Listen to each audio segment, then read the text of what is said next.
throws and expect a warning tone. Copy. EV1 throwing switch first. EV1, power is in bad.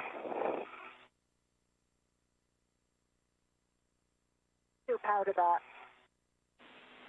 Copy both. Switch display to Pro to verify a functional display.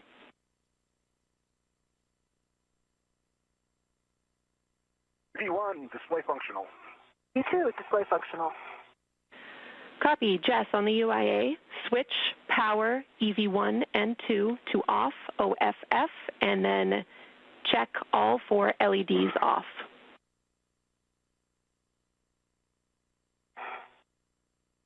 I see power off, EV1 and EV2, and I see all 4 LEDs are off.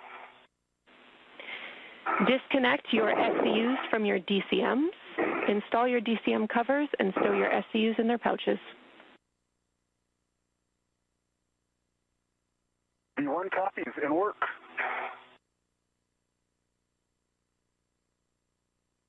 EV2 is disconnected from small ice lakes. EV1 disconnected, also some small ice lakes.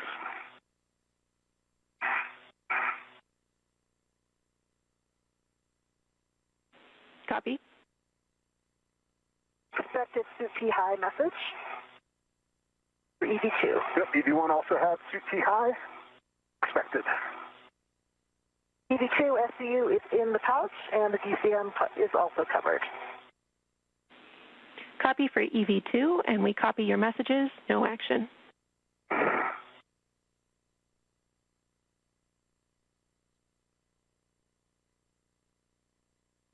And with both spacesuits on battery power at 7:20 a.m. Central Time, our spacewalk is officially underway.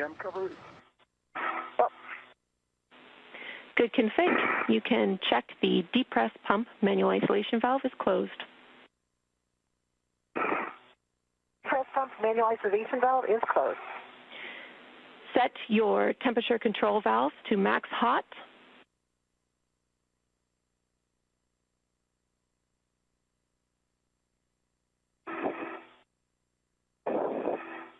EV2 max hot.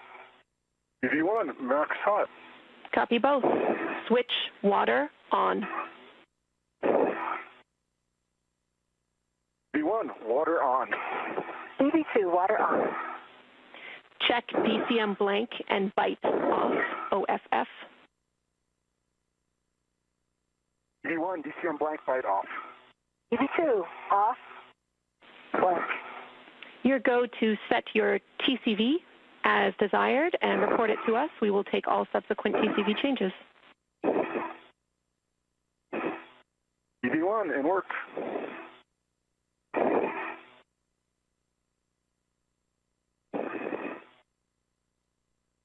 EV1 TCV at 5. EV2 is set at 4. Copy settings 5 and 4. Report your suit pressure gauge.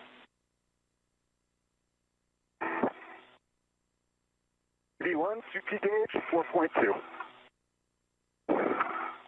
EV2 pressure gauge reads 4.6.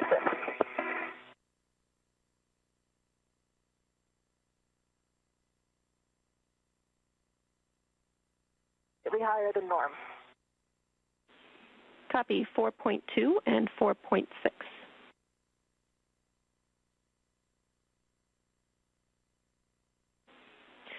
I'm seeing the same on my DCM to P4.6. Copy. We are in the middle of a day pass with over 20 minutes till sunset. Set your visors as required. One copies. And Jenny, no words on my slightly higher than normal suit pressure? We have no concerns, Jess. It will breathe down, and it's within the range that we were expecting. Okay, EV2 copies.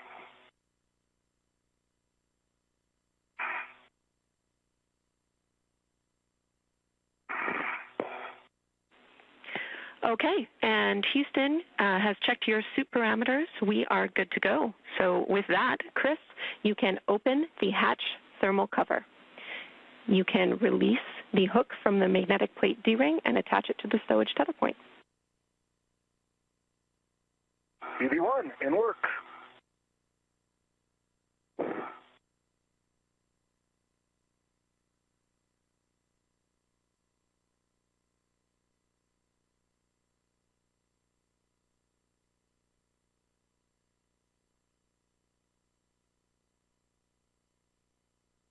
Thermal cover is released. 6 Sharpie lines visible. Copy, and confirm you cinched the strap until snug. Yep, cinched until snug. And attached to the cover point. Good config. Chris, you can egress the airlock, and you're looking to attach your hook to the forward starboard curved handrail D-ring. And we are seeing the thermal cover of the Quest airlock now open. Here shortly we will expect to see first NASA astronaut Chris Williams float out of the hatch, followed by NASA astronaut Jessica Meir.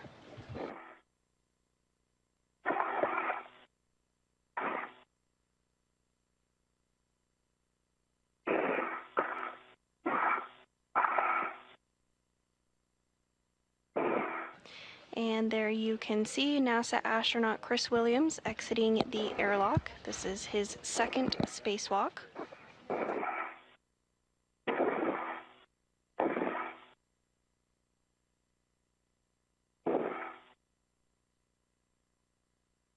EV1, my yellow hook is attached to the forward starboard curved handrail. Copy. I'll take your checks. Copy, closed, black on black.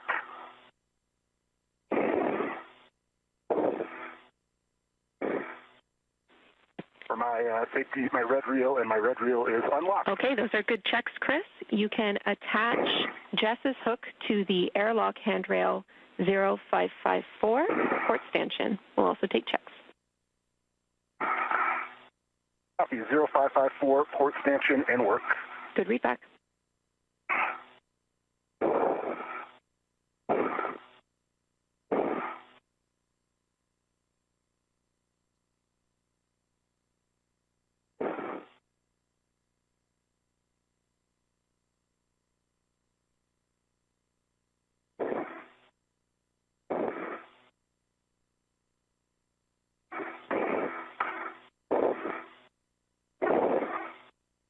And as Williams continues to make his way outside of the Quest airlock, you did hear him communicate with the ground IV Canadian Space Agency astronaut Jenny Gibbons about some hooks as well as tethers. He's getting everything configured and in a good spot before he continues on his way to the work site today. EV2's yellow hook is on the port stanchion of handrail 0554. Slider gate is closed. Slider is locked. Black on black. Good config, Chris. You can give Jess a go to release her waist tether from the airlock D-ring extender and turn on your HECA. Copy. Jessica, you have a go to release from the airlock D-ring extender, and my HECA is on. Copy, Bill. I have released my waist tether, and I have the crew lock bag ready whenever you're in position. Stand by. Maneuvering back under. Houston copies all.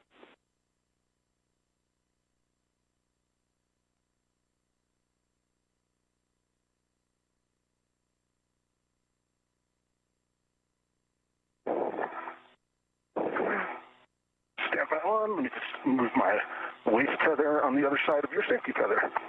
No rush, whenever you're ready. Okay, our safety tethers are clear, and I am maneuvering under hatch and getting my DRT ready.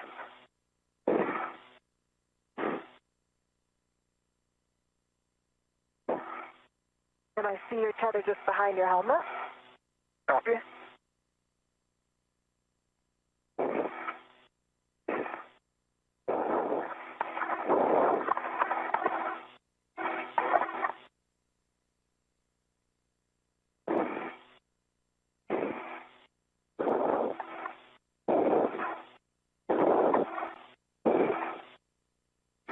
Williams continuing to make his way outside of the Quest airlock as he begins the second spacewalk of his career. Next up will be NASA astronaut Jessica Meir, who is completing the fifth of her career. Today's spacewalk is the 280th spacewalk in support of station maintenance, assembly, and upgrades. Short handover.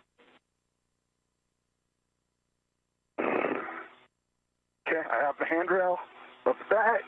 I got the bag. Working on the wreck.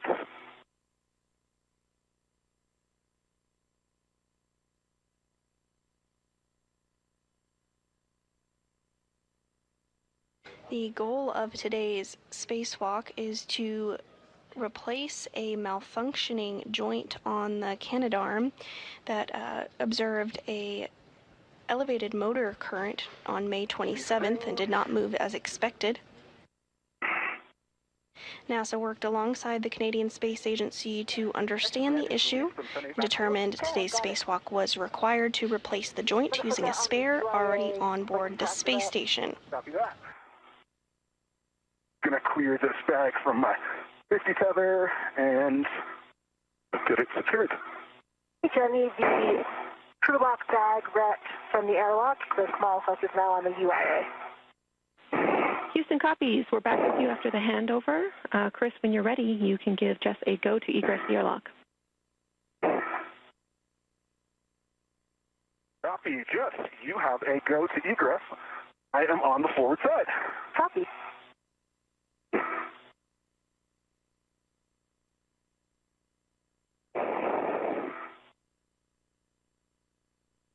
And you did just hear that NASA astronaut Jessica Meir has the go to exit the airlock as well, so she'll soon be coming out here shortly. Inside.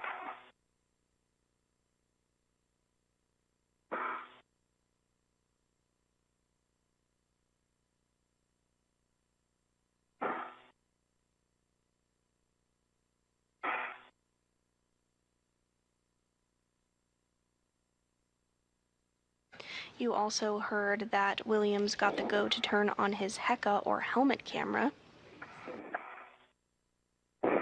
because the space station orbits the Earth every 90 minutes as it's traveling 17,500 miles per hour. The crew sees a sunset and a sunrise every 45 minutes, so those helmet cameras are particularly important during a night pass, but can be useful during day passes too as the crew prepares and does their work aboard the International Space Station.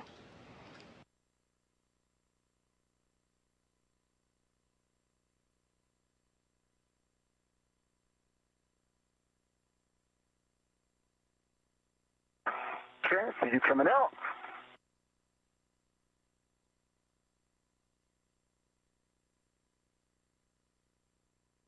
We'll move to the aft side. Okay.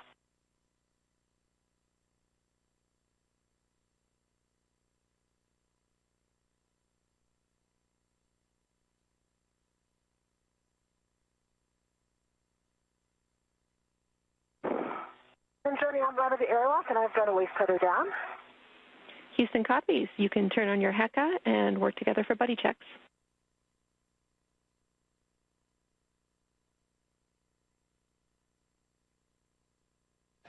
And we both have both spacewalkers now out of the Quest airlock. My HECA's on. Copy, HECA on. We'll also take the thermal cover closed.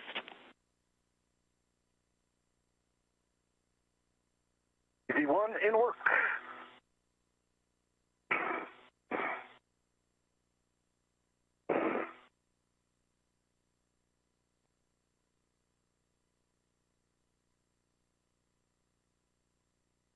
You also heard some communication from the ground saying that the crew has the go for buddy checks. You'll hear this throughout today's spacewalk, and this is a way to get eyes on each individual crew member and check out their tethers and make sure everything is configured in a way that is expected, nothing is tangled up, as well as complete a glove check to inspect the gloves, make sure everything looks as expected on the gloves, there's no rips or tears, as well as a HAP check.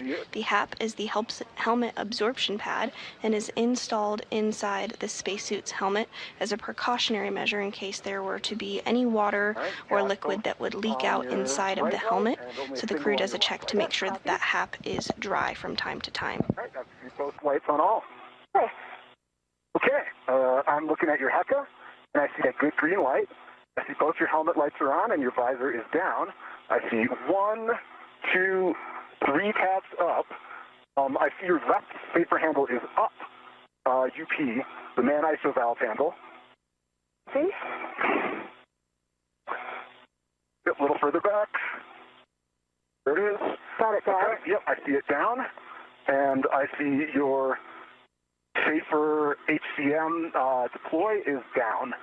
See. All right, I see you've got your tether in a good config. I see it not tangled with anything.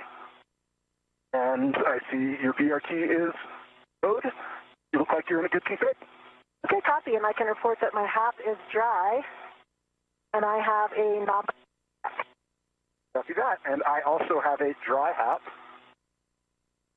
And I'm going to glove check. Okay, I'm looking at your I see your lights are on. I see 1, 2. Can you turn towards your left a little bit? All right, I see 1, 2, 3 tabs up. Can see both of your safer handles are down. And I would suggest getting that bag a little bit tighter. Yep. Maybe off to your left side a little bit more and then tighten. Yeah, that looks good.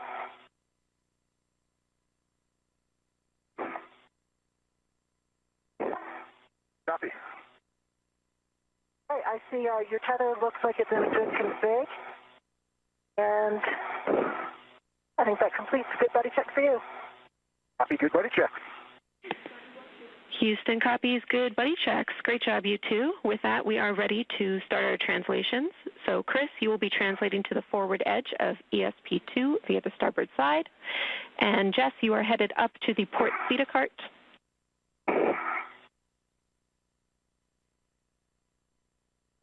EV1 copies. EV2. And I'm just going to move up onto the toolboxes and then reach across.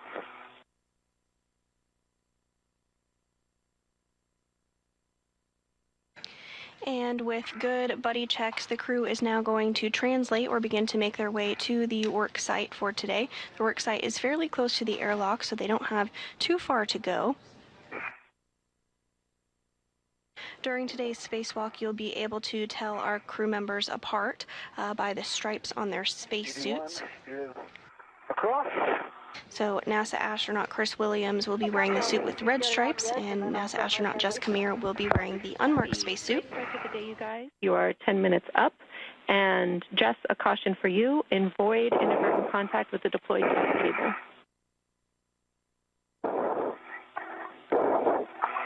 EV2 copy.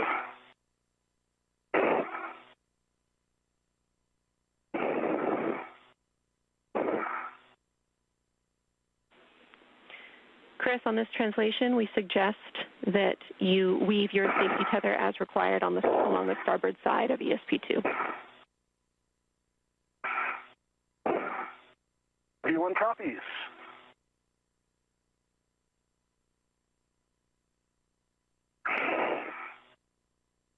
And as the duo continues to make their way to their work site, we are getting some views of the Earth below as they do so. The International Space Station is currently flying 268 statute miles off the coast of Antarctica, off the southern tip of Africa.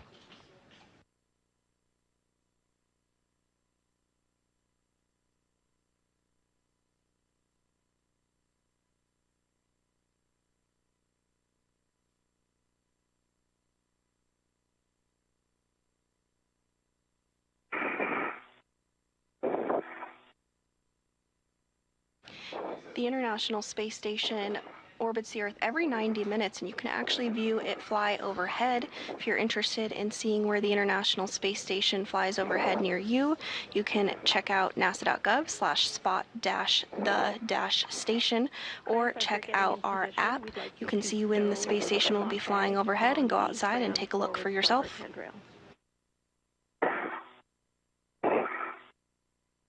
Copy, Fram, forward, starboard, handrail for EV1. Stay firm.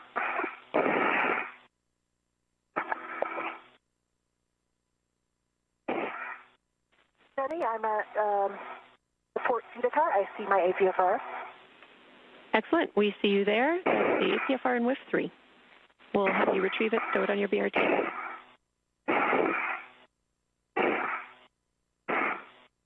Thank you.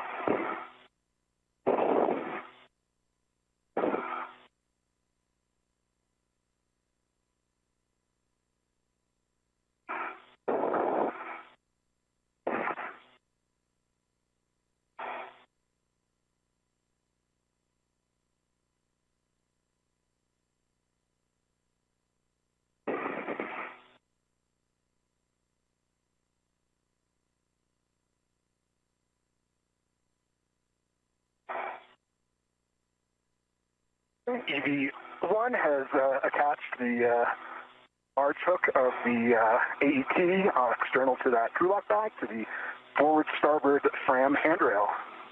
Nice work. Next step is to configure the mutt ball stack mutt on the CTC port handrail. Copy that. And I realized I put it on the starboard port handrail. I'm switching over to the forward starboard handrail. Houston copies.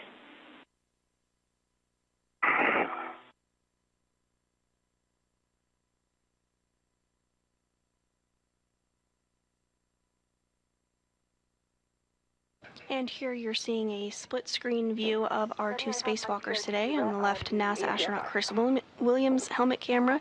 You can see that tool bag box item kind of in the center of the screen. That's his mini workstation, which we discussed before, carries the tools and tethers and all the equipment that he'll need for today's spacewalk. And on the right hand side of your screen there, you see NASA astronaut Jessica Mears' helmet camera.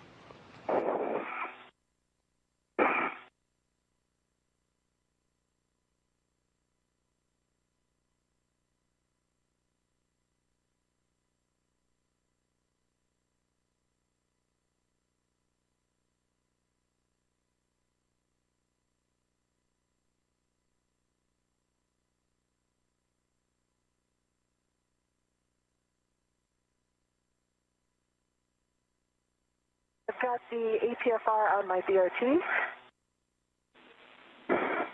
Copy, Jess. You can translate down to ESP2 via the lab strut and the gap spanner. We'll take a double press of the port Cedar cart brake release and poor man's fair lead on the lab.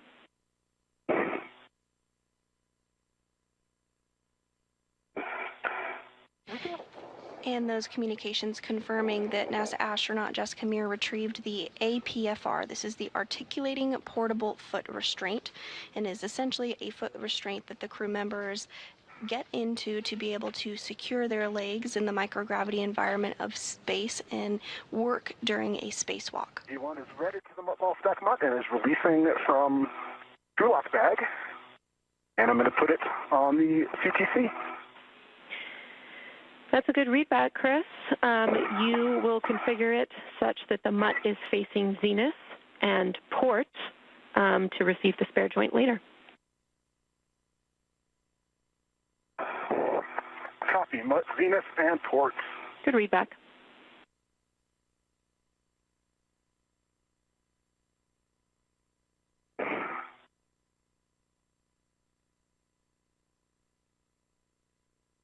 Okay, mutt ball stack mutt is locked, facing zenith and port. Looks great. Thanks, Chris.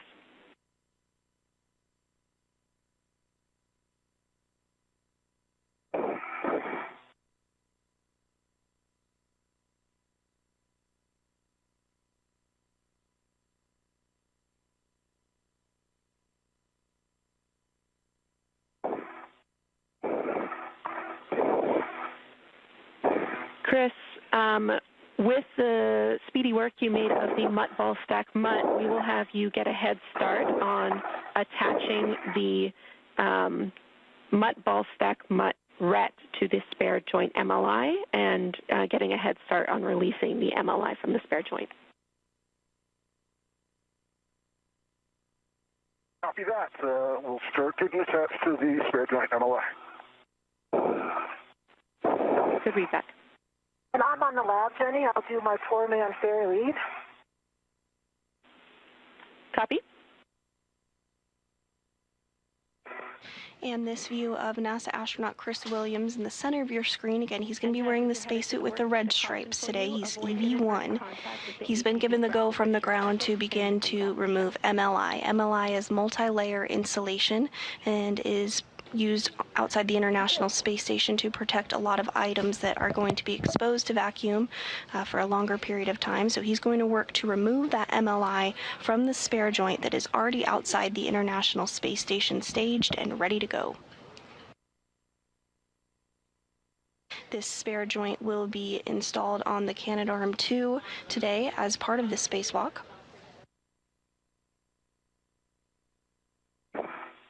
20 seconds to a short handover. Copy.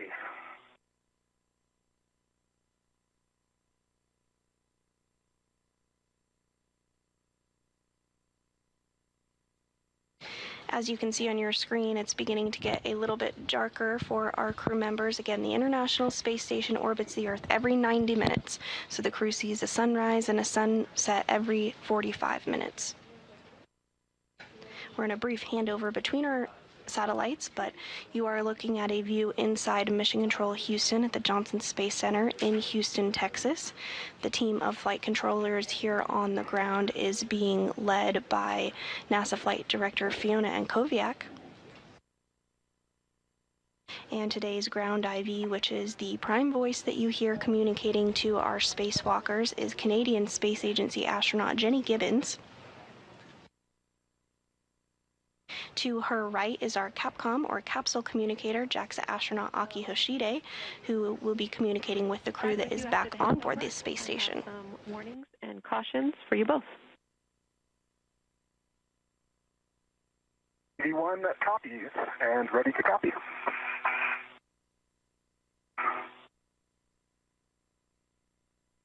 V2. All right, avoid electrical connectors, grounding tabs, and sensitive interfaces on the temp stow and primary FSE rings, and sensitive areas on the joints SLE and CLA. We're also coming up on our EDF work, so avoid pulling too hard on the EDF lanyards and side-loading the EDFs.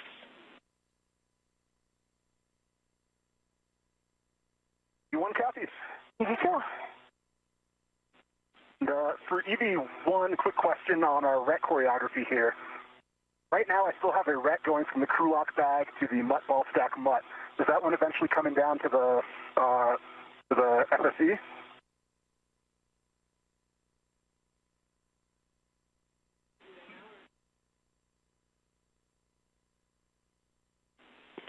A-firm, you can put that RET on the FSE. Okay, in work. Jenny, I see my four-man fair lead does seem to be staying in place.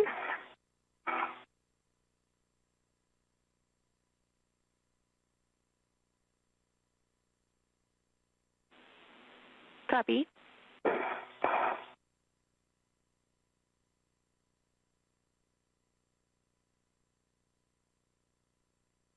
All right, Jessica, I see you coming down with your APFR. You're looking in a good configuration. V2. See where it sticks.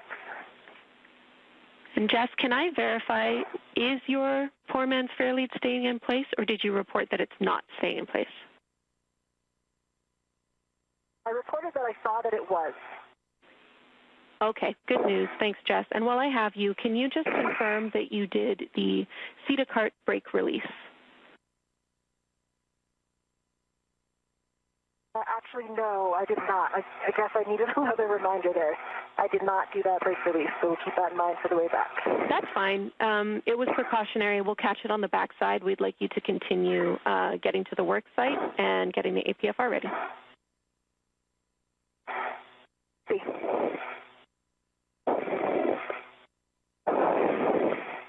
And on the left hand of your screen there, you are seeing NASA astronaut Chris Williams' helmet cam as he removes that MLI multi-layer insulation from the spare joint that is staged and ready to go outside the International Space Station. Meanwhile, NASA astronaut Jessica Meir is continuing to make her way to today's work site and get her articulating portable foot restraint installed.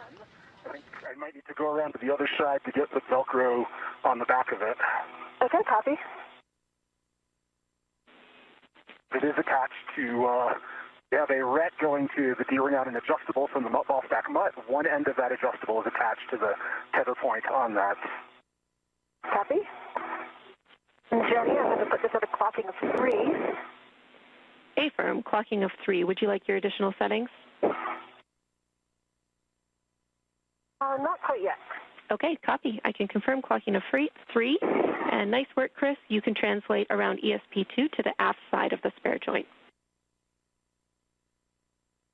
Copy. Heading around to the aft side.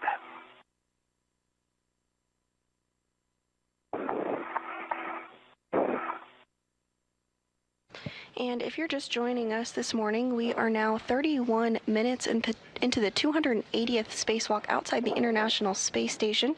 NASA astronauts Chris Williams and Jessica Meir are working to translate to their work sites in preparation of swapping out a failed wrist joint on the Canadarm2. And install of the APFR.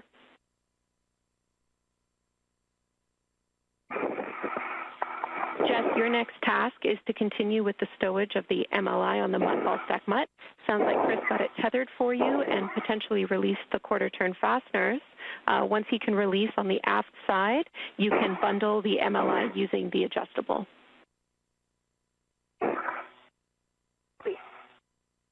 And I'm going back around, looking in a good configuration, Jeff.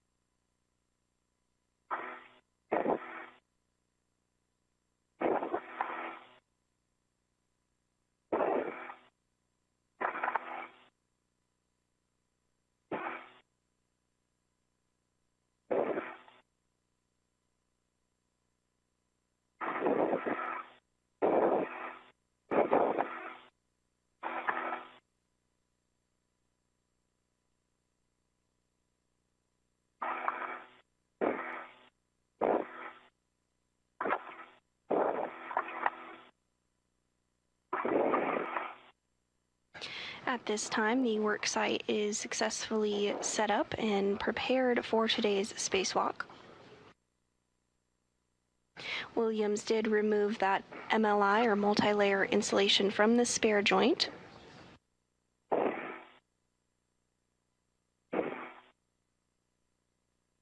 Next up, our spacewalking duo will work together to utilize the pistol grip tool, or PGT, to remove bolts on the spare joint fasteners. And this spare wrist joint will then be temporarily stowed while the duo makes its way over to the Canadarm2 and does some work on the end effector. Great. And Chris, we also see you getting in position to assist with that MLI, and then you'll be positioning for the joint drive bolt. Copy.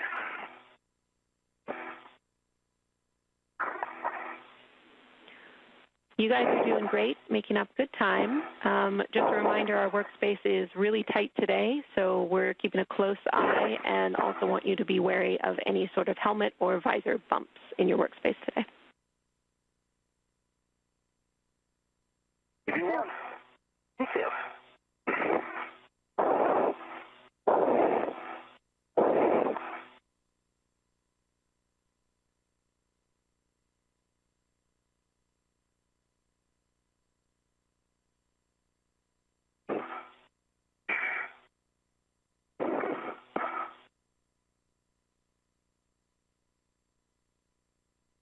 Okay, EV1 on the aft side.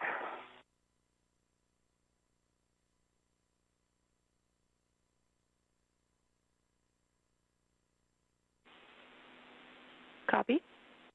And in this view, we do have a view of both of our crew members, our spacewalkers today. On the upper left portion of your screen is NASA astronaut Jessica Meir. She's wearing the unmarked spacesuit. On the right is NASA astronaut Chris Williams wearing the suit with the red stripes. I'm going to fix that. I took off a little piece, the joint MOI. Copy. It's hard when we make everything the same color. Yep.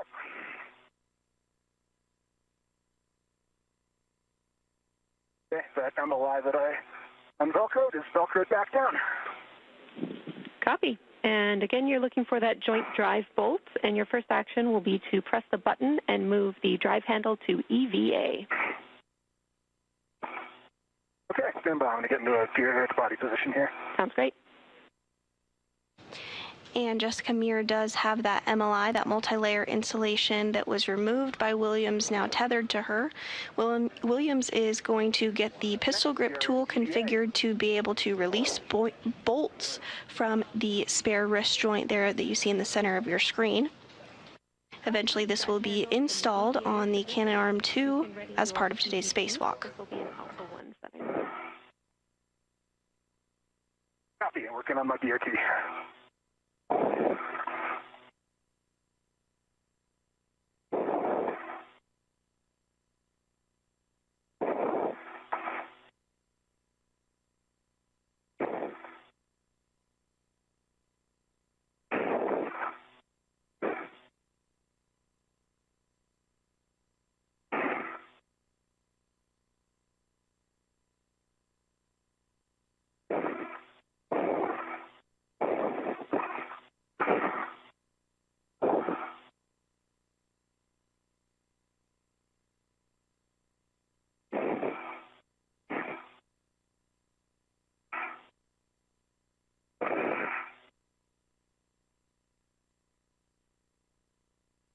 I have the MLI bundled.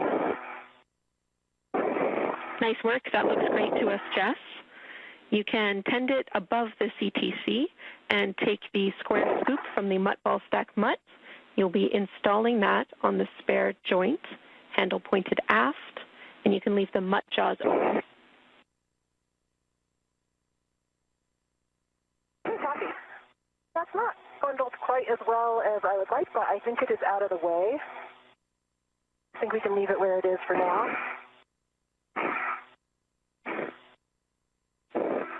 I'll work on the scoop. Copy, and we are happy with that MLI config. Thanks, Jess. Right.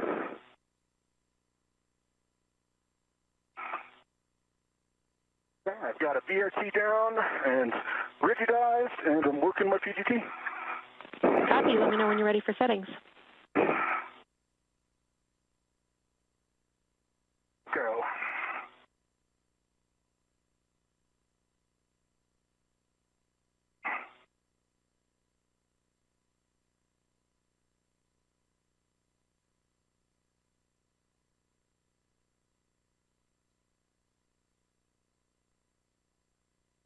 And Jenny, that's handle pointing aft, correct? Affirm, handle pointing aft.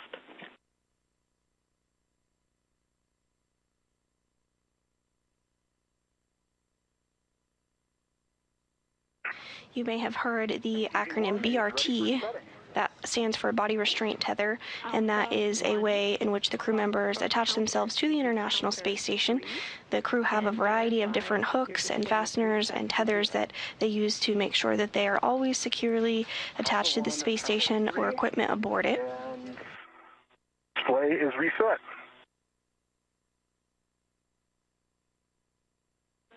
Good feedback. All right, Chris, we are ready for you to drive this joint drive bolt. This will be 225 turns. We will back you up with timing from the ground. It'll be about 4.5 minutes. Let us know when you start. Copy that. I am ready to start turns. Jessica, I'm starting turns now. Okay, copy.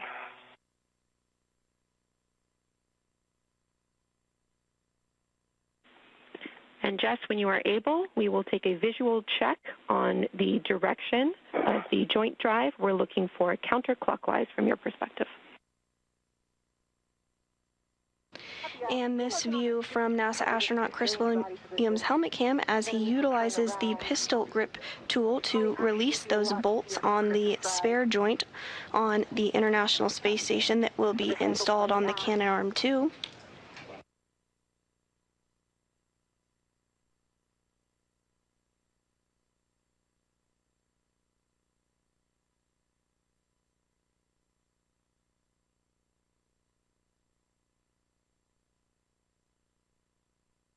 Turns.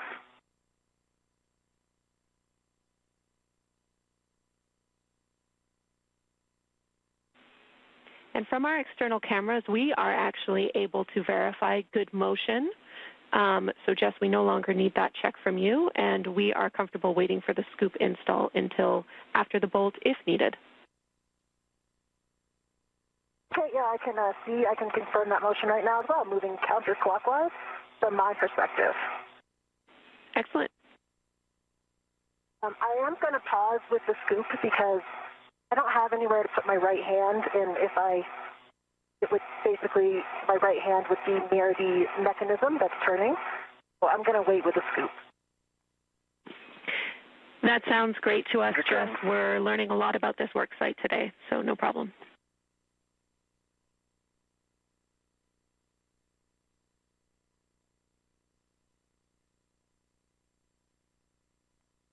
I can say that I can give a very good inspection right now of the spare. On this side, I see all good connectors. I don't see any FOD. I don't see anything off nominal. Good news. Thank you.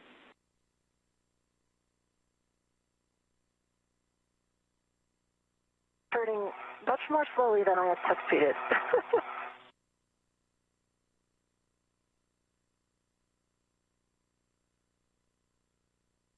And Williams continuing to drive those bolts. As the ground stated, this will take about 4.5 minutes. Doesn't always take this long to drive bolts during spacewalks, but this is a particularly long bolt. Okay,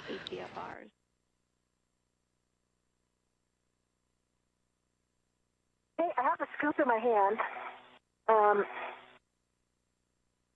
Let's see if I can temp stow that somewhere.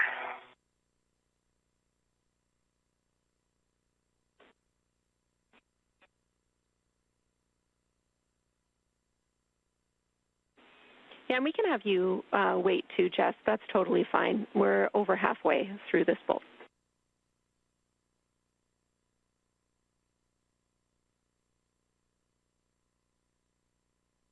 Okay.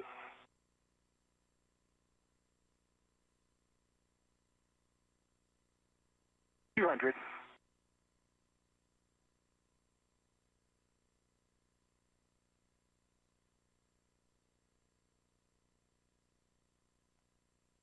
Firm 225. Copy. 225 turns.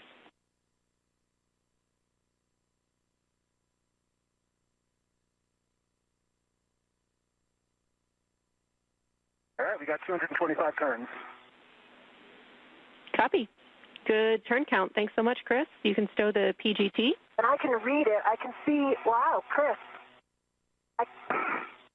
I can report negative 69 degrees on the dial. Looks exactly right. Great news. Wonderful eyesight. We love it. And Chris, I have a scoop in my hand, and maybe we can work together to put it on this side because I don't have anything to hold on to. Yep. Stand by one. Let me just volunteer put this joint drive bolt back to motor before I forget. Copy. A-firm, that is your next step. Back to motor. Joint drive is in motor, and the button's popped up. Copy. Good config. You can assist with the scoop. Copy. Some happy reports from the team here on the ground following those 225 drives by the pistol grip tool done by NASA astronaut Chris Williams. So you can see on your screen there helmet cams from both of our spacewalkers today as they work together to help get this spare joint removed.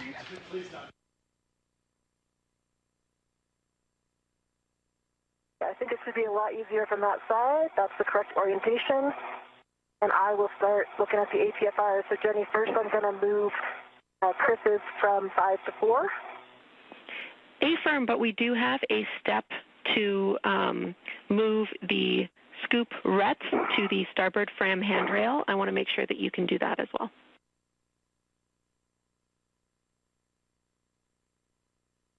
Okay, copy. Okay, scoop is on and locked. The handle pointing aft. Okay, well done. I will grab the other end and get the tether on the starboard ground. Copy. Let me... And the jaws ended up closing, so I will reopen them. Copy. Release the ret from the scoop? Oh, no, leave the ret. Firm. I'm going to release this end. Sorry, yep. Yes, this is the intent of this is that it is the tether for the spare once we remove it, so we are just tethering it to the fram.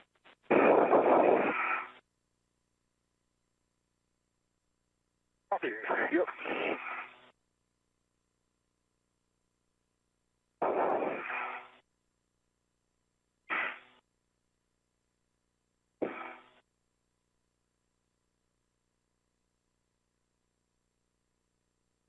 Okay, it is tethered to the fram handrail.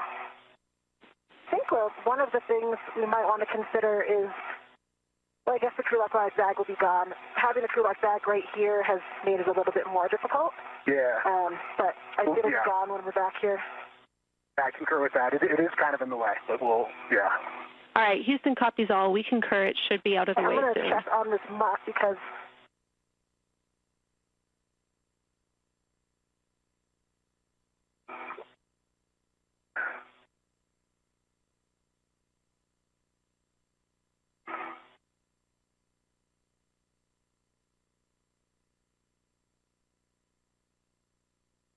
And if you're just joining us this morning, welcome. We are continuing to cover the 280th spacewalk outside the International Space Station.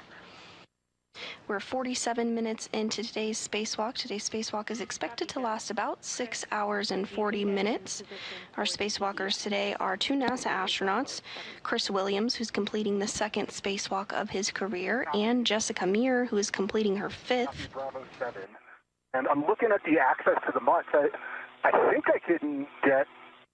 we were worried about access to number 1, I think, right? But I think there's plenty of clearance.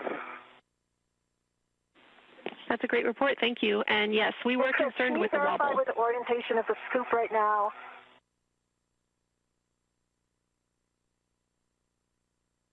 Yeah, I might need to do a different body position. I'm sorry, go ahead, Jess. For the jaws of the butt. So look, is this the orientation you were expecting? Stand by.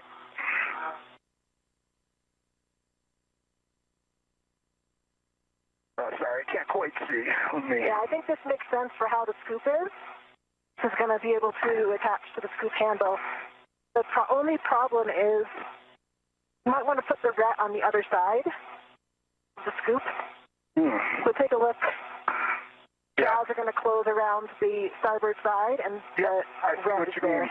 Let me do that. The scoop is locked, so I can do that. Concur? Concur. Houston's following along.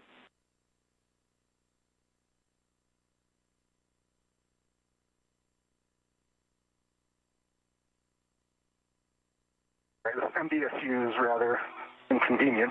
Yeah. Well, notes on the worksite, Jenny. For me, like positioning that scoop, the one thing that would be good to hold on to the body position is that other temp stow ring that has the sharp edge concerns. So, and then the bag is right there as well. So I think it works really well to have Chris get the scoop from the aft side. All right, I copy the report, Jess. We do believe you could hold on to the edge of that spare ring, just not the grounding tabs. Those are the sharp edge concern locations. Okay, copy, that's good to know. And I can see those grounding tabs. Copy. And the main task of today's spacewalk is to replace joint number 5 of the wrist joint on the Canadarm2, which malfunctioned during May 27th normal operations. An elevated motor current was experienced and the arm did not move as expected. There is a spare joint on board the International Space Station that Meir and Williams are working to release as we speak that will be installed into the Canadarm2 today.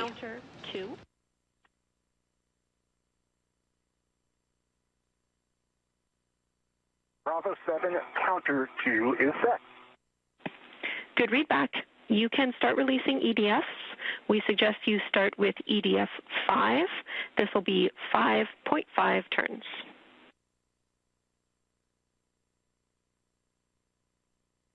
Copy, EDF 5, 5.5 turns. I see it, and I'm briefing and getting that in work. Copy.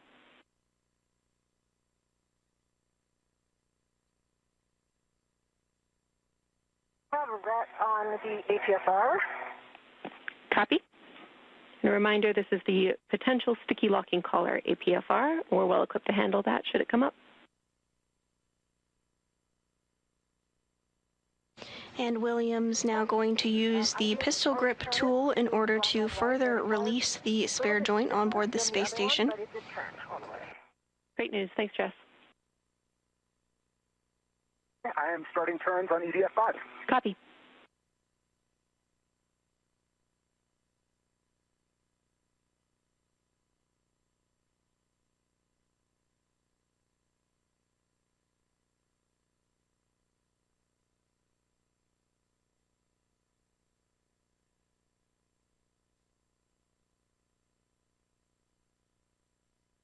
That's 5.5 turns on EDF, and started pulling out when I took the PGT off. That's a good sign. Copy. 5.5 turns on EDF 5, and it started pulling out. Confirm you can pull it all the way out with the lanyard.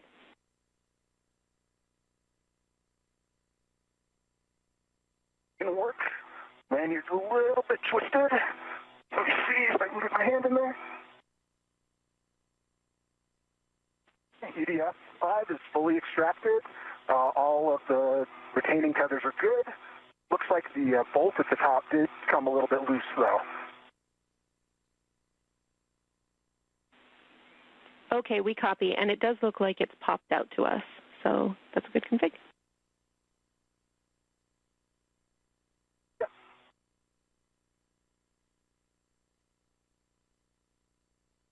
And Jetty, a clocking of 9, correct? And with that first fastener successfully removed, Williams is now going to work on removing the remaining 5 on the spare joint. Is the stickiness of... Oh, Or 1. Go ahead, Jess. The EDF 6. I have a black on black and a good pull test, but I'm not passing the phone for twist.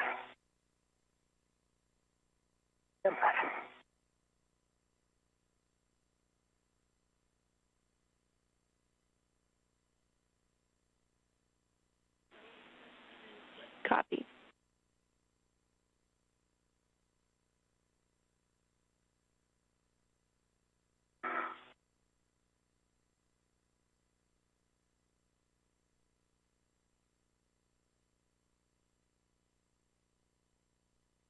I'm starting turns on EDF 6.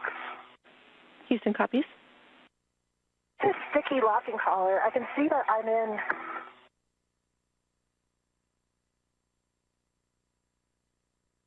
I think what's happening is it's not going to black on black. All right, we copy. And now that I'm in the whiff, it's not running all the way to...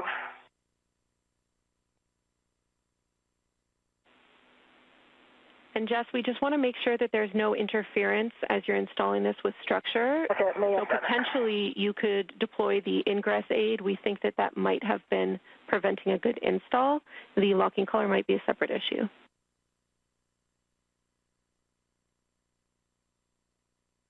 I'm watching the ingress aid. I can see it's coming close to the SP2, but it's not impacting. And I actually got it now. I have black on black, locking of 9, and a good pull twist test. Okay, excellent. Your other settings are Fox Fox Charlie 6.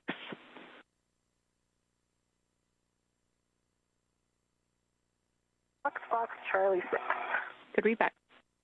And EV1 can confirm that EDF6 is extracted.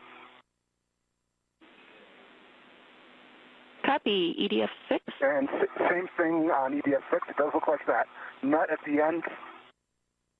It does look like that nut at the end unthreaded a little bit. All right, we copy. Not a concern, but EDF6 is extracted. You can move on to EDF1.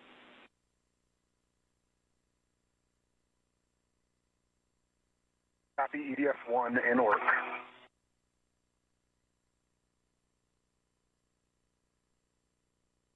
Williams continuing to make good progress in removing the fasteners from the spare joint outside the International Space Station. And Jenny, I've increased my cooling to 7 for the time being. So I think with this one, I know that we thought it had the collar. I think it's actually the pitch knob, my old nemesis, that is very sticky. You can see that it is locked. Now I can push it in, but I'm unable to turn it. Oh, wait, there it goes. Not turning. We copy.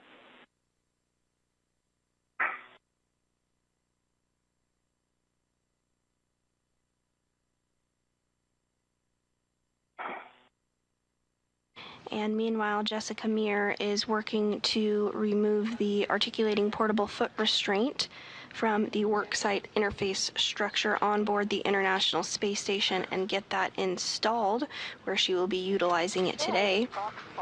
And the pitch knob is locked, can be depressed. Let's see, that was Charlie and 6, correct? A-firm, Fox Fox Charlie 6, and copy, good check on the pitch knob. And we're starting to come up into a sun pass of the International Space Station, which orbits the Earth every 90 minutes. So we'll see a sunset and sunrise every 45 minutes throughout the duration of our spacewalk today. With my BRT down here. Okay, we copy. That was the one that we thought might be a more challenging reach with the wobble, too.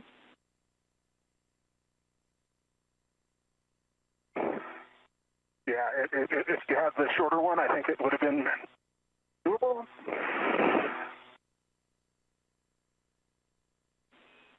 Let me see. One last try. Hey, good data. Thank you, Chris. I have Charlie 6 that as well. Copy. Those are good settings. We are ready for you to reconfigure the port APFR. We're looking for Fox Fox Lima 6.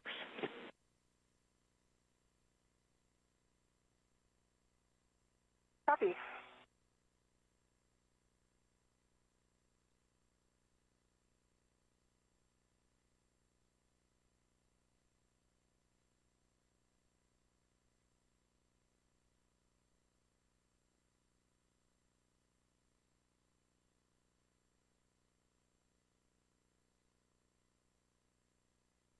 I'm going to try Bravo 7 counter 2 on EDF6. Good settings. For 1, sorry. And that should be EDF1, A-firm.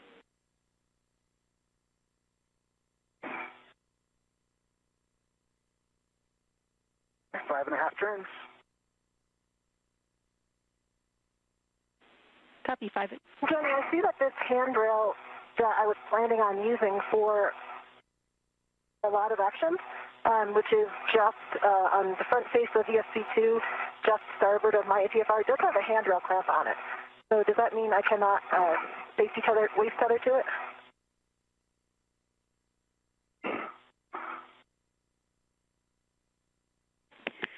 Good question, Jess. You can use that as a local tether point. Obviously, we don't want that to be your prime load path, but it's legal for a local.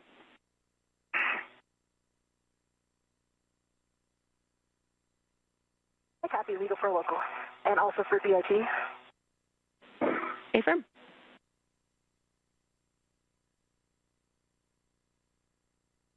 Okay, copy.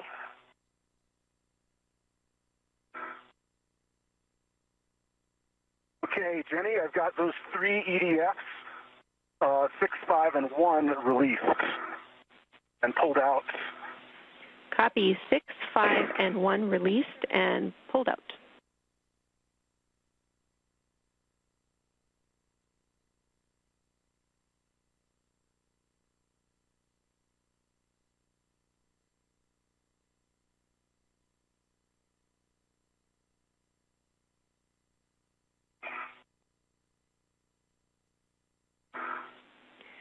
And Chris, next steps for you are as written to maintain control of the joint for Jess's bolts to be released. But since you have a little extra time here, if you can reach EDF 4, that's the one under the scoop, we would also like you to attempt to release that one.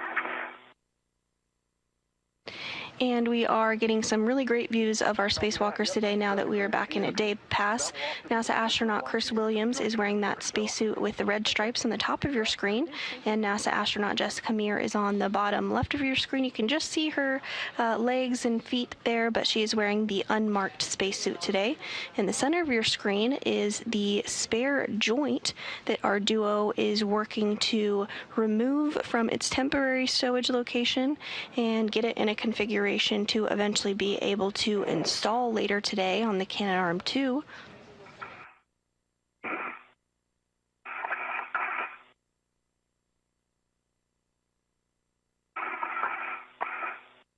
We've just surpassed the 1 hour mark in today's spacewalk. The crew is continuing to make good progress and is running about 20 minutes or so ahead of the timeline. Today's spacewalk did begin at 7:20 a.m. Central Time, so we are 1 hour, 1 minute, and 30 seconds into the 280th spacewalk in support of space station maintenance, assembly, and upgrades.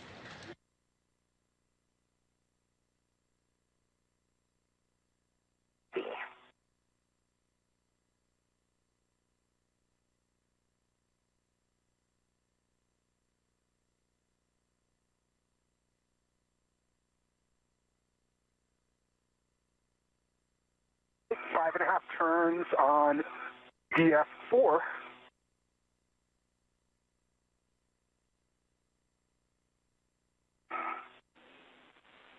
Copy. 5.5 turns, EDF4.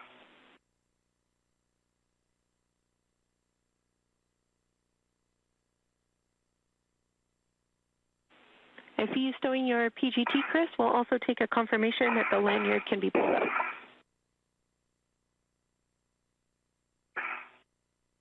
Yep, stand by. I need to, I think, get down there a little bit more to get in position for that. Copy. And NASA astronaut Chris Williams is working to stow that PGT or pistol grip tool for now, but it won't be the last that we see of it today, certainly. It will come into play quite a bit during today's spacewalk. Also in view just above his head there is the mini workstation, which has a variety of tools and tethers and items that will be utilized during today's spacewalk. After 5.5 turns.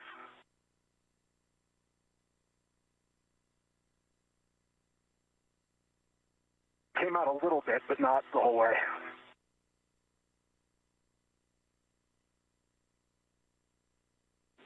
Copy. We're talking it.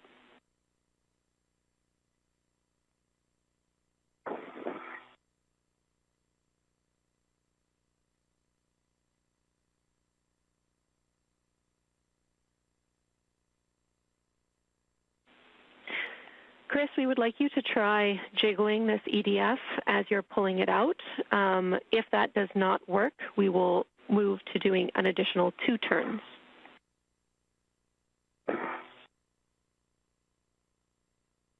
Copy. Let me, if I can get a better position here.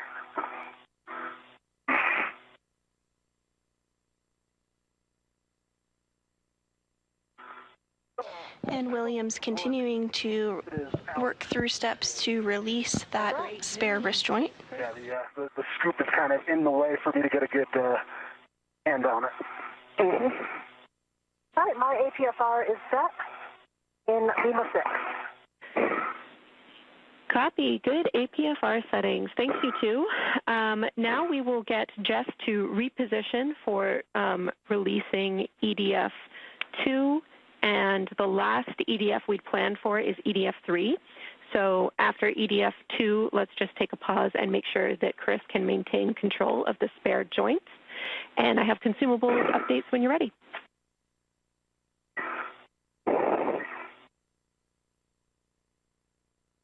EV1 copies all and ready. EV2 copies, just 1 point. I'm in a good position right now for bolt 2. Since it's more port, I think I'm going to need to stay here more port, which means after the bolt, Chris, I could reposition a little bit to help you guide it in.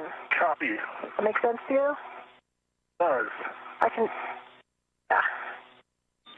And Houston's fine with that plan.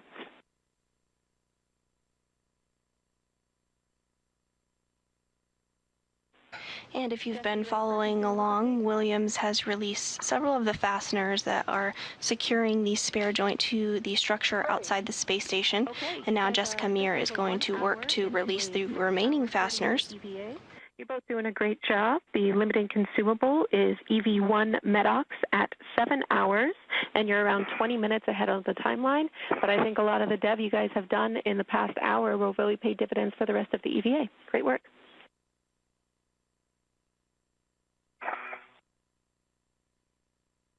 EV1 copies.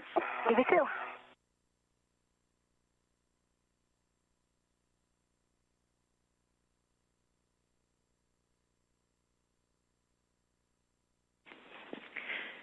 Jess, this PGT setting will include Bravo 7, so we'd like you to brace appropriately. Let me know when you're ready for those settings.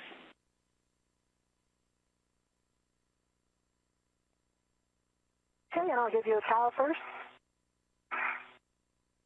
And outside of Jessica Meir's helmet camera on the right hand of the screen, we are seeing a view of the Earth below. The International Space Station orbits the Earth every single 90 minutes and is currently beginning a pass into the United States. It's just flying over the Pacific Ocean now, but soon will be passing along the coast of Olympia, Washington, and will be flying over the entire United States, essentially, including directly over Houston, Texas, here in just a couple of minutes. We'll let you know when we're overhead in Houston, but as of right now, the International Space Station is just currently over Olympia, Washington, and so here shortly, just a couple minutes from now, it will be over Houston. That's how fast the space station flies, 17,500 miles per hour. If you want to see when you can spot the International Space Station flying overhead, you can check out our app, Spot the Station, as well as our website, and you can enter in your location where you live and see when the International Space Station will fly overhead.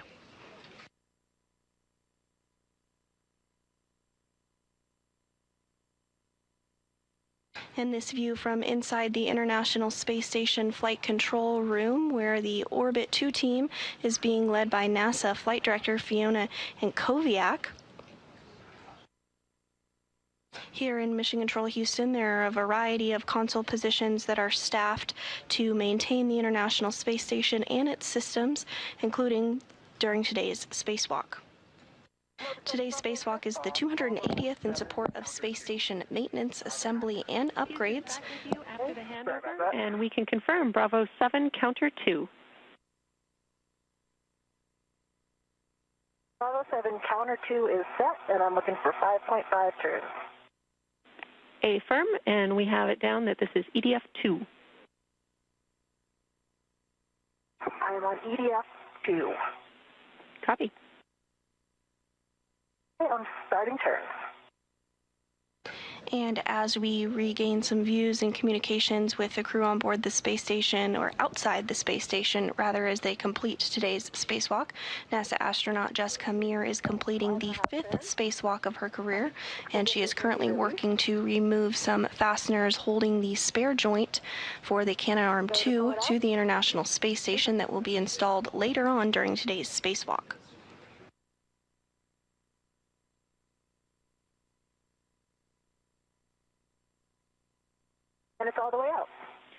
We see a great view of that. All right, we have one EDF left.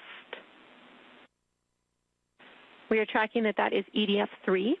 So we would like Chris to maintain control of the spare joint and give Jess a go to release EDF 3 when she is in position. Let me know when you're ready for one caution. Chris is ready, and I have a hand on the scoop. I have control.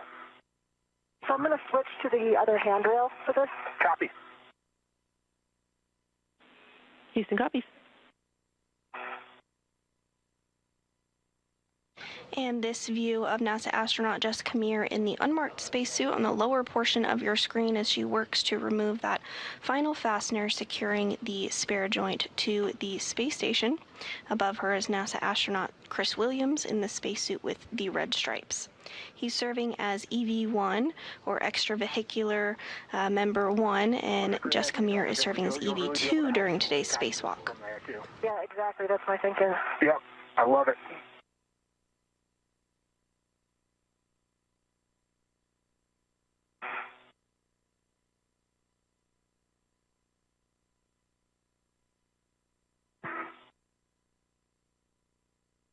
All right, Chris. I've got control. Copy. Before you start turns, caution, minimize loads into the joint or mutt ball stack mutt on the CTC handrail. Come on, EV2. Hey, Chris, I'm starting turn. Houston copies.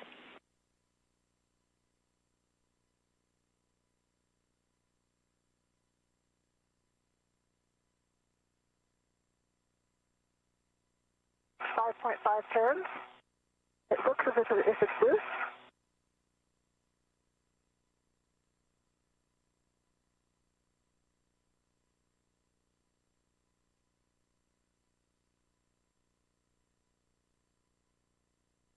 There is some space between the washers, but it is not pulling out. Yeah, I have that same Oh, there thing. it comes. Yep. Oh, it's coming. All right. I think since it's a box 1, it's a little bit side-loaded. Yep. I can see it moving. Okay. I'm going to... Does it look all the way out? I can't see it. It looks like, yep, it looks all the way out. I think it is as well. Okay, wait, before you pull it out, I'd like to fill my PGPs. Yep. Houston's following along. Looks like I'm a guessing I may need a little... good EDF. We'll verify all of them are still extracted before you release that joint, and then you can work together to move it out of stock and stow it on the mutt ball stack mutt. I can't see number 1, but I can see 5 and 6 are fully extracted. And as our crew members continue to work on removing that last fastener securing the Canadarm2 to the International Space Station, here is a view of the arm where the wrist joint will be repaired during today's spacewalk. As we mentioned, the International Space Station a few minutes ago was entering the United States. It's now currently flying over Amarillo, Texas at 17,500 miles an hour, so getting a view of the state of Texas below the Canadarm2. Here in just a couple of minutes, the International Space Station will be flying directly overhead in Houston. So if you're in Houston, if you're on your commute to work, make sure you give the space station and its crew members a little wave. All right, I got it out.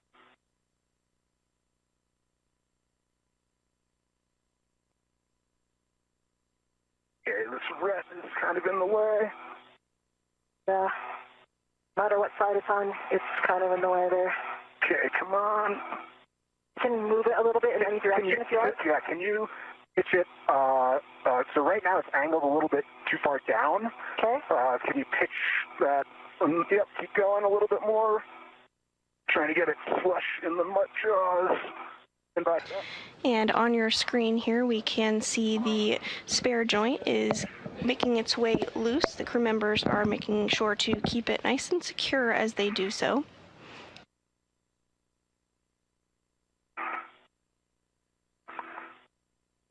Use the tether point to kind of wiggle it a little bit to get these paddles out.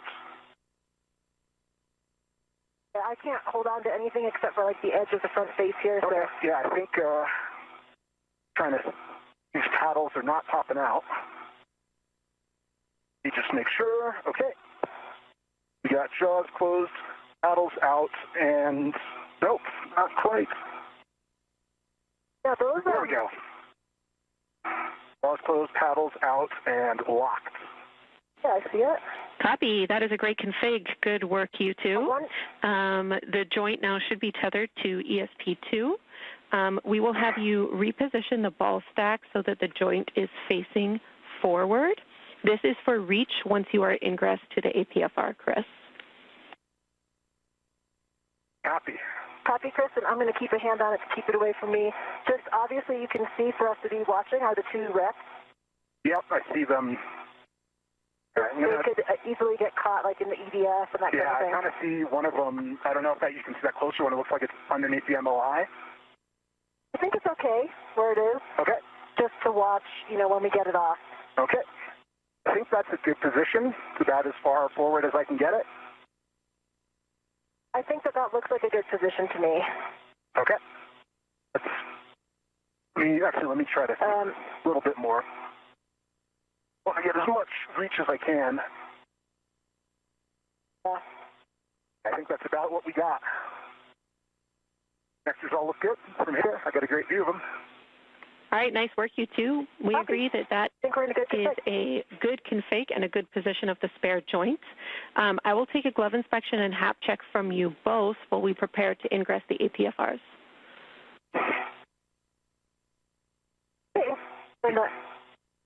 VV1 has a good dry HAP.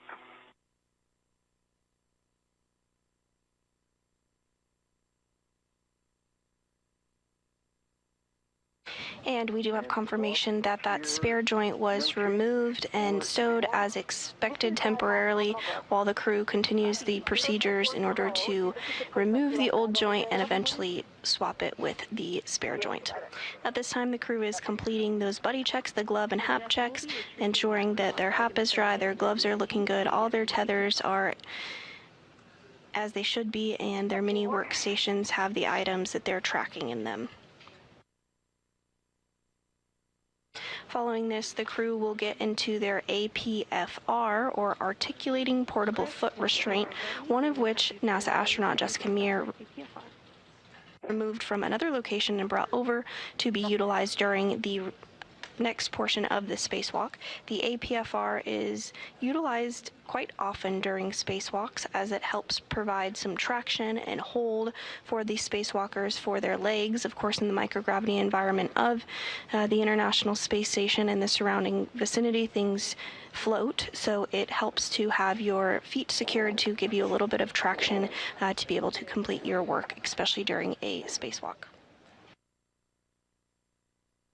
Okay, I have my BRT on it. I'll get it on my BRT. Copy, Jess.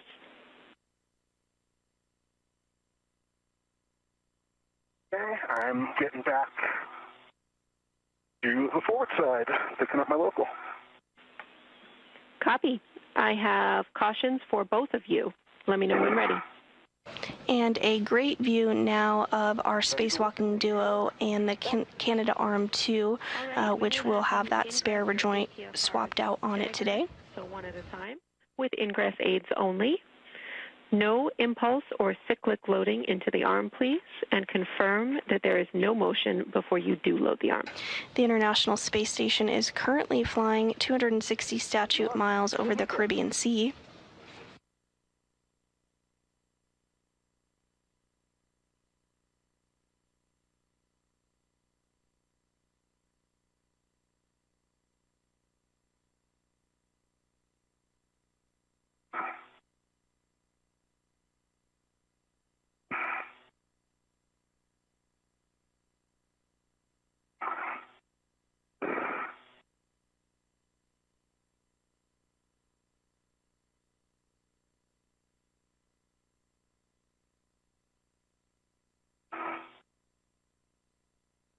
I've got the two-lock ride on my BRT, and I'll get ready to get into position for ingress. Copy.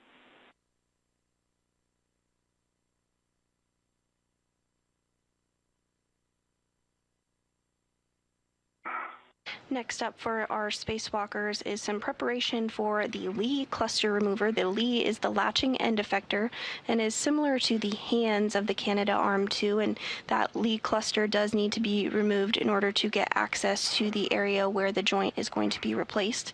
It is joint number 5 that the crew is going to be removing and swapping out today. We suggest that you put a waist tether down on the CTC so that you can control your role in the APFR later on. And we also want to let you know we had to power off your HECA for a couple of minutes for thermal reasons. Copy that. And I'm working on my left waist tether on the CTC. Copy.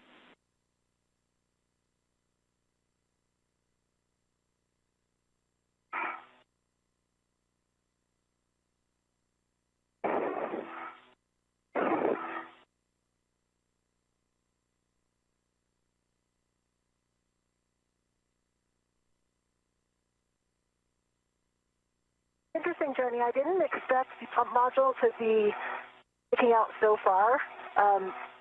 It actually, the front lip of it actually extends over my yaw pedal.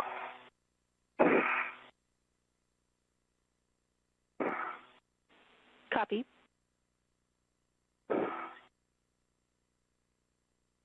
This shouldn't be a problem, just you know what I see.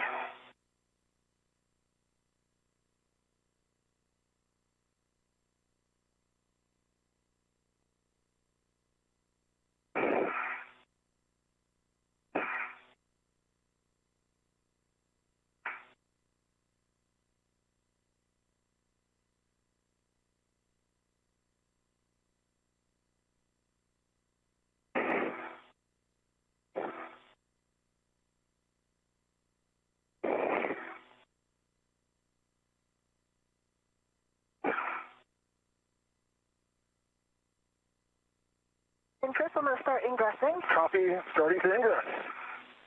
Copy, we see it.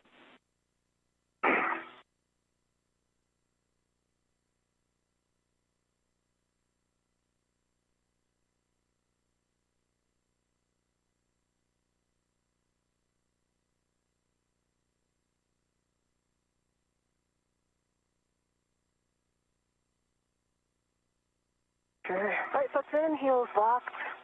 Looks good. Nice work, Jess. You can verify your ingress 8 is tucked in. Left foot's in, heels locked, and my ingress 8 is set. I gotta watch that. My thought, Chris, take a look at this. In this vertical position, I'm not going to be able to get my PGT out right against this MBSU. Oh my gosh, yeah. The pump module, yeah.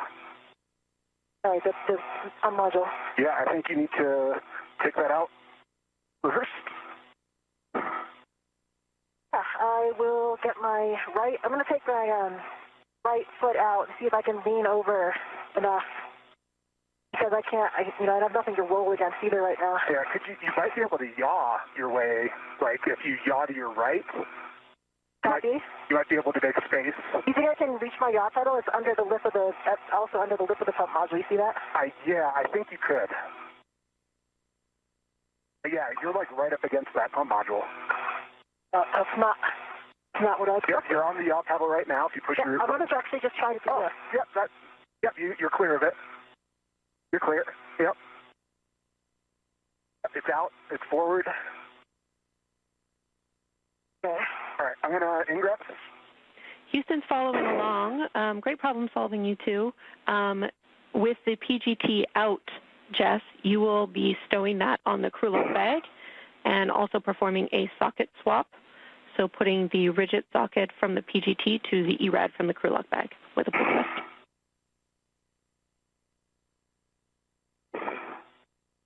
Easy, 2 copies, yeah. So basically what I did, Jenny, I was able to take one foot out, lean over, get the PGT in front of me, and now both feet are back in and locked. Nice work.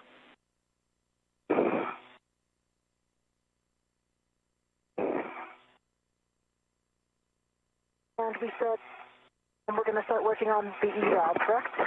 A-firm, you are going to swap the rigid socket from your PGT to the ERAD.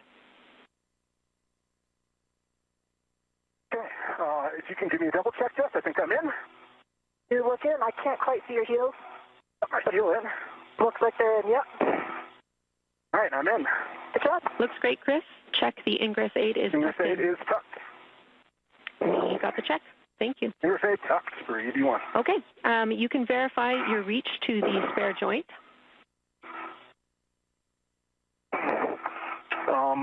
Yeah. So I can see it. Let me I can see it too. see. I think I have to.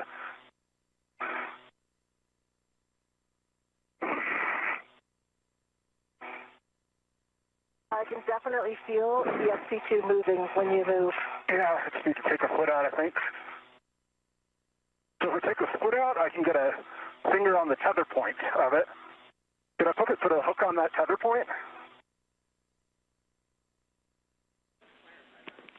Copy. And Chris, you will be rolling your APFR one position closer to vertical, which is Bravo. Right now you're in Charlie, so you're in the forwardmost roll position. So that will also help with your reach. But that's great for us to know. Thank you. Yep. All right, I'm going to put my foot back in.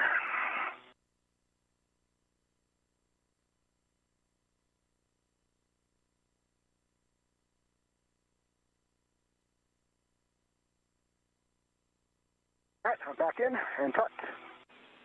Copy.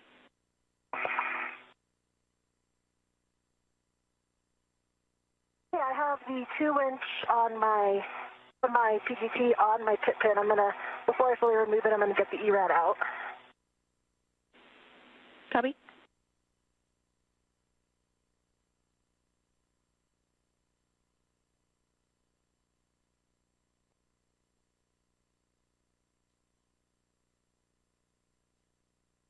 And this view of NASA astronaut Chris Williams as he does a little bit of in-space photography of NASA astronaut Jessica Meir, who is continuing to get things in a good configuration on her mini workstation. You are ready.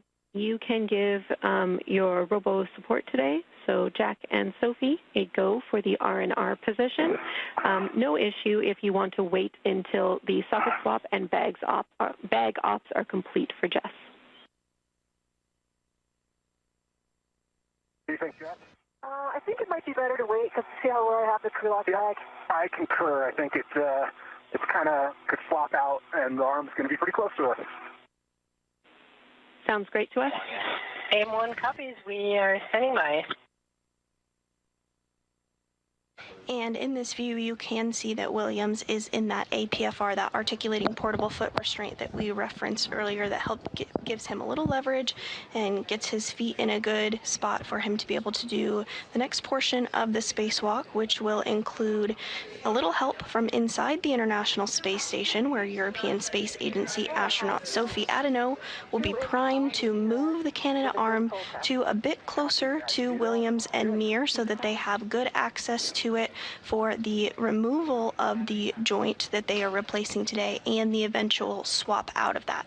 So at this time, we're standing by for the crew outside the International Space Station, our spacewalkers Williams and Meir, to give the go to Adeneau to begin that arm motion from inside the International Space Station.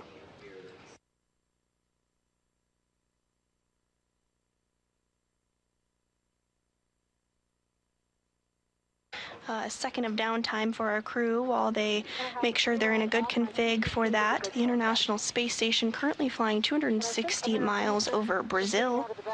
Yeah, do you want to put it on the handle? Exactly. Copy. Good pull test. We'll also have you stow your PGT with the ERAD on the crew lock bag. Let me know if you want words on tethering. Okay, that's right. It's the wreck that was on the mutt. Affirm, it is the external small wreck. It was on the mutt ball stack mutt. Okay, I don't see. I think we must have taken that off. So when you've deployed the mutt, detach that one. That one was supposed to stay. Okay, Yeah, because right now we have I see one ret is going from the mutt to the, that was supposed to be the one that stayed on the bag. Okay, sorry, I thought I asked about that one, and, okay. All right, well, let's, So what about the ret that I just used that has the red, the pit pin ret yeah. coming out of the bag? There's also the integral ret that's on the outside of the bag. Houston's preference is the pit pin ret. Copy. All right.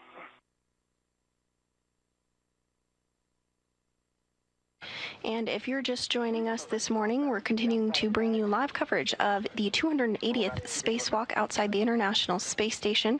We are now 1 hour and 30 minutes into today's spacewalk, where NASA astronauts Jessica Meir and Chris Williams are working to repair and swap out a joint on the Canadarm2. That spare joint that was outside the International Space Station has successfully been removed at this point and has put in a temporary stow location. The crew is now in their articulating portable foot restraints and getting everything set up ahead of the movement of the Canadarm2 from inside the International Space Station that will take place by European Space Agency astronaut Sophie Adeneau.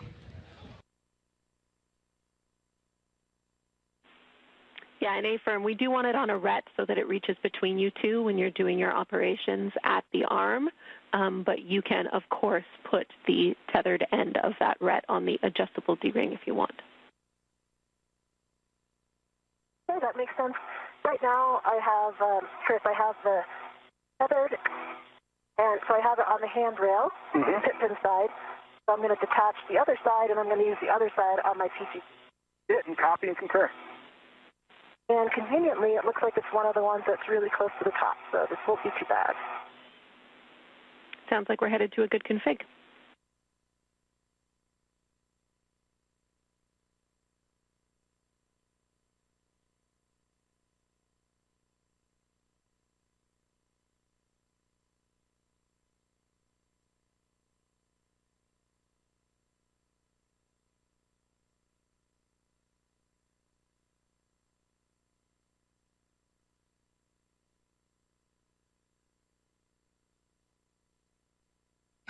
Getting good views from both of the crew members' helmet cams here, respectively, of one another, both in their articulating portable foot restraint.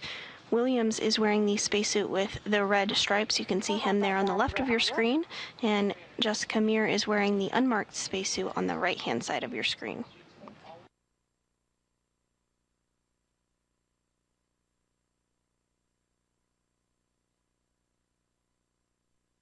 And Jenny, just a reminder, I'm putting the hook that I released from my end, that goes down to my swing arm, on my right bunny ear, in case I need a reminder on that. Copy. We'll track that. Thank you. Okay, that looks like a good config. I see it. Houston agrees, and we are ready for you to work with Sophie and Jack for the R&R position.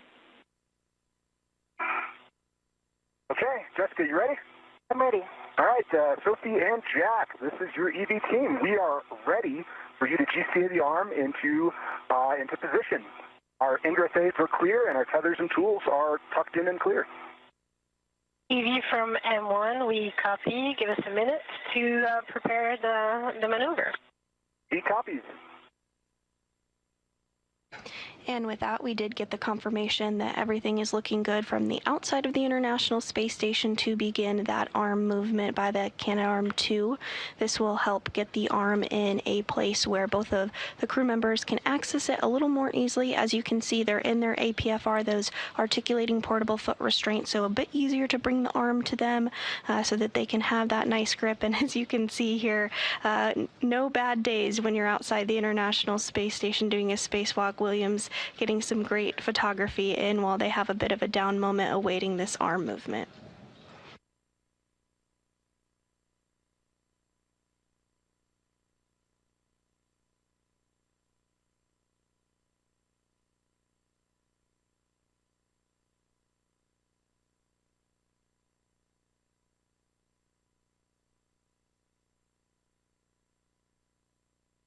EV from M1, we are ready for the motion of the arm. EV copies. We have good visuals of the arm and good visuals of arm clearance. You are go to start motion. Go to start motion, and we'll let you check the clearance of the please. Yep, just watch your And you can see the Canadarm2 beginning to come a little bit closer there on the top of your screen there. That, again, is being controlled from inside the International Space Station by European Space Agency Sophie Adeneau. NASA astronaut Jack Hathaway is also helping to support those maneuvers. I'm watching the clearance here for the spare joint as well. That might get a little bit close. We're a third of the way. Copy. I have a good view of that, Chris. Copy.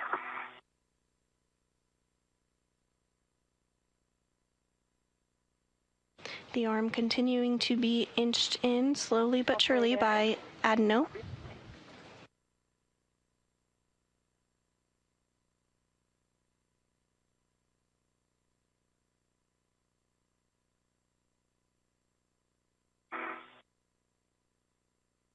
Almost there. Copy. Slowing down. Copy. You have good clearance. Copy.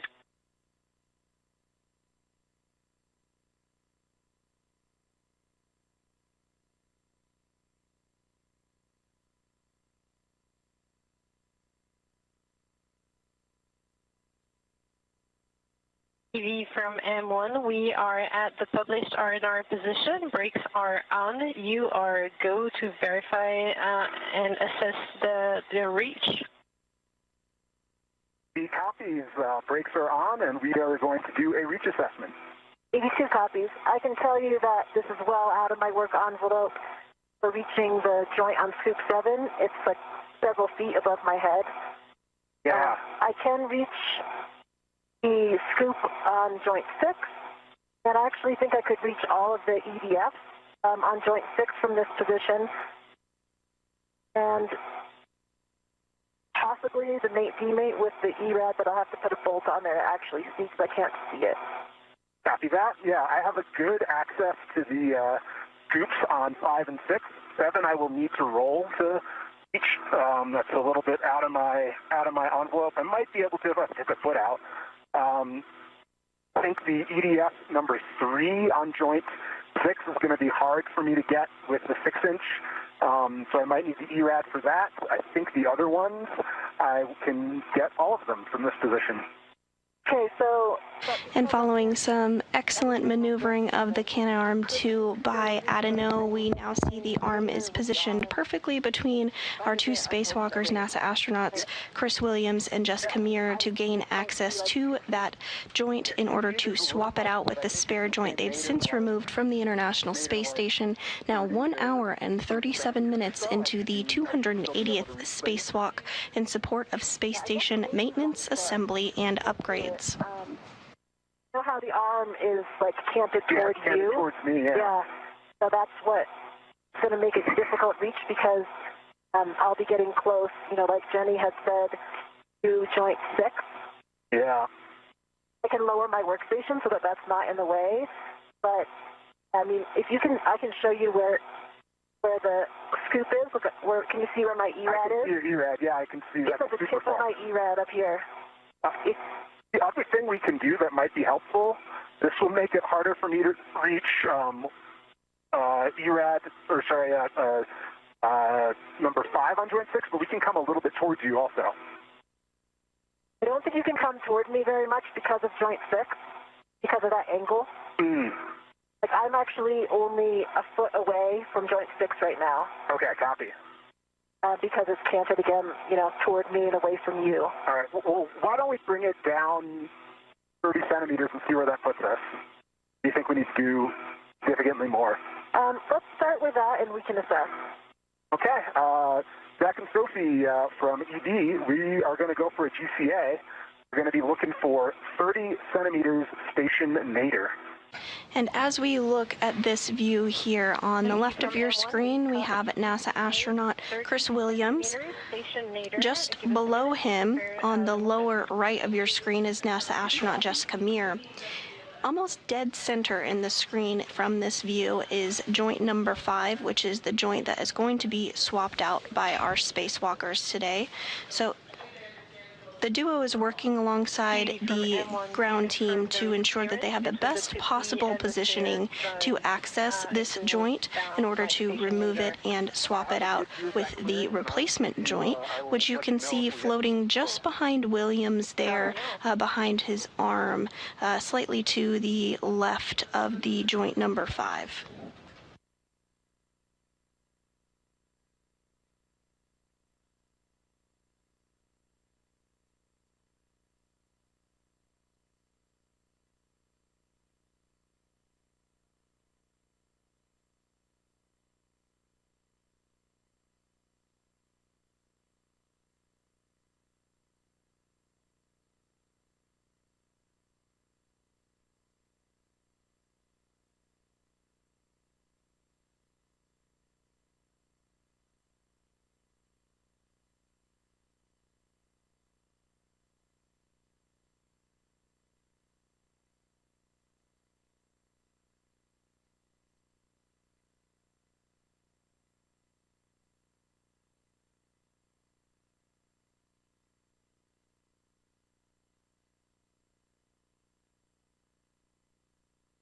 TV from M1, we are ready for the motion. Are you? M1, ready for motion. Go to start motion. Okay, go to start motion. Starting motion. I see motion, and it's good motion. Copy, good motion. And Adeno now moving the cannon arm slightly to better position it for access for the swap out of joint number 5. Ramping out. Copy, ramping out. Still a bit high, but maybe if I take a foot out, I think I might be able to just reach it. Okay. But I also want to make sure, that's what I'm going to be holding on to. Yeah, that you can get a good... So, I'm thinking about how it looks in the pool, and I think it was still further nadir than this. It's going to, of course, start making things more difficult for the EDF and the teammate. TV from M1, we did the motion of 20 centimeters. We could give you a little less than 10 more. Yeah, we can do... you want 10 more, Jessica? Yes. Yep, let's continue 10 more centimeters. Copy, starting motion for 10 more centimeters, station nadir. Copy. A bit more adjustment of the arm in order to get it into just the right place to ensure that both crew members have access to all the points that they will need to swap out that joint. Up there. All right, ramp out. Ramping out. I think that will do it. I'm going to have to, actually try to touch some things here and see how it goes. Yep, I think this will work for me as well. I may need the ERAD for number 6 on joint 5, but we'll see how it goes. Copy. I'm just going to adjust my TCD. Okay. Yep. So we're ready for brakes and to do a reach eval. M1. Copy. Stand by 1. So right now we have the brakes on, and we need a couple more steps. We call it GCA complete. Yeah, GCA complete for now. We're going to do a reach eval, and we'll see what we can do. Copy. Then assessing your reach.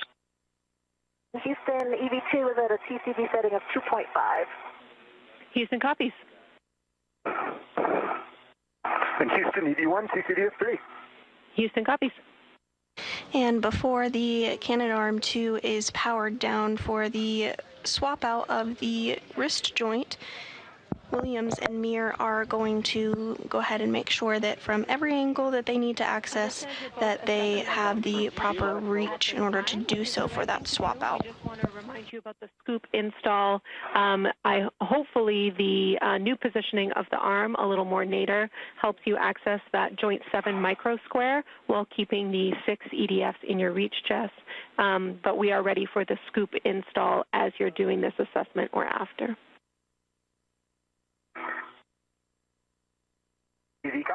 And M1, just to confirm, brakes are on. We're good for reach assessment.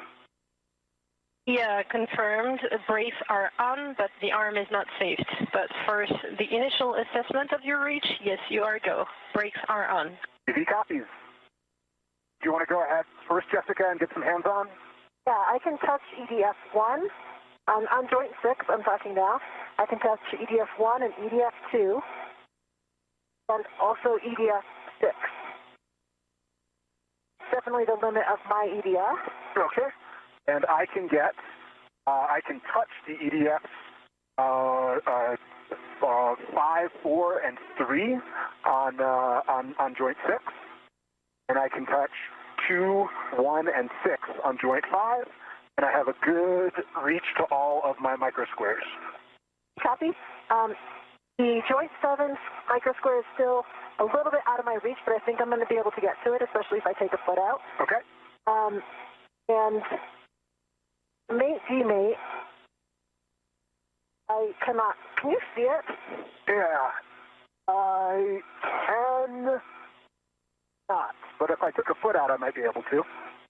Because right now, I have no eyes on it. I know where it is, and so I think that with the ERAD, it's got to be around here, right, Chris? Yep, I'm seeing if I can get eyes with my mirror on it. But I am struggling to see it. If you're just joining us this morning, we are 1 hour and 45 minutes into today's spacewalk outside the International Space Station, the 280th in support of space station maintenance, assembly, and upgrades. Thus far, our spacewalkers, NASA astronaut Chris Williams and Jessica Meir, have successfully removed the spare joint from its location on board the International Space Station and have temporarily stowed it. Forward position. Additionally, the Canada Arm 2 has been maneuvered into place by European Space Agency astronaut Sophie Adeneau from inside the International Space Station. Now, Williams and Meir are working to confirm that they have access to all the proper areas that they will need to begin the removal of the joint that is no longer working as expected, ahead of swapping it out with the new joint. Yeah, I'm not able to see it. It's a little too angled away from me. Okay, is it pointing, like, do we expect it to be pointing more toward me? It should be, actually, because since the whole joint 6 is canted this way, it should be also. Yeah, I think from the other position, so I think it would be a good idea for me to get the scoops on, and then that was the idea, Jenny, before, but weren't we also going to assess my reach for joint 5? I actually am not that worried about my reach for the EDFs in joint 5. Yeah, Jess, we I think it's going to be are fine, comfortable with the reach assessment that we've heard so far, and we agree that the joint mate-demate bolts will be more accessible for the other position. We would like you to install the scoops now, please. Okay, copy. Thank you.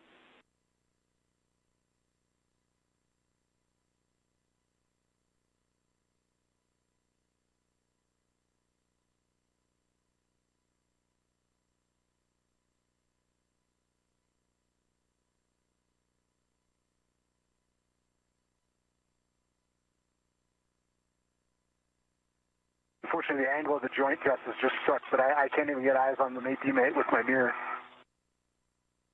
Copy. I can see the mate-demate on joint 5 with my mirror, and I can see the indicator very well. Copy, Chris. Thanks for letting us know.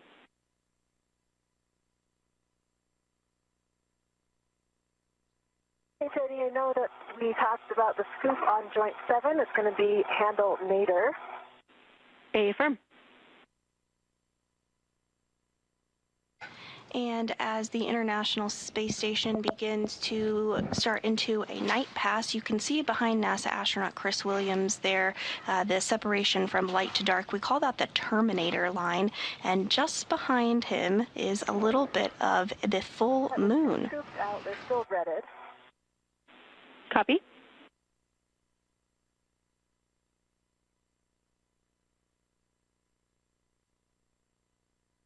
I'm going to put the one on joint 6 first because I think it might help me get the one on joint 7. Okay, that sounds great to us. Keep in mind that we had planned for this handle to be pointing aft in zenith, so toward the lee, but this is the one where you thought a different position might work better?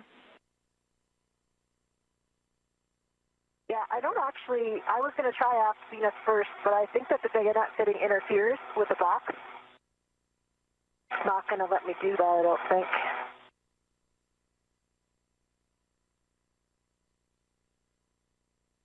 Now I have it directly zenith. The bayonet fitting is actually on top of the box. Oh, which part I mean, where the little radiator box is. It's not on top of the radiated material, but just the MOI.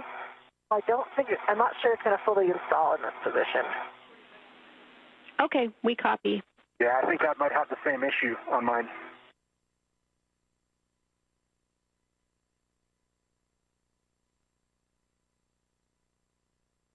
I think I might have to go Venus forward. Or, like I had said,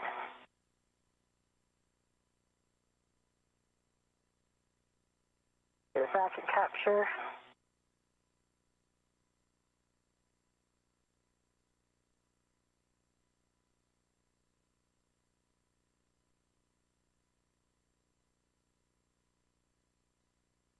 I think Zenith is going to be easier for reach. It'll have to be Zenith forward to not interfere.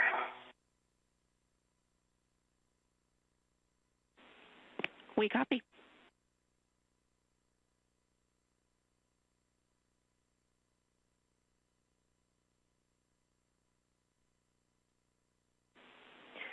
And Jess, we are good with that position. If you are, we are 20 seconds from a short handover, and once install on Scoop 6 is complete, you can move to Joint 7, handle later. Yeah, I think that it's the best option because of the bayonet fitting. I can't go either directly Zenith or after Zenith. That is. And you did hear those communications about a handover. That refers to a brief time period where we do not have either communication or visuals or both with the crew members. This happens when we have handover between our satellites, but is typically pretty brief.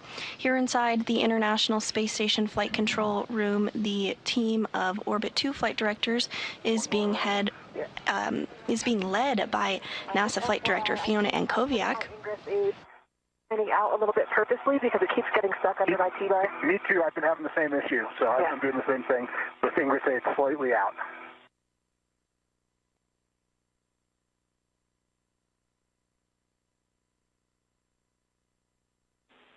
Houston's back with you after the handover.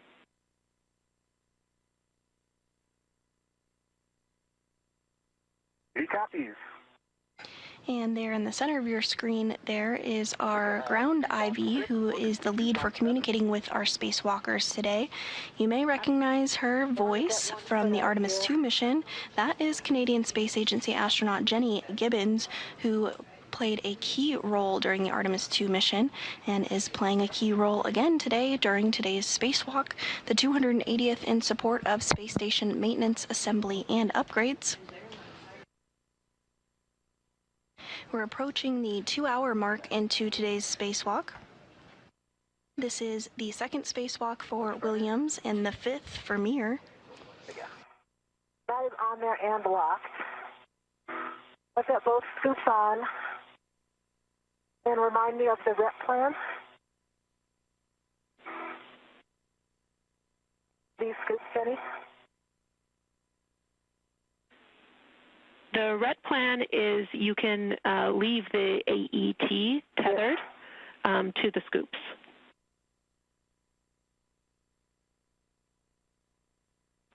Okay, and I'll remove the RET to the bag. Affirm. You'll be removing the RET to the bag. After you do that, you can hand off the whole crew lock bag or just the scoops to Chris. Chris will be installing his scoops and also stowing the crew lock bag on the boom tether point.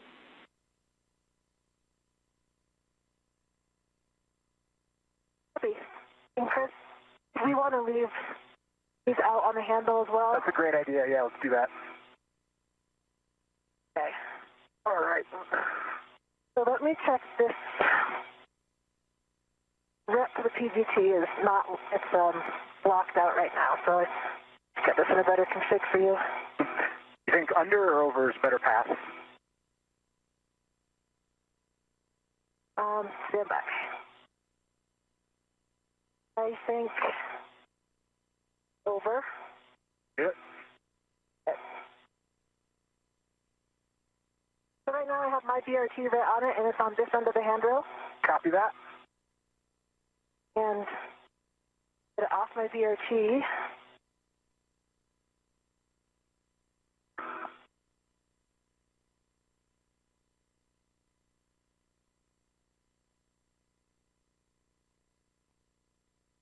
Okay, coming over to you. Copy. Wait, stand by one.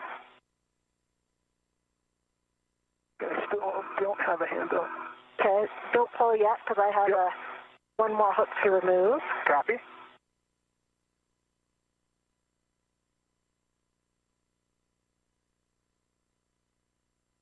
Got a hand on the integral strap on the side of it. Okay, I'm going to push it towards you. Okay, Remember the PGT is on the end. PGT and ERAD is coming as well. I see it.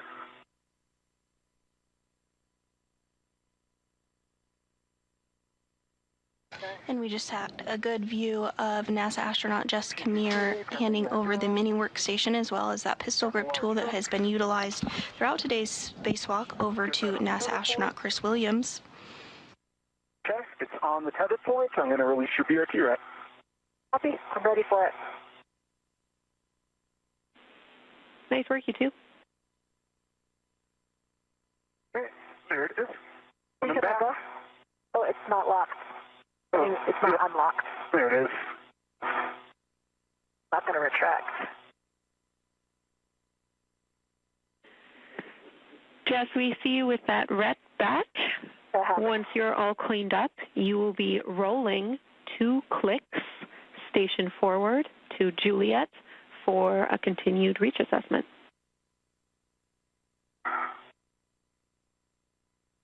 Copy.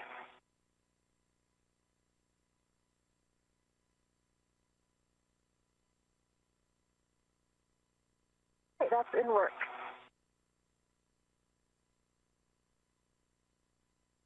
Okay, so your roll pedal. Slit is on it.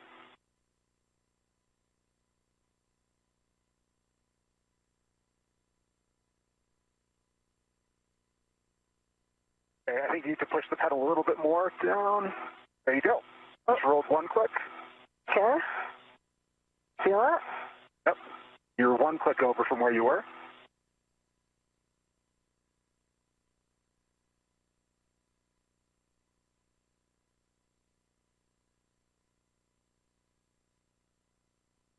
So you're over 1 click. I think I moved more that time. Nope. That's just still 1 click from original. Okay. Williams and Mir continuing to verify access to all the areas that they will need in order to remove this joint that is no longer working on the Canadarm2 and replace it with a new joint that was already on board the International Space Station. They've already removed that spare joint and have it in a temporary stowage location while they work to verify this access, and then will remove the joint that is no longer working. Okay. Nice work. This wrist joint malfunctioned during normal Canadarm2 operations on May 27th, and the arm drew elevated motor current and did not move as expected. NASA did work alongside the Canadian Space Agency to understand the issue and determine today's spacewalk would be needed to replace the joint. Copy that. I'll start working on my scoops. The Canadarm2 launched on April 19th, 2001 on Space Shuttle Endeavour and was installed on April 22nd, 2001 by Canadian astronaut Chris Hadfield and NASA astronaut Scott Parazynski. 4 and 5. I can easily touch those. I'm so close that This is not the first time the Canadarm2 has been serviced. There have been 3 previous maintenance spacewalks on the arm, one in 2002, one in 2017, and the most recent in 2018.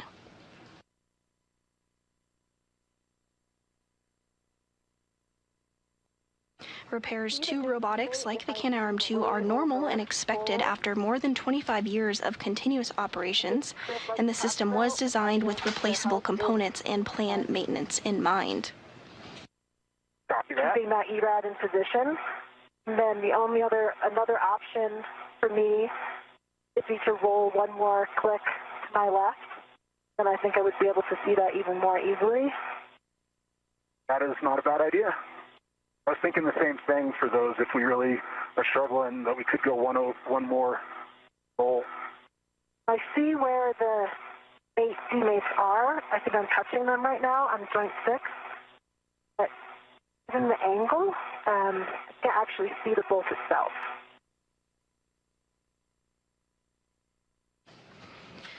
At this time, as we surpass the 2-hour mark in today's spacewalk, Mir and Williams are continuing to make good progress in the 280th spacewalk in support of space station maintenance, assembly, and upgrades. NASA astronaut Chris Williams can be seen on the top of your screen wearing the spacesuit with the red stripes. Jessica Mir is below him in the unmarked spacesuit. This is the 2nd spacewalk for Williams and the 5th for Mir. Jenny wanted to confirm I'm good to install these scoops.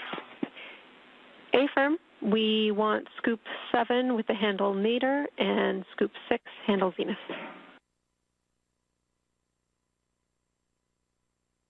Venus 7 Nadir, copy.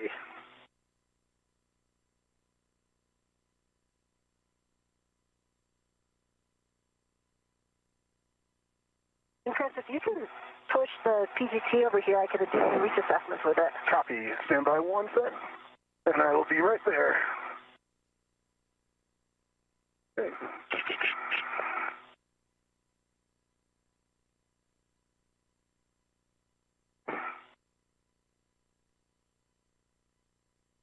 Okay, I have it. You have it? All right.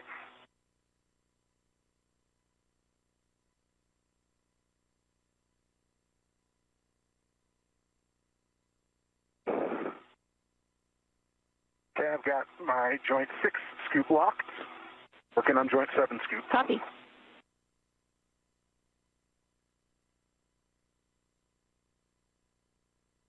I have a good angle with the ERAD for bolt 4.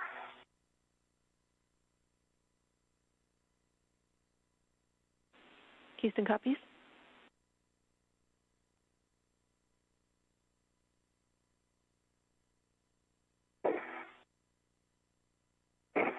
Also for bolt 5.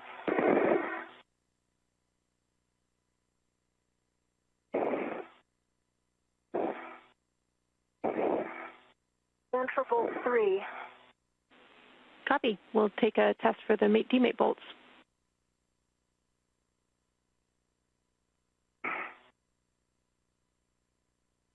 And as you can see from this view on your screen, there is a socket that has been placed on the pistol grip tool in order to gain better access to the bolts that need to be removed in order to gain access to the joint 5, which is the joint that will be replaced today.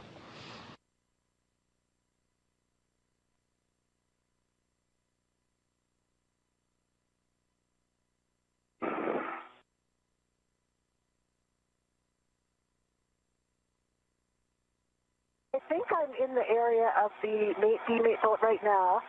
Chris, do you think that if you were able to get more forward, you could... Actually, I think I might try that roll because I can't see it. Okay. Unless you can see it. Not great. The mate-demate is right. Should be right near it, right? Yeah. Either here or here. You're right in the spot. Yeah. I can't see it with the shadow, or with the lack of light. Let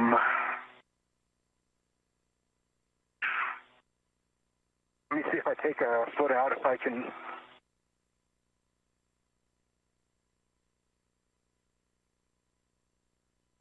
I have a pretty good position with the ERAD right now. Yeah. So if I could get the bolt, if I can get it on.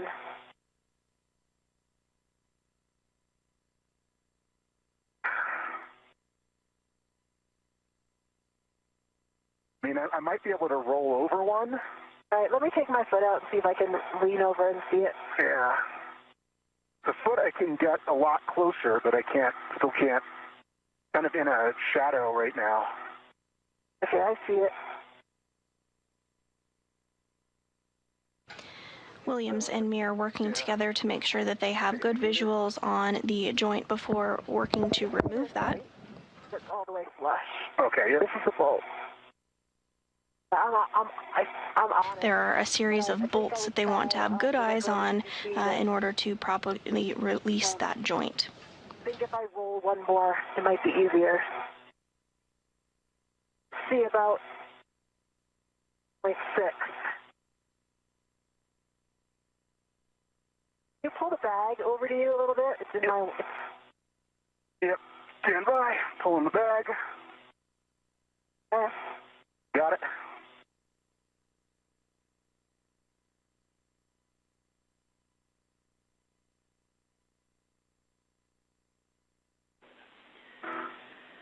Chris and Jessica, we're really happy with the reach test you've given us so far, and we agree that at crew discretion, rolling an additional roll forward on Jess's APFR would really help with that bolt. We can see that you're right about on it. We understand the lighting conditions might not be helping us. But right now we're just trying to assess whether we are ready to power down the SSRMS to continue. So we would also like to move to a reach test similarly for the joint 6 mate-demate bolt. I'm on that right now, Jenny, and it's kind of the same thing. I can see I have the ERAD basically right. I think I'm on it right now. Copy? Yeah, I'm on it. I've got a good reach to that. I'm on the bolt. It might have, just like we talked about, if you can get a hand in there. Yeah. I'm kind of blind for this one. You might be too far away there. Yeah, this one I don't think I can. I think I'm going to be okay here because I can provide enough force upward into the bolt. So I think that this one will, I think I'm good for mate-demate on 6. Okay. Okay, that's good news for us, so thank you. The only thing that would help with this, one last comment, the only thing that would help with this mate-demate on 5 is if we could bring the arm station aft a little bit. I think with my roll, with one more roll, it'll help, but it'll be close. But do you think our clearance for coming station aft, even like 5 or 10 centimeters? From my perspective, I think that would work. I don't think it would make anything else worse. I think it would make that one better. Yeah, that works for me. Would you guys be good with that plan? Houston would be fine with that plan. We also want a check on the indicator for joint 6 mate-demate.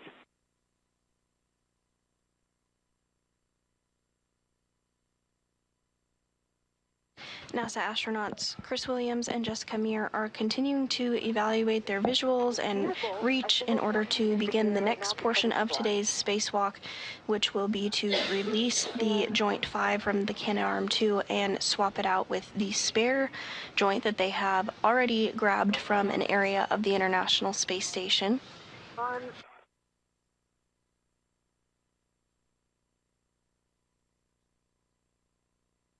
On joint 6, the indicator on my side or Chris's side of the bolt? Chris's side.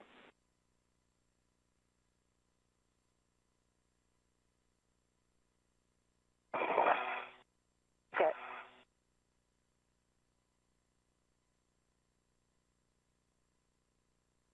This is on my side, and I see it. Yeah. Yep, I see it. Okay. Here, it's better that it's on my side. Yeah. The one on joint 5 is on Chris's side. Joint 6 is on my side. So, yeah, I think...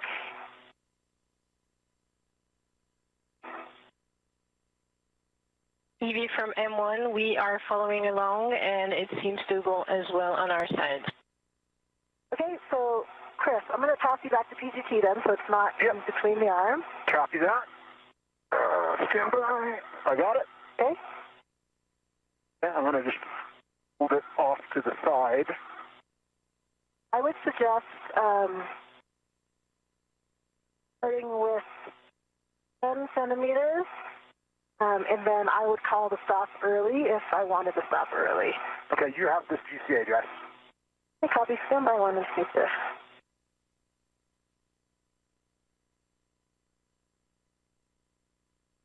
Okay, I am ready for that. So, Jack and Sophie, we would want 10 centimeters station aft.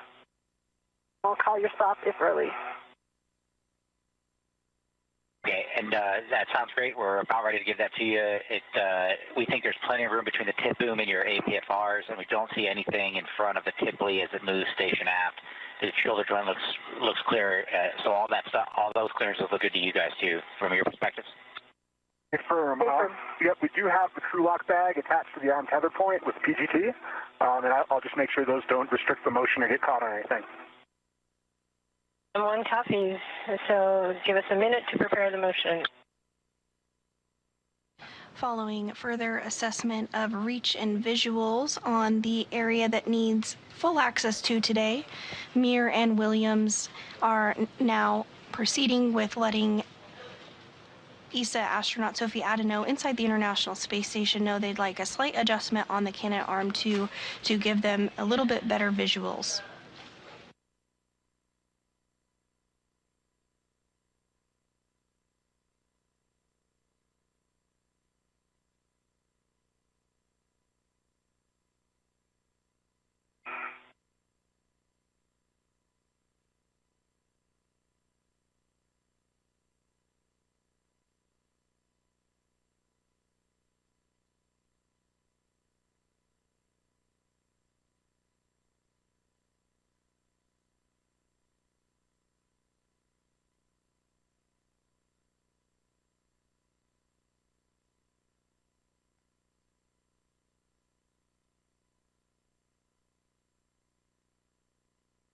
TV from M1, we are ready for the motion. Copy, and I've got this one, so you are go for motion. Go for motion and start your motion in 3, 2, 1, starting. Motion continue. Motion continuing. And a little bit of adjustment taking place there in the location of the Canadarm 2, as you can see on your screen. Got good view of the bolt and the indicator now on joint 5, and I think that it has not affected my view of the mate V-mount for joint 6. So I think we are in a good position. Yep, I concur.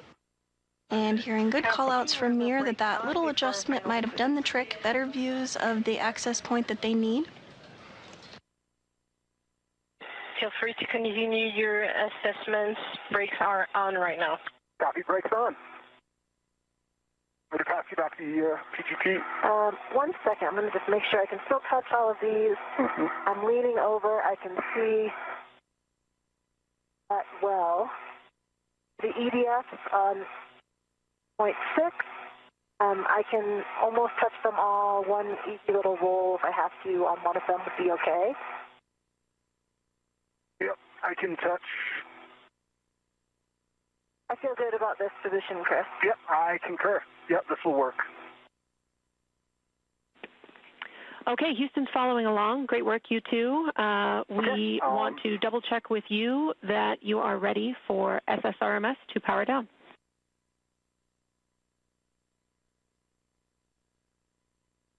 I'm comfortable with SSRMS power down. How about you, Jess? I concur. Okay, ED is good for SSRMS power down. M1 copies, and I understand that it's also GCA complete, and we are going to save the arm. He copies.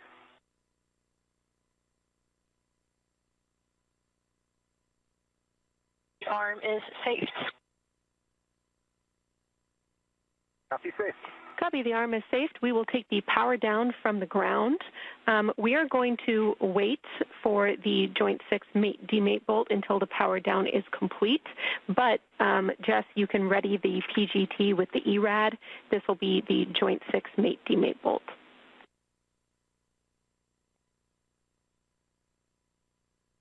And with that, we did get confirmation that the arm is in a config that allows the proper positioning as well as proper visuals for the next portion of today's spacewalk. You did hear the go for power down. Power down actually happens from here on the ground inside Mission Control Houston from our robo flight controller.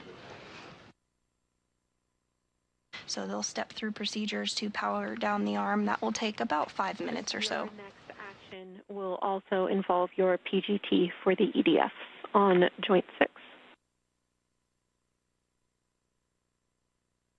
Copy, yeah, I'll get my settings set. Choose a third hand for this ERAD. Yeah.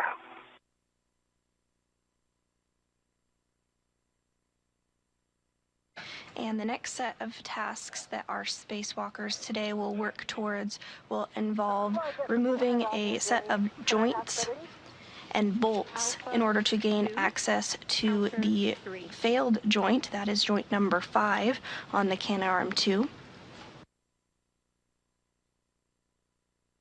Once they have access to joint number 5, they will work to remove the joint and then swap it out with the spare joint that they retrieved earlier today. We are now 2 hours and 15 minutes into the 280th spacewalk in support of space station maintenance, assembly, and upgrades. I think I'm in a good position for that now with the ERAD aligned in the correct orientation.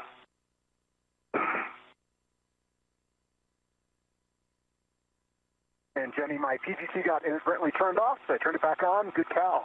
And I'm ready in Bravo 7, counter 2, for when it comes time for EDF. Probably timed out. That makes sense. Okay, copy. And Chris, we will have you stand by until we have released the mate-demate bolt.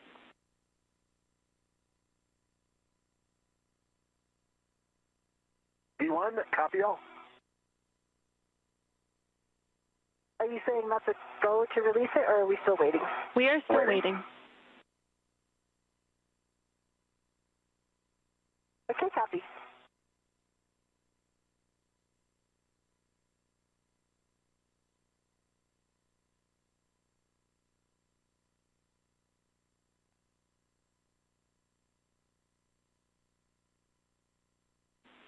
While we're waiting for the power down here, Chris, we had EDF 3 and 4 written with your PGT, and then we thought that you might need for EDF 5 the ERAD. Do you agree? Yes, I agree with that. 3 and 4, my PGT will work. 5, definitely need the ERAD. Jessica might also be able to get 5 just as easily. I'm not sure. 5 I can easily get. Yeah, that's the one on the, yeah. Okay. This one right here. 5 on joint 6. Oh, on joint 6. That's good to know. We'll keep that in mind when we get to it. I'm not sure if you can or not, but no. I can't even see 5. I can just see 6, 1. But, yeah. See 6, 1, and 2. Okay, yeah. Then I can take 5 with the ERAD. Copy all, you two. SSRMS is powered down. So with that, Jess, you have a go to release that Joint 6 mate-demate bolt. This is 35 turns at the bolt, 70 turns on the ERAD at the PGT. Okay, Jenny, I'm going to count turns on the PGT, and I'm going to try to get lined up here. Copy. We'll expect 70. That's 70 turns.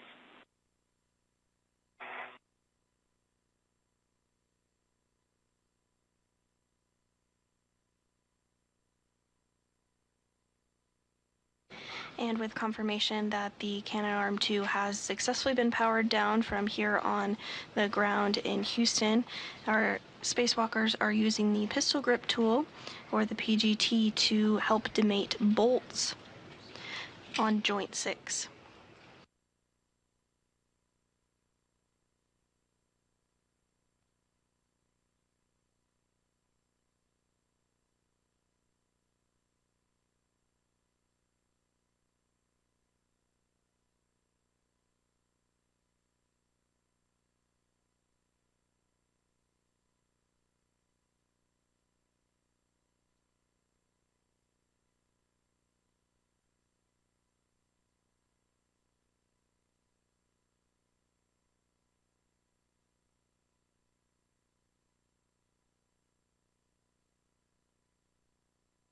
quite able to get it on there yet.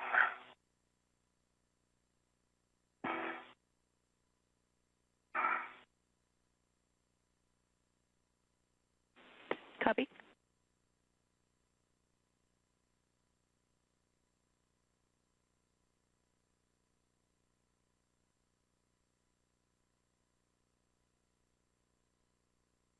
And from this view on your screen here, we can see today's spacewalkers as they work to remove that bolt on the joint to gain better access.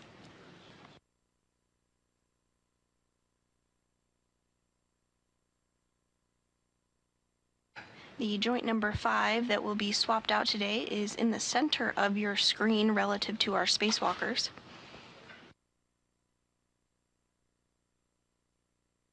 Okay, I'm on the bolt. I'm going to start turn. Houston copies.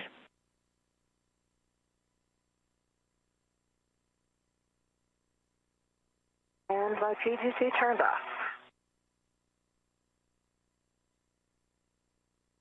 Copy. And on the lower portion of your screen there, you can see NASA astronaut Jessica Meara. She wraps up using that pistol grip tool to release the bolt on joint 6. LED test battery 46, 40.4. Have alpha 2, counter 3 set. Good readback of settings.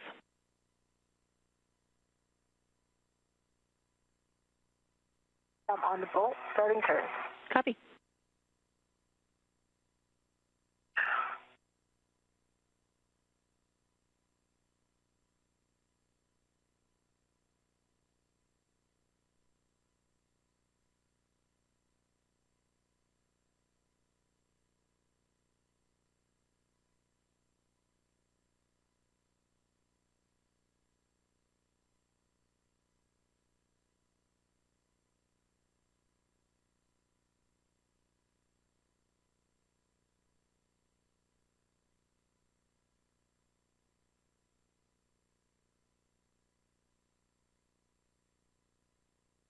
Meara and Williams are working to demate the bolts on the joint 6, though that's not the joint that will be swapped out today, that's joint 5, but this will help them get better access to remove the latching end effector of the space station, sometimes called the lee, but this is essentially the hands of the Canadarm2. These will be removed shortly after these bolts are demated in order to get full access to joint number 5, which is the joint that will be swapped out today.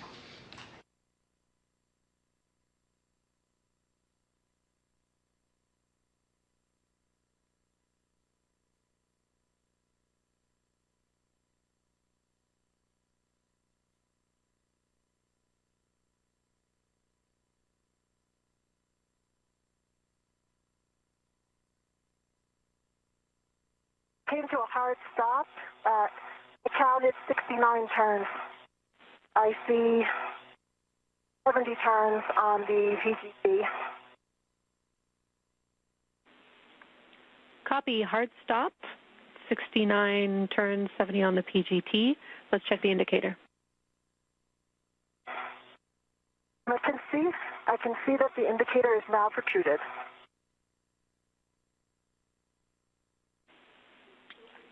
Okay, that is good news, Jess. A very difficult position. Yeah, we understand. You did a great job there. We will have you roll your APFR to Lima to a more vertical position. Your next step will be to drive the EDFs for release. And Chris, if you are in position, we will take a verification. I think I'm going to... Go ahead, Jess.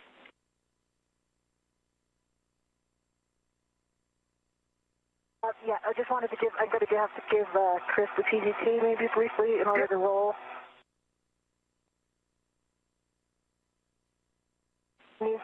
Okay, and once you are rolled appropriately, you will be releasing EDFs.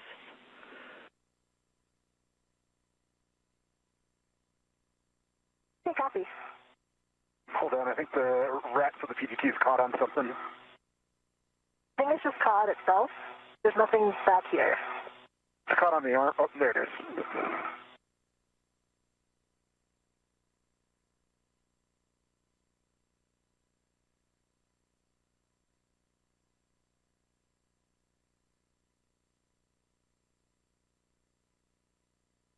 And Chris, am I on the roll pedal?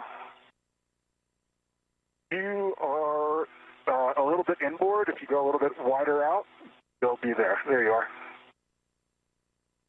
Okay. I saw you move up a click. Yeah, I'm in a good position. And we are in a handover between our satellites here and do not have visuals of the crew members as they continue work to remove those bolts to get better access to joint number 5 ahead of the eventual swap of that joint with the spare that they retrieved earlier today. But we do still have voice communications with the crew aboard the space station. That looks like vertical. Oh, no, you're not clicked in. You're not clicked in. You're one click off vertical still. A little more outboard.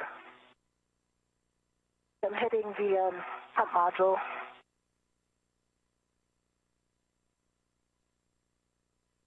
Okay, there we go. You're still one click off vertical. Yeah, I think my plus is hitting the... Okay.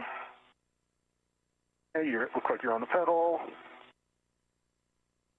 I think you might not have been on the pedal for it. I feel like I'm vertical now. You're still one click off, but if that works for you, that works. I think it might be my swing arm on the... Yeah, let me get my swing arm back. Chris, understand you have eyes on this APFR roll, but we do want you to get ready to release the EDF. I do. Either you can start with the ERAD if you need it for a You're bolt, vertical now. or start with your PGT.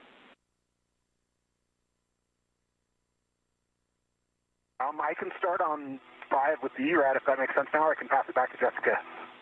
We like you starting on EDF 5 with the ERAD. Copy EDF 5 with the ERAD in work. Your settings are Bravo 2, counter 2. And do you have settings? Bravo 2, counter 2 with the ERAD. Affirm. Bravo 2, counter 2 is set. Copy, set. For EDF 5, we're looking for 11 turns at the PGT. Copy, 11 turns at the PGT. Starting turns on joint 6, EDF number 5. Good words. And as Williams continues to use the pistol grip tool to remove that fastener, we are getting a view from here inside Mission Control Houston of the flight control team that is being led by NASA Flight Director Fiona Koviak. Today's ground IV is Canadian Space Agency astronaut Jenny Gibbons, and our Capcom, or capsule communicator, which has been communicating with the crew on board space station, is JAXA, or Japan Aerospace Exploration Agency astronaut Aki Hoshide. Check on EDF 5. When Jess is ready, you can hand the PGT back to her.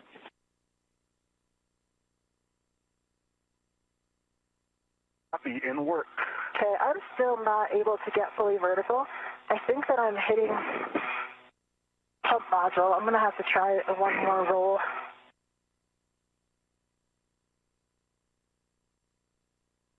Am I on the pedal now? No, negative. You're on the foot loop. A little more outboard. Yep, you're on the pedal. Yep. You're on the toe, the heel clip, so a little bit more outboard still. Now you're on the pedal.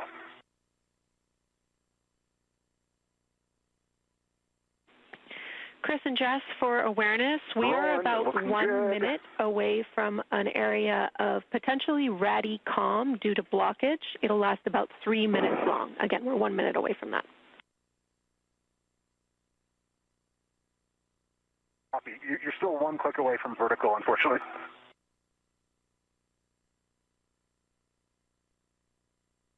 I feel like I'm hitting the module. Yeah. I think I'm going there, and then it doesn't lock because I'm hitting the module. You're like super close. my pliff. I think my vapor pliff is hitting the pump module, so... You look like you're there now. Okay. Yeah, if you're locked, you're there. Okay, I think it is locked now. Yep, I think you're there. Okay. All right, great job. Jess, you can take the ERAD PGT.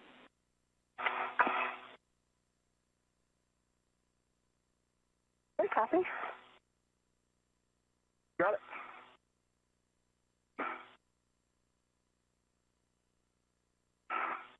Have it. Okay, copy that. Screw lock bag kind of came with you. Hopefully it's not in the way. So why don't we lock this out a little bit? For the rat? Yeah. Oh, it's okay right now. Okay. And I am good for any of these EDFs, or I'm going to say one for last. Yep, that's what we have written. 2 or 6. You can do EDF 2 or EDF 6. Your settings are Bravo 2, counter 2.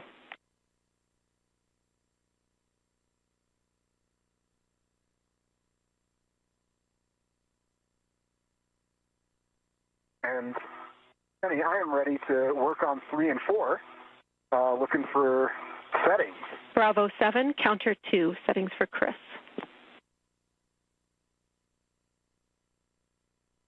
Settings for Chris, Bravo 7, counter 2, set. And that was Bravo 2, counter 2 for Jessica? Affirm. Now 2 hours and 30 minutes in today's spacewalk, we are continuing to hear Canadian Space Agency astronaut Jenny Gibbons provide good words up to the crew on board space station. Just moments ago, continuing to give language about the pistol grip tool settings that they should be utilizing in order to remove these fasteners and bolts from the 6th joint on the Canadarm 2. Going out nicely. This will help the crew members gain access to joint number 5, which will be the joint that is swapped out later today. For EDF 2, and you can pull the lanyard out.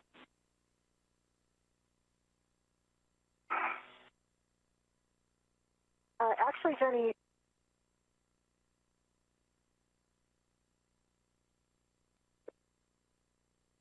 five and I turned on the PG and it was fully released.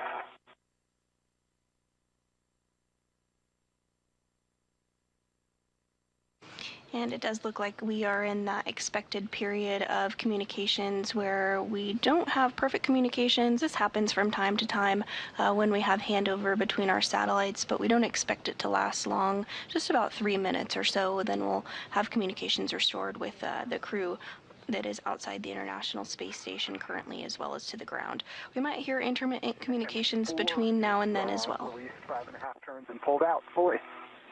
Okay, Houston's back with you. Okay, I'm going to get into a position That for was 6. some RADICOM. We copy EDF 4 released and pulled out. Jess, I missed your clarification on EDF 2.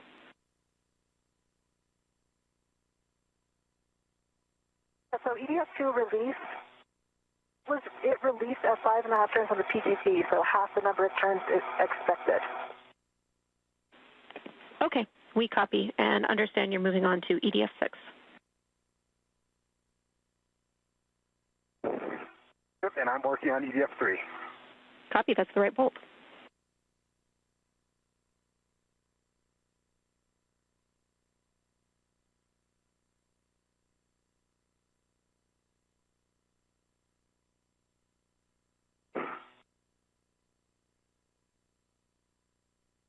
Starting EDF 6.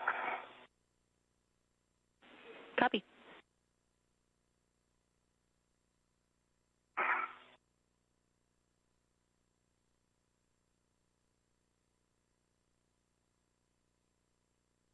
EDF 3 fully released with 5.5 turns and pulled out. Copy. Good EDF 3 release. Chris, you can stow your PGT. PGT stowed. Jenny, I have 11 turns on the PGT on bolt 6, fully released. Copy. EDF 6 fully released. The lanyard is pulled out. Jess, you will be releasing the final bolt while Chris gets into config to maintain control of the Lee cluster. I would like you to ret to, we have written joint 7 scoop before that final bolt.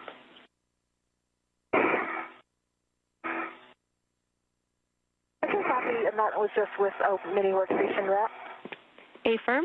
25 seconds to handover.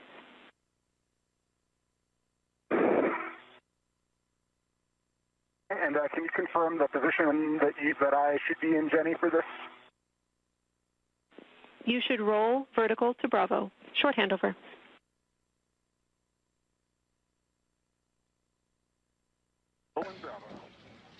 If you're just joining us today, we are 2 hours and 34 minutes into the 280th spacewalk outside the International Space Station.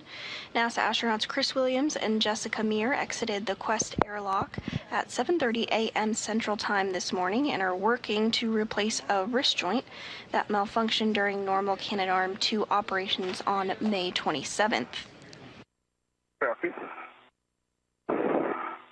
Thus far, the crew has retrieved the spare joint from the International Space Station and temporarily stowed it, and are working to complete procedures in order to gain access to joint number 5, which includes removing some bolts and attachments and eventually removing the lee or latching end effector, essentially the hands of the Canadarm2.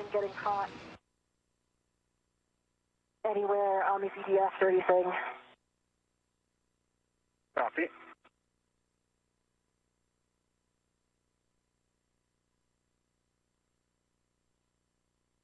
Houston's back with you after the handover, and we see the ret to the scoop for Jess.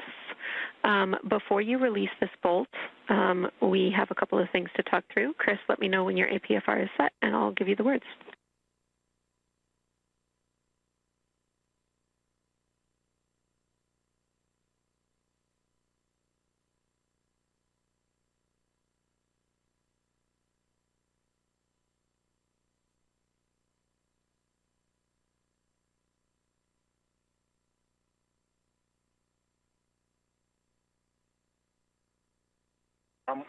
And just one quick thing, we need to move the spare point. It's kind of in the way. So I'm going to need to rotate it.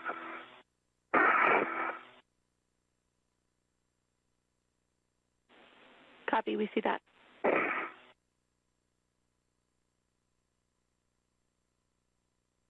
Okay, I think that's in a good position now. All right, we agree. And Chris, confirm, it looks like you're in Bravo, is that right?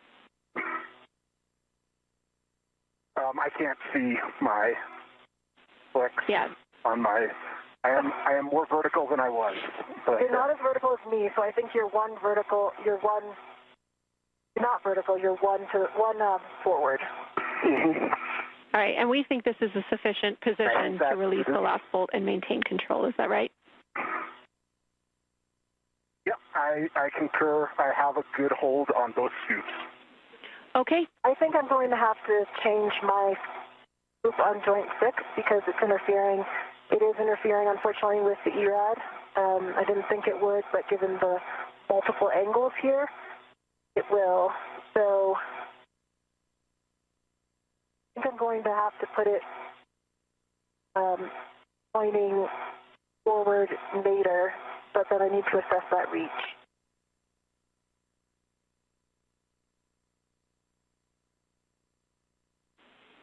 Copy, we're talking about it. 30 seconds to hand over. PGT if that might work. I probably could do it with your PGT, but then you would have to put your PGT back. Yeah. So what do you guys think, Jenny? Short handover.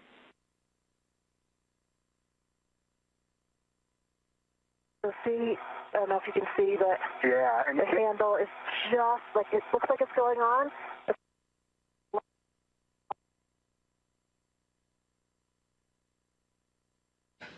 And we're in another brief handover period between our satellites, but we'll regain those communications and visuals here shortly.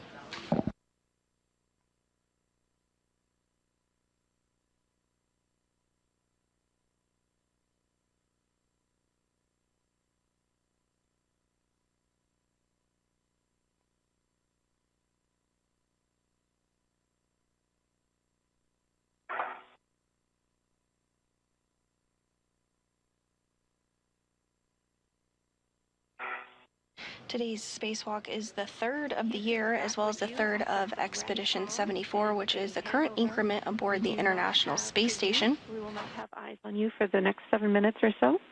I'll take a status, and I have some words for you before release. Chris, I think I did get into a position. Copy, yeah, I see you on it. But Jessica's just, I've got good control. EV1 has good control of 2 scoops on joints 6 and 7. Jessica has the ERAD on the last EDF. Okay. Confirm, I have the ERAD ready, and I'm ready to release. Copy. Before we release, we do need to do a HAP and a glove check before we do the mass handling for the Lee cluster. So I'll take that from you both. Copy. E1 has a dry HAP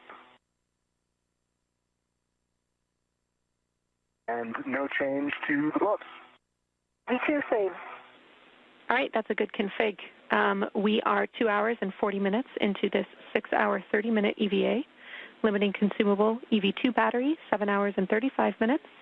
We are 15 minutes down on the timeline, but with that, we are ready, if you two are, to release the final EDF. And Chris, you maintain control. You have to avoid contact with the Lee mouth, latches, and CLA lens and light.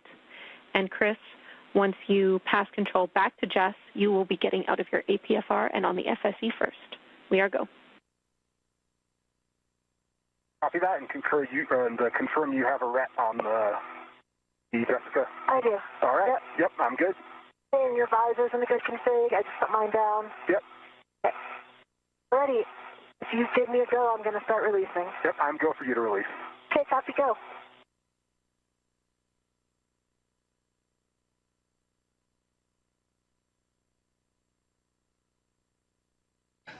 And with that, we did hear a bit of communication between the ground and our spacewalkers, NASA astronauts, Chris Williams and Jess Camere. We heard a glove and a HAP check. That, again, happens from time to time throughout the duration of every spacewalk that we do. The crew takes a look at their gloves, makes sure there's no cuts or tears in the gloves, as well as does a HAP, helmet absorption pad check. This is a absorbent pad that is inside the helmet of every crew member when they do a spacewalk to help absorb any liquid should it become loose during a spacewalk. Both crew members reported good gloves, good HAPs, and have the go to remove the last attachment on the Lee cluster, that latching end effector cluster, essentially the arms of the hands rather of the Canal 2.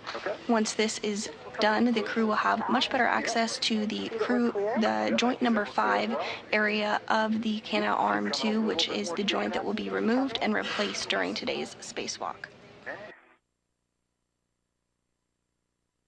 And maybe a little bit more station aft, and then we can start this rotation. Copy. You ready to start the rotation? Yeah, I'm ready. All right, we'll watch the clearance of this joint, and we'll start a gentle roll. Okay, coming slowly. Yep. Okay, we're going to need to come a little more station out. Feet out. Okay. Okay, I need to switch hands. Okay, I'll hold here. Okay, you have control? I have control.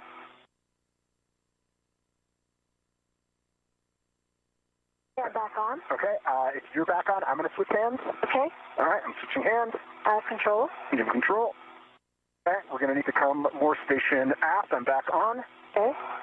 Can't see the clearance anymore to my left because my arm's in the way. We don't have any. We need to move a fair bit station aft.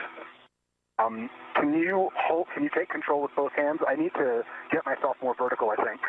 I have control with both hands. All right, you have control with both hands. I'm releasing. And I am working to get myself fully vertical.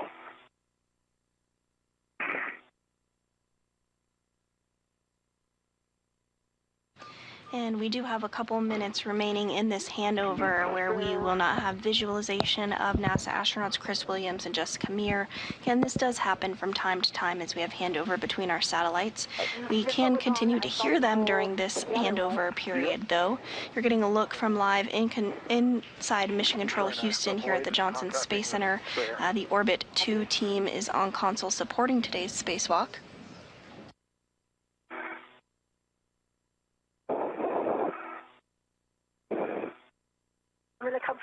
instructions, so take your time. Mm-hmm.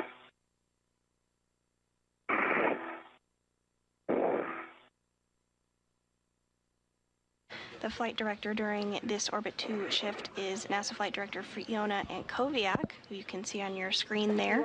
Today's ground IV, who has been communicating with the crew during the duration of today's spacewalk, now approaching 2 hours and 45 minutes, is Canadian Space Agency astronaut Jenny Gibbons. Repositioning this spare, which is right in my workspace. So you're above the total? Yep. Thank you. And we should be getting visuals back of the crew here momentarily. Okay, moving the spare. I'm just going to move the spare way out of the way. Yeah, because remember, we're going to both have to squeeze in there, so yeah. I would say as far starboard and zenith as it can get. Yeah, I and then agree. Really tighten up that ball stack. Also, just so you don't get caught on anything, the camera on your rep, right, the rep on your camera is not, yeah. I see it. And it's, yeah, I think looking at the rest of your tethers, I see a good config. Okay. I think it gives me a preview as well. All right. Yep, I'm looking at you. Your tether's all looking at good config. You need to bring the Lee a little bit more towards me so I can get a hand on it. Okay. Okay. Working it. And I've got one hand.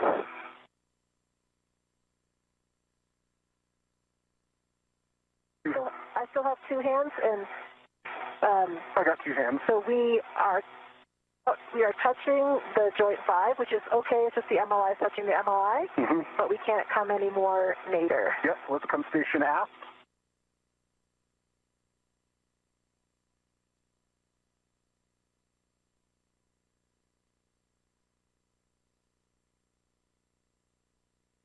Okay.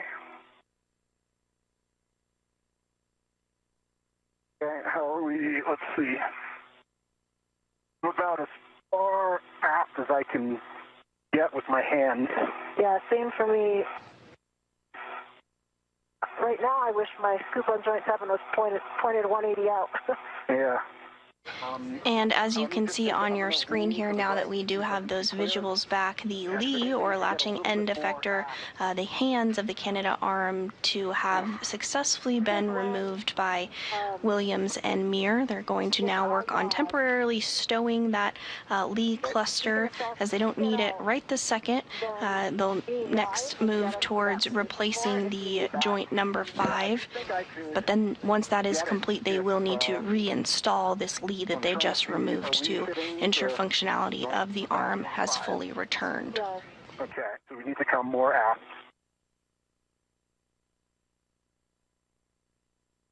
Yeah, I can't really come any more aft. Okay, I think I need to hop out then and get my BRT on the FSE. I might be able to come up high enough to grab this, I think. Okay. Okay. And I can definitely get it down, I think, toward you. Yeah. Okay, you have it held? A-firm, I have good control. Okay, I'm releasing control. I have control. You have control. Houston's following along. We agree with the plan. Chris, once you are down on the FSE with your BRT down, and you are close enough to one of the scoops, you will be putting down a ret for a ret swap. Copy that. I have egressed, and I'm coming down the FSE. One thing to remember that when we get in and out of the APFRs, you can feel it move. Yeah. So, extra tight grip because everything moves, including Frozy in your hand. Yeah. I'm going to roll this APFR. And a pretty breathtaking view here of NASA astronaut Chris Williams from his helmet camera as he peers down at the Earth below as it flies just off the coast of Baja, California. You can see the arm 2 extended out as the duo works to repair that joint number 5 in the Canadarm2, which launched on April 19th, 2001 on Space Shuttle Endeavour and was installed on April April 22nd, 2001, by Canadian astronaut Chris Hadfield and NASA astronaut Scott Parazynski.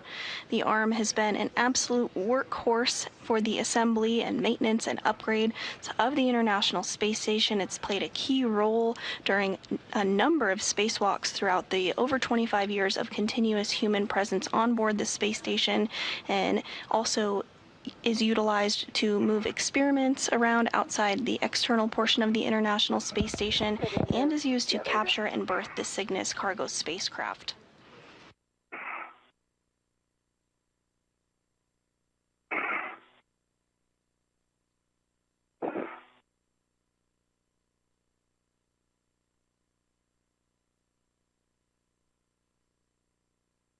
Okay.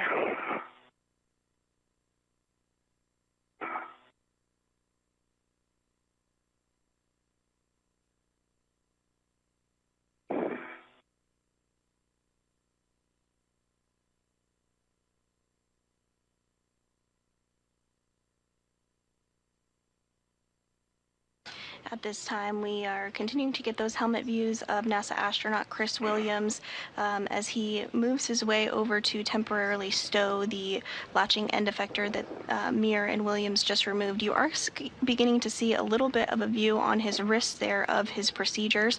That checklist is utilized by the spacewalkers throughout the duration of their spacewalk, as well as when they are depressing and repressing alongside teams on the ground who are following very closely with those same procedures here in a little more detail, but the crew members do have access to that throughout the duration of their spacewalk.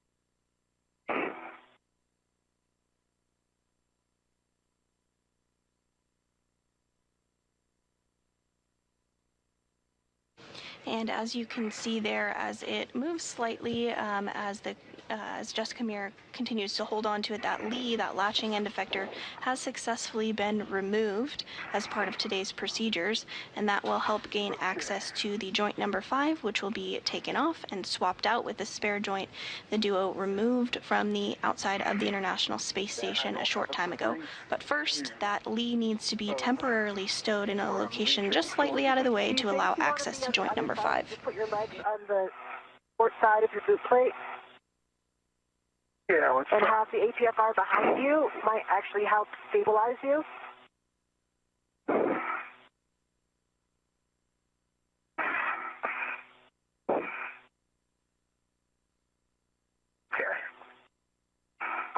I can get one hand on it.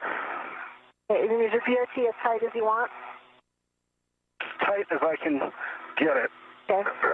The other joints as well? Yeah. Okay. All right. All right, I've got one hand. Okay, copy. All right. And you can come Do you want me to push let's talk about the plan. Push it toward you? Yeah, push it towards me. Okay, pushing toward you. I have 1.5 hands on. Okay. Got 2 hands? Okay, you have 2 hands. Okay. I've got it. Stable? It's stable. Okay. And what about a rep swap first? Yep, can you hold it? I can hold it here. Yep, you got it held? I have it held. All right, I'm getting a rep. Good job, you two. We're following along.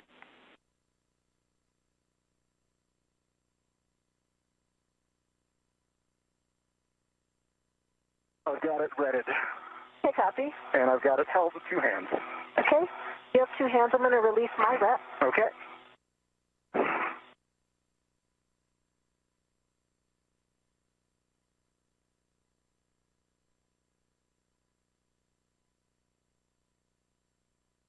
I've released my rep. Copy. So I think at this point the idea would be for me to egress. Affirm.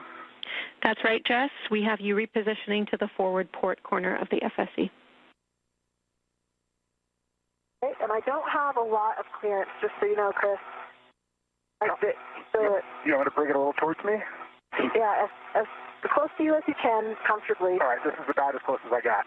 Okay.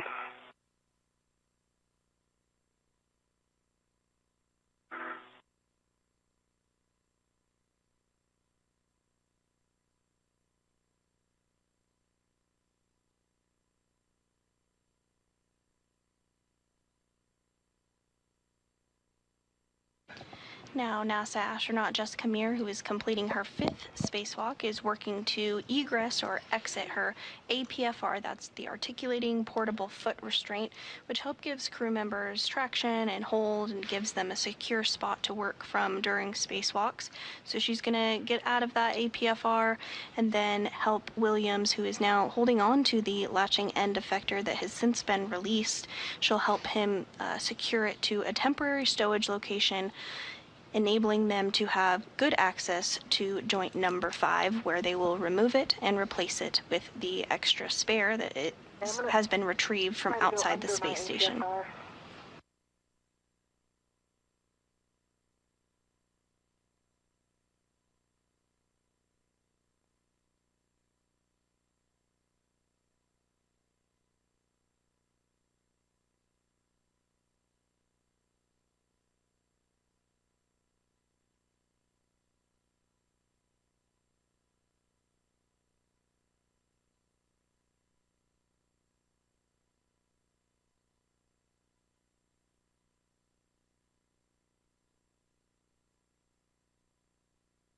You see my clearance from the lease?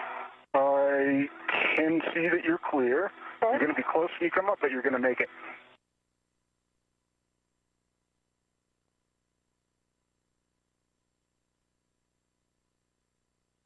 Okay, you're close on the left now. Copy. I need to try to roll onto my left, get a DOT down.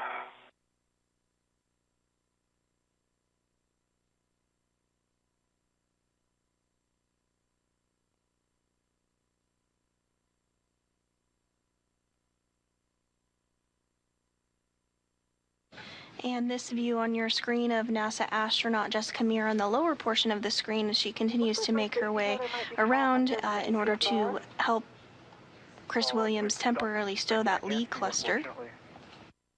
Yep. I like the reel got back. Yeah, I'm going to get a local down and go back.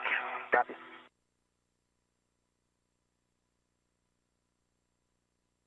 We're also getting a good view of the Earth in the background just behind the Canadarm2, where our spacewalkers are completing the 280th spacewalk outside the International Space Station.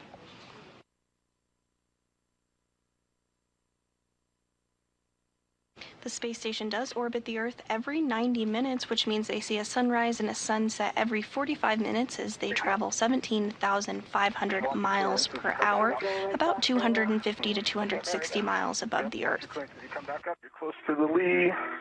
Okay.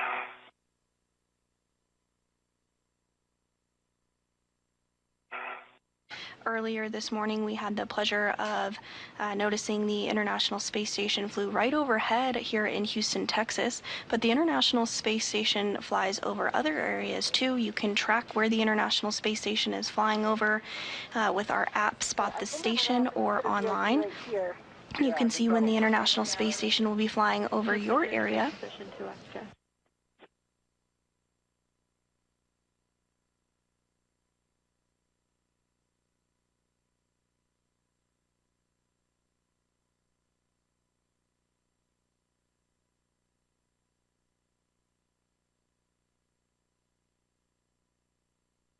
The International Space Station has been continuously occupied for over 25 years, since the year 2000, and in that time 292 individuals from 26 countries have visited the International Space Station, and right now there are currently 7 human beings living and working aboard the International Space Station and completing key scientific research that will enable our return to the moon and on to Mars. I've got one hand on it. I've got 2 hands on it.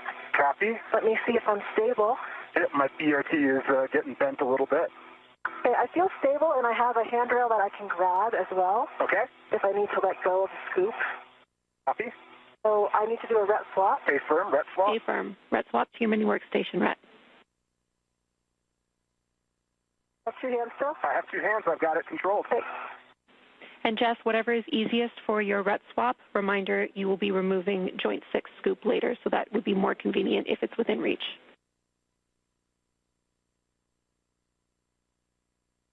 Copy. I'm going to move it there just to save that for later, because I think it's going to be hard for me to reach 7. Copy.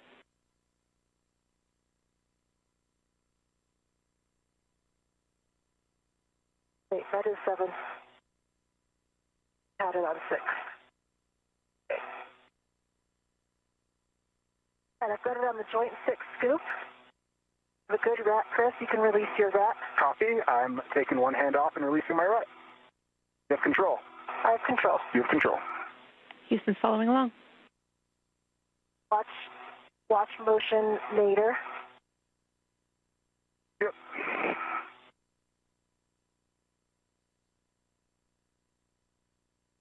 Okay, I got my ret back off. I got 2 hands back on it. Copy. I feel like I'm in a good position for you to translate aft. Okay, yep, I'm going to come around aft. I think that's what's going to work better. Do you agree? Yeah, I think in this situation, yeah. I think me coming around to the aft side will work best. It's a bit of a reach for me from here. I agree. Okay, I'm going to let go. Do you have full control? I have full control. Okay, I'm going to try to do my best not to bump this as I am getting out of here. But it's going to be tough.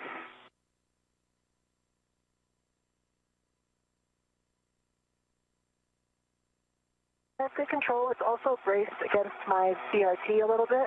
Copy. Then a reminder, the spare is behind you and the zenith. Copy.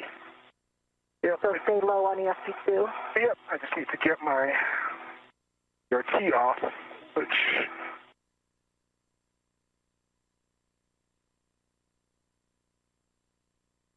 I feel like I'm contacting the lead a tiny bit.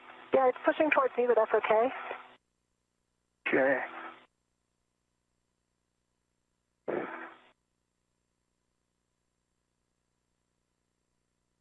At this hour, we have now surpassed the 3-hour, 2-minute mark into today's spacewalk, the 280th outside the International Space Station. Mir and Williams have successfully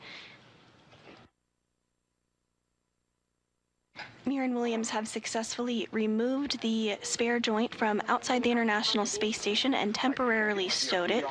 They have also worked to remove the Lee cluster, or latching end effector cluster, which you see them now working to temporarily stow that to gain access to joint number 5 on the Canada Arm 2, which you see in the center of your screen there. That's the joint that is going to be swapped out today. Once that is complete, the duo will reinstall the Lee, and the arm will be powered back on to test electrical connection of the arm.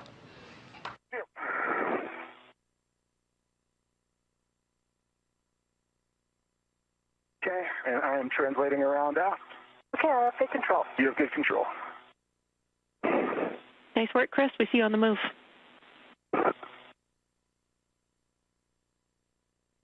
And in this view as well, we are also seeing the new joint that will be installed in the top right to middle of your screen there next to Chris Williams. That was retrieved earlier this morning from outside the International Space Station and has been secured on that handrail there temporarily while the crew completes additional work on the Canada Arm to gain access to that 5th joint.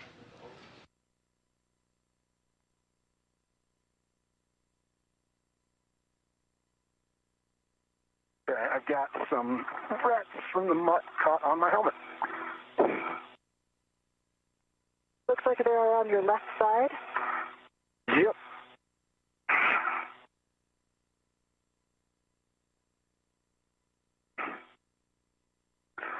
Usually a down and out motion work. Yep, I got him. Okay, good job.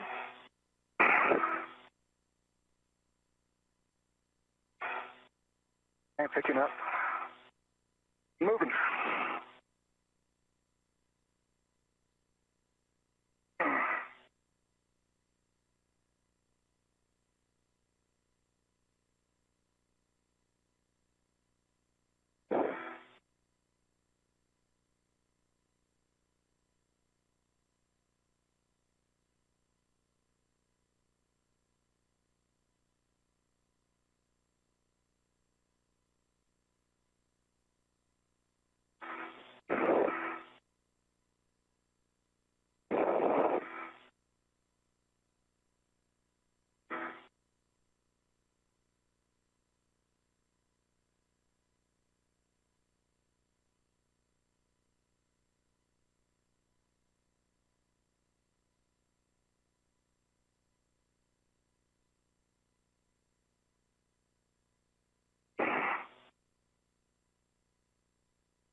Just an FYI for later, Chris, that vet got locked.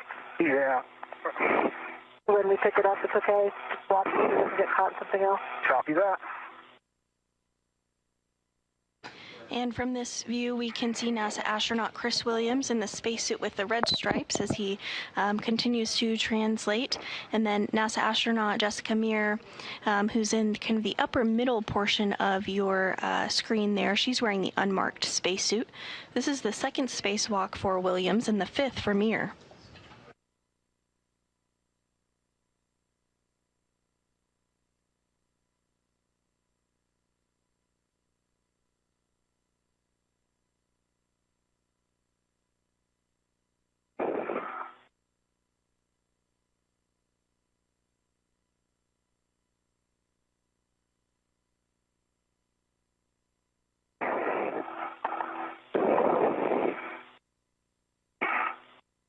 Okay. Back around, getting into a good VRT position. Okay, what I'm hoping is we can actually make this the whole maneuver to top dock. I concur. I think that I will be able to push it off to get it all the way there. And then as soon as you can get a hand on it, I think we can help get lined up. Copy that. I see the barber pole on my side and I see the barber pole over here. Basically, I will just have to rotate it a little bit. Okay. Just get my BRT down.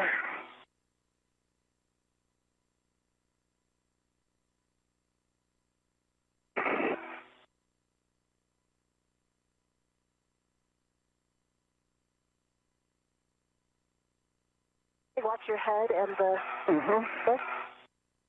Okay, let me get rigidized, and I will be right with you. Are you going to be able to pull it after and not pull it into you? With one hand, yes. Okay. Yep. Okay, I've got not a great grip on the scoop, but I can move it aft. Okay, I'm ready to move aft. All right, let's come aft. Okay, slow. Slow. Slow. Okay, I think that seems pretty close to a line. Okay, no, it's not. Okay. The barber pole needs to come... Oh, I'm losing the grip. So, basically, we need to rotate it towards the aft a little bit. We're getting close now. Okay. And a little bit more. Okay. I think I see soft dock lined up. I see you lined up. Let's try to come down. All right, come down. Okay. I see soft dock on this side. How are you looking? I see. I'm expecting to see the thing on the bottom move, click. Yeah. It looks like it's lined up. I can try an EDF. Do you have it held? I have it held. Do you have it held? EDF 5 is in. Okay, copy. Okay. Great work.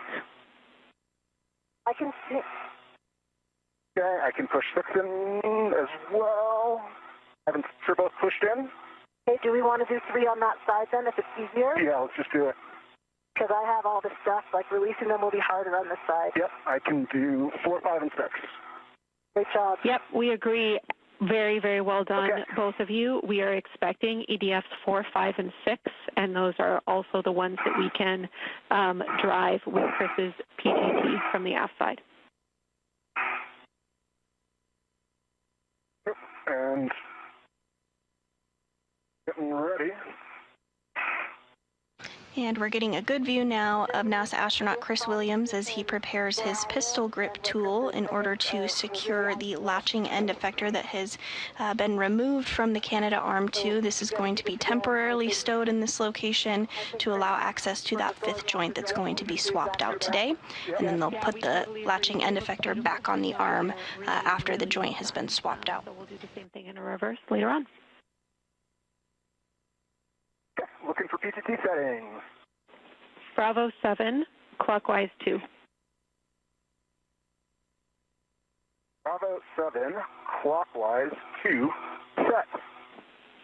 We're looking for 5.5 turns, and then we'll take your PGT good words, and then you can re-trigger each bolt until you get less than a quarter turn.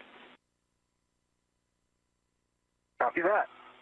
5.5 turns, and then come back and re-trigger the less than a quarter. Okay. Starting turns on. Now let me get a better position.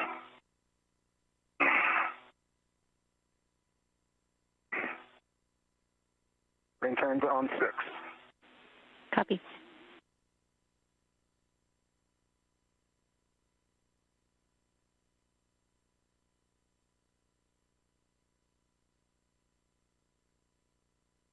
Okay.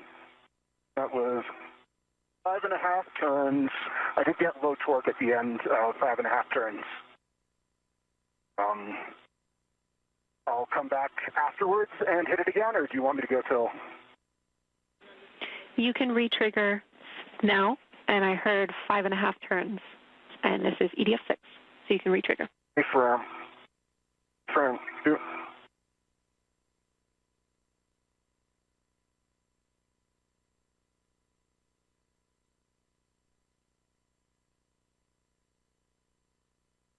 Okay, re-triggered, did not turn, and I got green light.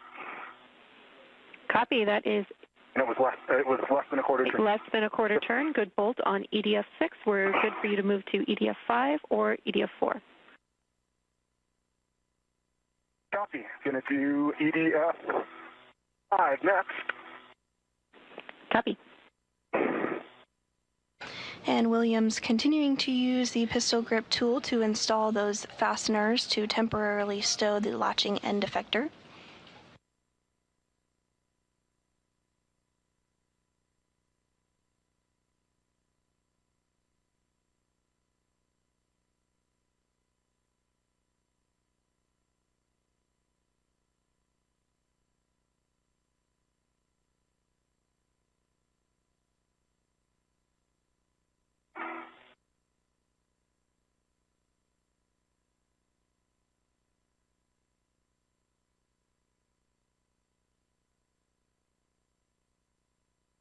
Starting turns on 5.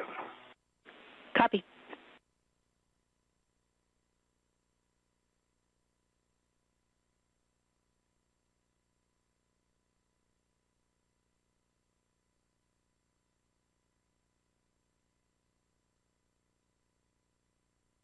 Okay, that was 5.5 turns, and it worked out with a green light. I'm going to retrigger on it. Copy. 5.5 turns, torqued out, green light, waiting for the retrigger. Okay, retrigger, no turns. Copy. That's EDF 5 complete. You can move to EDF 4. Copy.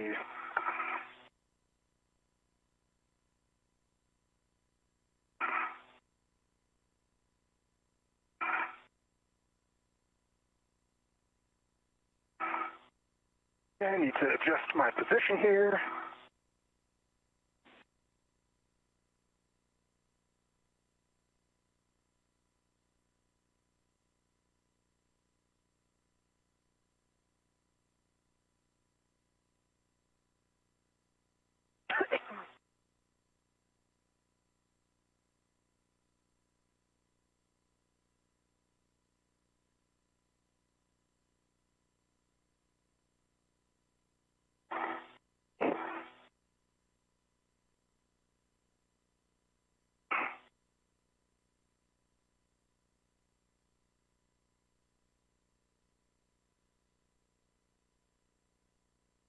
We are now 3 hours and 15 minutes into the 280th spacewalk outside the International Space Station in support of maintenance, assembly, and upgrades. Today, our spacewalkers are NASA astronaut Chris Williams and Jessica Meir. This is the second spacewalk for Williams and the fifth for Meir.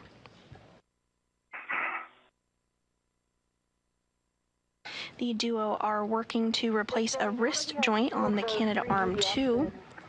Did I start repositioning, or do you want me to still stay here with a hand on it?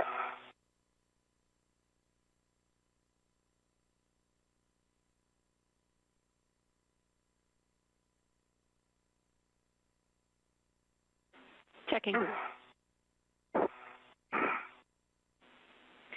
Jess, you can reposition, but we need the ret and scoop to stay on it until 3D EDFs are turned. Okay, copy. In that case, I will wait because I'm going to remove that ret as my first action anyway, right? That scoop? Yes, you'll be removing that scoop. As written, we have your BRT ret to the scoop, so we might want to do a ret swap to set us up well for stowing the failed joint on your BRT with that ret scoop later. Okay, copy. Okay, and I'm in position for 4. Confirm Bravo 7 clockwise 2. 5.5. Okay, firm. Bravo 7 clockwise 2 is set.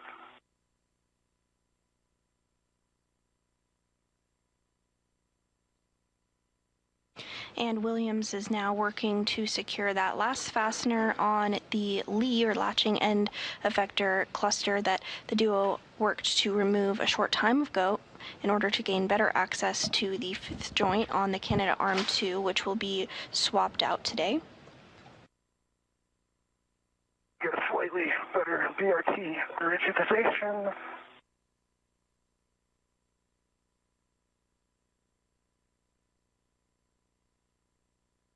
Okay, that was 5 turns, and I got a low torque. I'm going to give it another hit.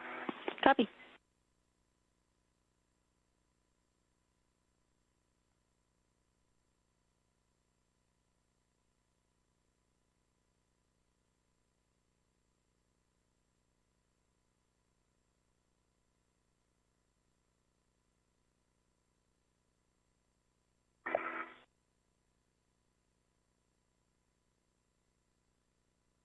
Okay, that was green light, 25.4 torque, and less than a quarter turn.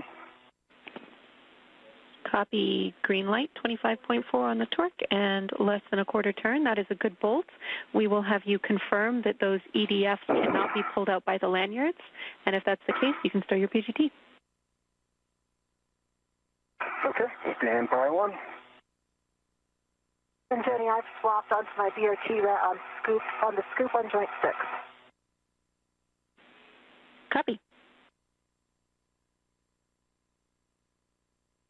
And I can confirm 4, 5, and 6 cannot be pulled out by hand. All right, excellent. On the line here. That is a good temp stow of the Lee cluster. Well done. Chris, you can attach your BRT ret to the square scoop on joint 6 on the starboard side. You will both be taking those respective scoops with you. Copy, in work.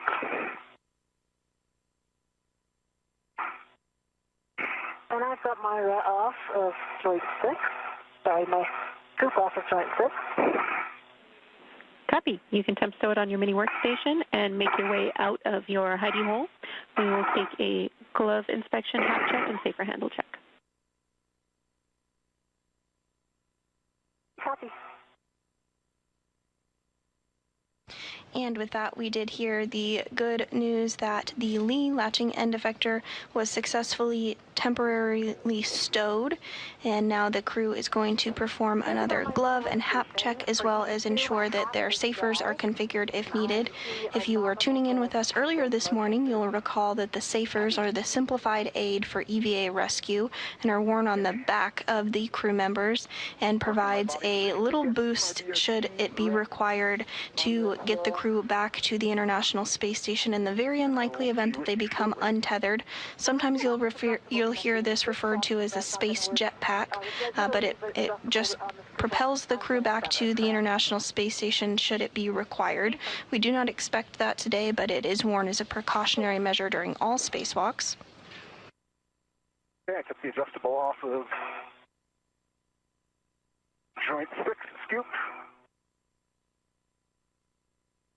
I've got the joint 6 scoop on my BRT ret. I've got a dry hap and no change to my gloves for EV1. Copy.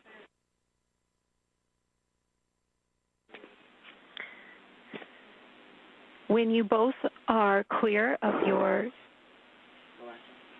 tight workspaces, we will take safer checks from both of you, safer handle checks, and then get you to translate back to your APFRs. Copy, and just to confirm, I should remove this scoop right now and take it with me on my mini workstation? Thanks, Chris. Copy.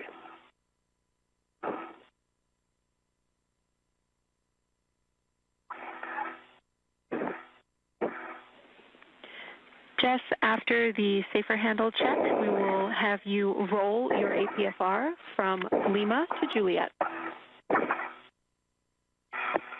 Okay, copy. Not in a position right now to do a safer handle check, but I can do it in just 1 minute. Sounds good.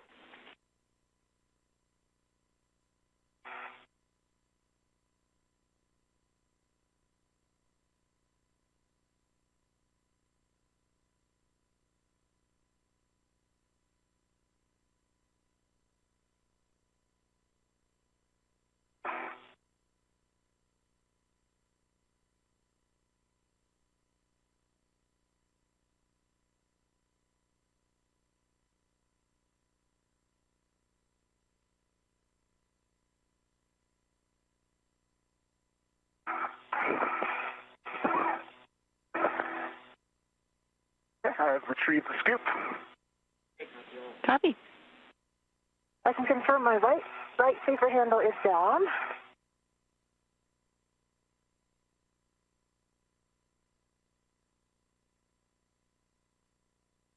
And left handle's down. Great. 2 safer handle checks on EV2.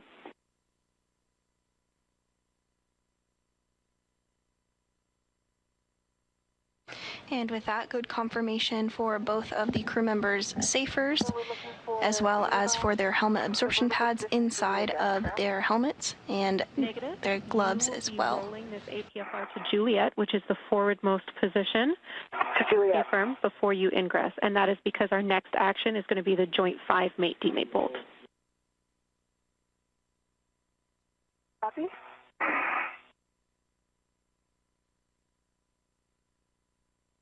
I am in Juliet. Copy. Good roll.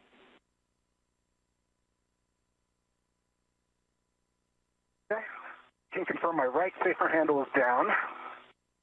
Working my translation. Copy. Right safer handle for EV1 is down.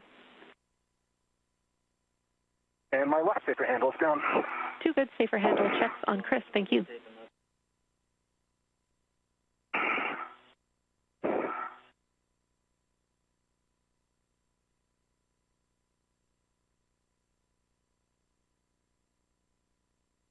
Beautiful moon right now.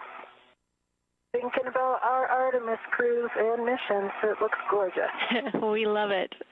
Short handover.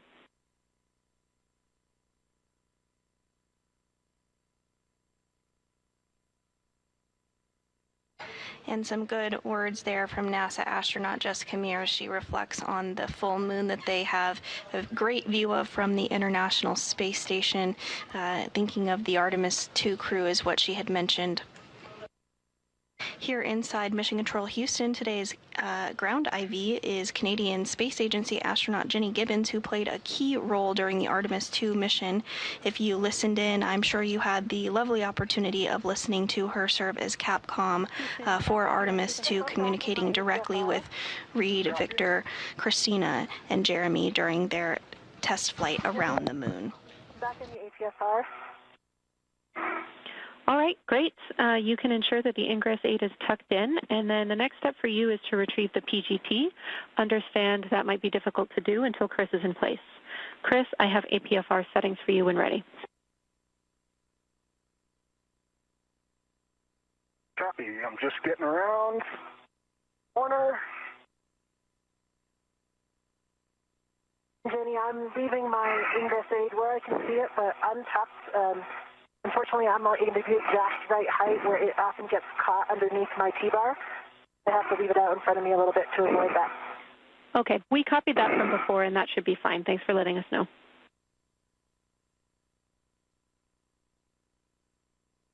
And just to note, it does happen. It happened several times where I got it caught and had to reposition, when you're moving around in the APFR. Copy.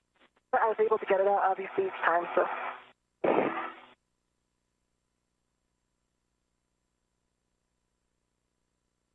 And another view from inside the International Space Station Flight Control Room here in Houston. Today's Orbit 2 team is being led by Flight Director Fiona Ankoviak. Visual with this position as a mate, the indicator.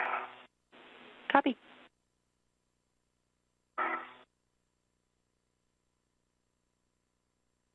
Meanwhile, outside the International Space Station, NASA astronauts Chris Williams and Jessica Mears are working to translate or move back towards the location that the Canadarm2 currently is in order to have better access to that 5th joint on it to remove it. They'll both be getting back into the Articulating Portable Foot Restraint, or APFR. As a reminder, that is used during spacewalks to provide some additional traction and hold during spacewalks for crew members. Clean up the wreck situation on the spare joint. Right now, there's a scoop on the spare joint which has a ret on it going back to the fram, and also a ret from the ball stack mutt going back to the fram. Think. The mutt one was unnecessary, but obviously we'll need to ret it at some point. Yeah. When we retrieve it, so you could leave them both there and just have them unlocked. Copy. Agree with that, Jenny?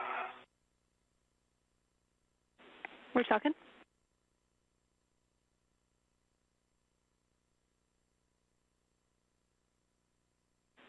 All right, we suggest...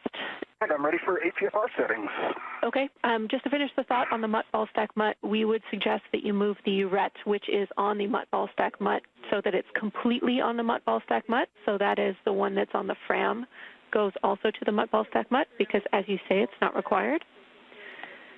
And if you do want your APFR settings now, we're expecting Charlie and 6 prior to your ingress. Copy Charlie and 6, and I'm working this ret situation. Copy all. And I have the scoop on joint 5, handles pointing off, and it has a good lock. Copy, good config. Jess, while you have a spare minute here, can you verify that all the EDFs in front of you have at least one of the lanyards intact?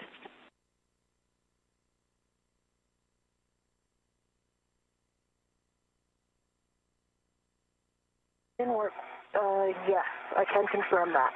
All three that I can see. Copy, thank you. That would be 4 and 5.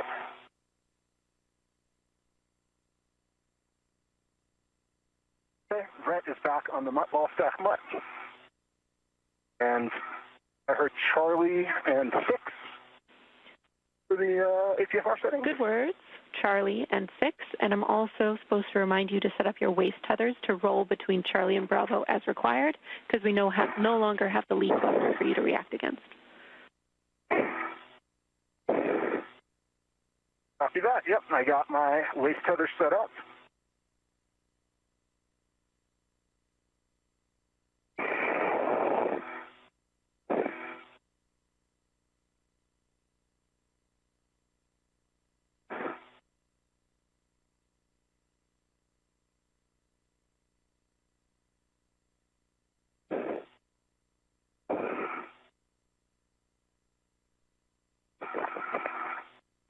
Have to untangle my scoop Brett.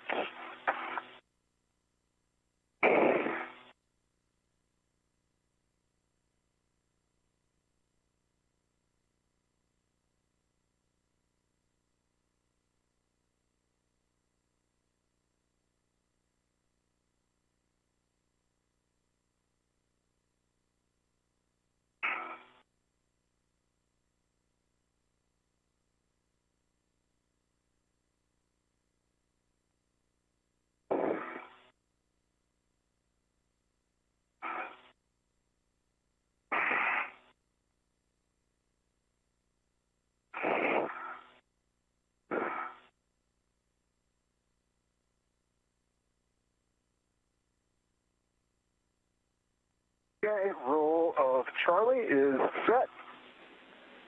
Copy.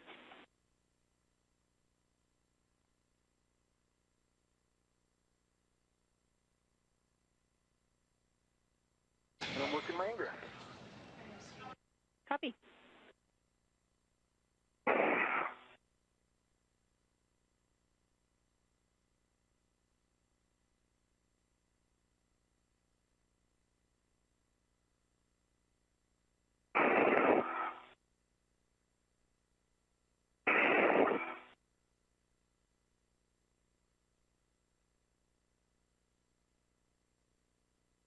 And here on your screen, we are continuing to see our spacewalkers today. NASA astronaut Chris Williams on the top of your screen and NASA astronaut Jessica Meir on the lower portion of the screen as they return to the Canadarm2.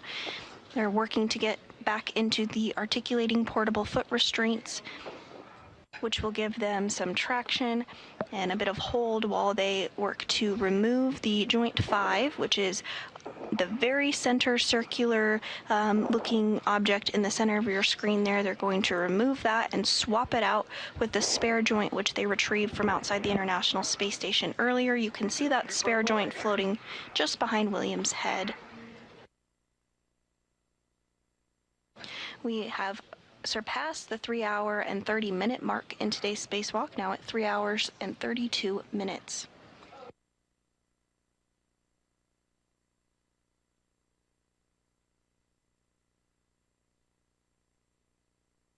Okay, I'm in. Copy, Chris. Next step for you is to pass EV2's PGT to them. They'll be working the mate-demate bolts, and as you work that, I have a big picture of it for you. Copy that, and standby 1. And my TCV is up to 4. Copy, TCV 4 for Chris. And ready to copy and update.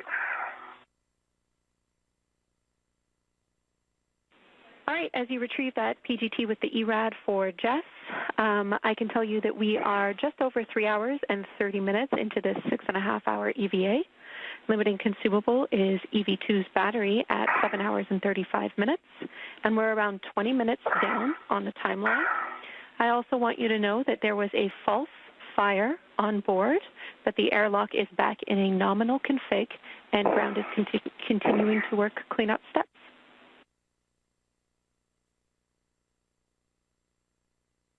Copy all. Thanks for the update. Got it. Okay, I got it. Oh, watch that. Okay. Yeah. Oh, yeah. So I wonder now if you should try to keep the bag on that side. Yeah. And we lock it out so that we... Oh, this is an adjustable, so I can pull it tight? But, no, I just meant with my rep. Oh, lock it out? Yeah. Sure. I'll give you some slack and lock it out.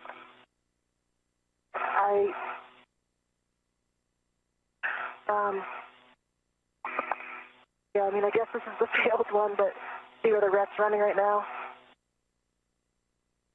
Yeah, we don't want to... Okay, I got it under my scoop now. I think that's going to work. Okay. I'll lock it. And then... Actually, I might not lock it. I want it to retract. It's under the scoop, and the scoop's keeping it clear. Okay, and I do not have my scoop attached yet, so just... Okay, no worries. Can you give me words on that, Jenny? Checking. Yeah, we have it as written to do the mate-demate bolt first before the scoop. Okay, copy. Getting lined up for that. And your settings, Jess, are Alpha 2, counter 3.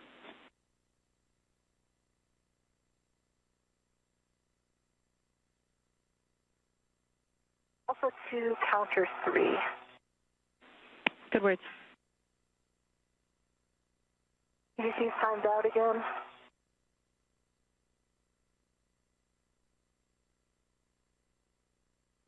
I'll give it another chow. Houston, copy. A pass.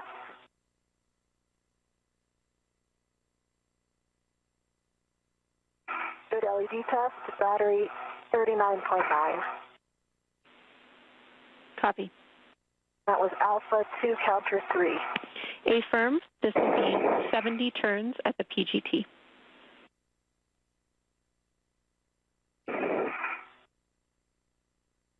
C70.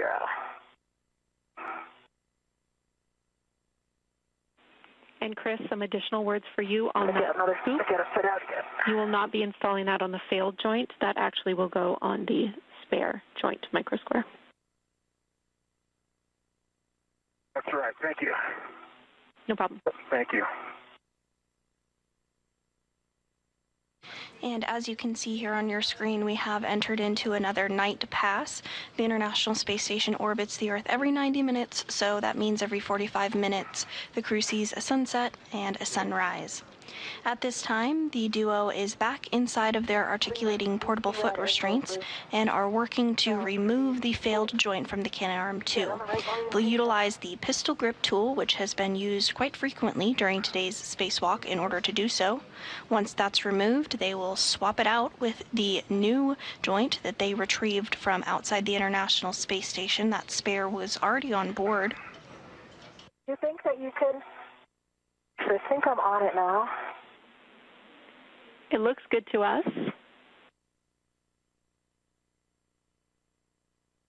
I concur.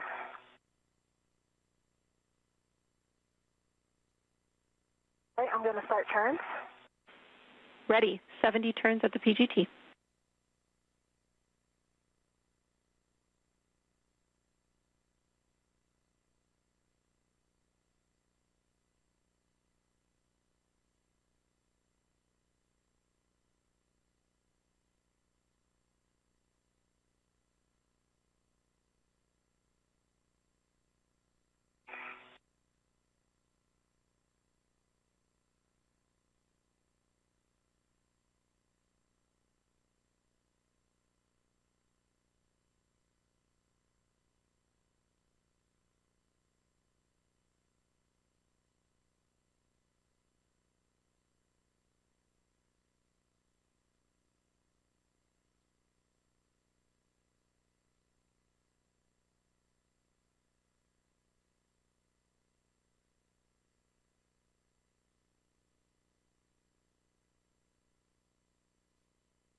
Exactly 70 turns and a hard stop. Copy. Hard stop at PGT counted 71, I counted 70. turns. 71 on the display. And I see that the indicator is fully out. Copy. Great work. That is a good config. Now we are ready for you both to move on to releasing the Joint 5 EDFs. Jess, you will be keeping the ERAD PGT. And Chris, you can retrieve your PGT. Copy. Before we start, Jessica, I think I need to roll one more outboard. Yes, you're not even with me. Yeah, so I'm going to just use the micro square to kind of help me. Yeah, or, I mean, it depends. If you can reach the EDS, you're fine, right? Yeah, but this is better. Okay. Looks good to us. And Jenny, if it's good with you, I'm going to start with EDF 5. Copy. We had EDF 5, 4, and 3 I'm good. for you, all with the ERAD. You can start with 5. And settings? Bravo 2, counter 2.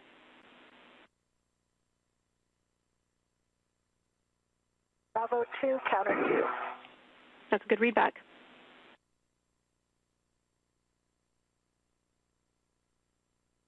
And Mir has successfully utilized the pistol grip tool to remove that bolt. The duo will now work to remove fasteners in order to fully undock or remove that 5th joint from the can arm 2 ahead of swapping it out with the spare that is in the top portion of your screen there behind NASA astronaut Chris Williams wearing the red stripes, completing the 2nd spacewalk of his career today.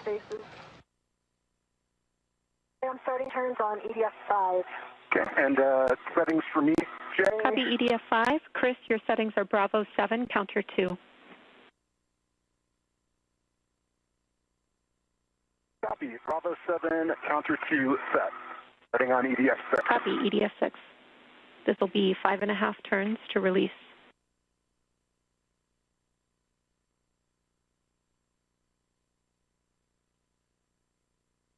Turns on the PGT for Jessica, and I have EV5 fully extracted. Copy. EDF 5 fully released, 11 turns. You can move on to EDF 3 or 4.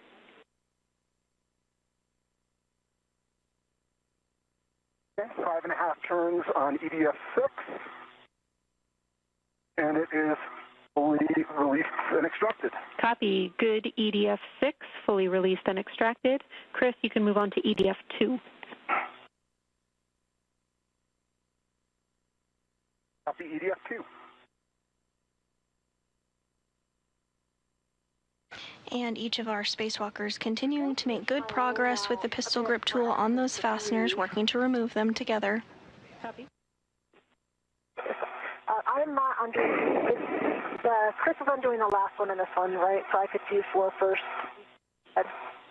Affirm. You are maintaining control while Chris will release the final bolt, which is EDF 1. So he has one more bolt before he does that. Copy.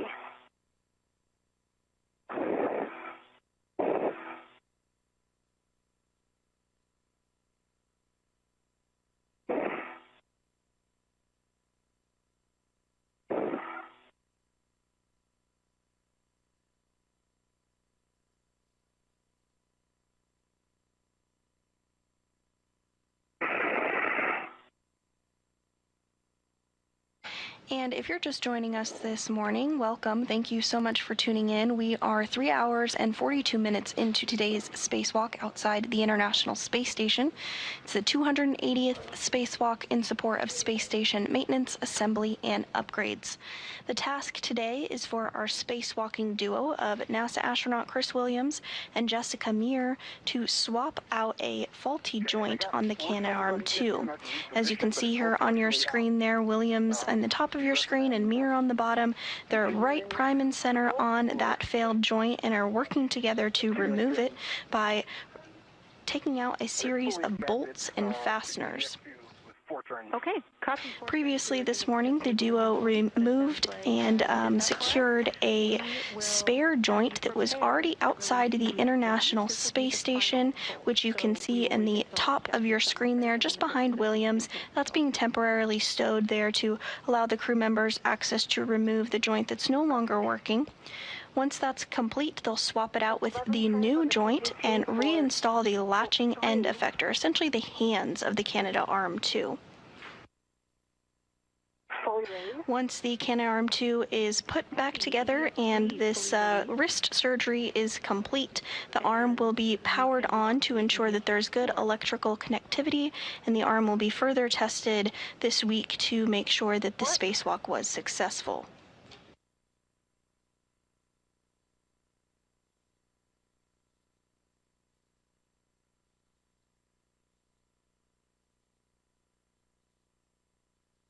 The Canadarm2 launched in 2001 on Space Shuttle Endeavour and was installed by Canadian astronaut Chris Hadfield and NASA astronaut Scott Parazynski.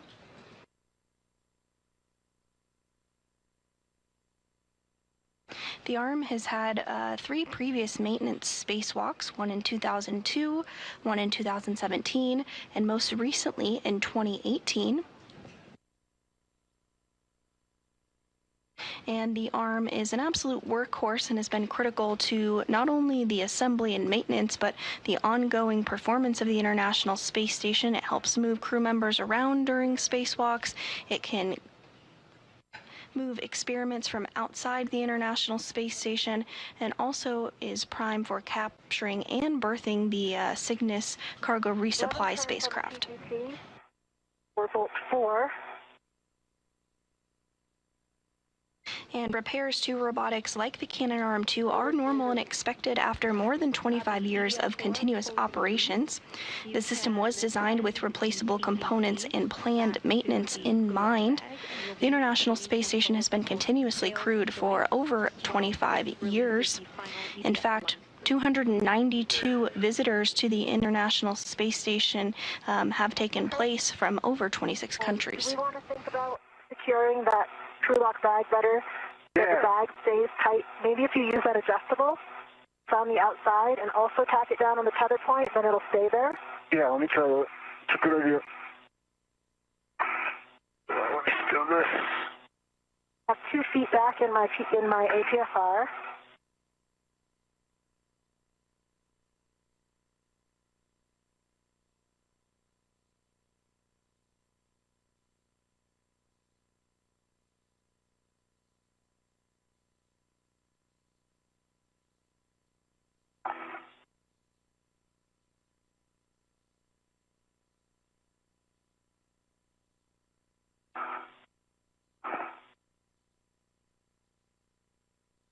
Oops, my scoop. My mini workstation is causing me all sorts of problems. It's getting caught on my ingress aid.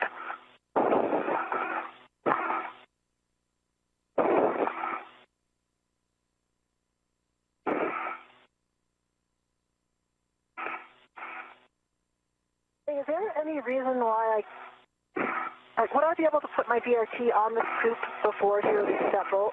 Or do you worry about side loading?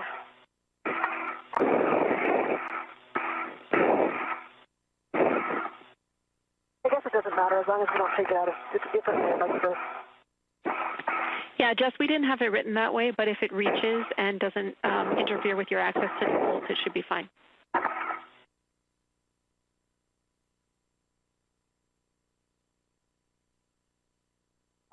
What do you mean my access to the bolts? I'm done releasing bolts. Yeah, correction to my last. Just as long as it doesn't interfere with your access to control the joint while Chris releases the final bolt.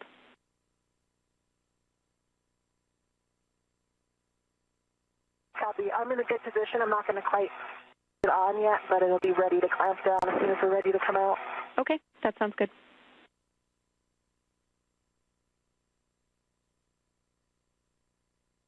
I don't think I can get another hook on that, Jessica, unfortunately.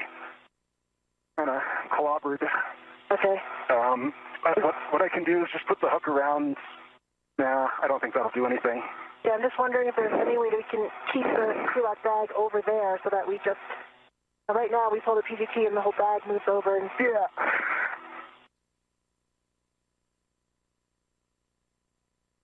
Locking it out could help, but then you also have a locked out ret. Yeah, I don't think we should lock out the PGT. What if you put a... Yeah, I can just... Well, so can you put the other end of that adjustable on you?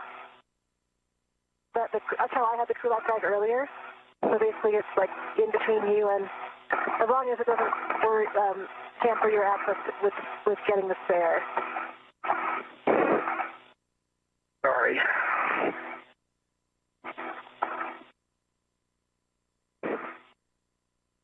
Sorry, I accidentally rolled.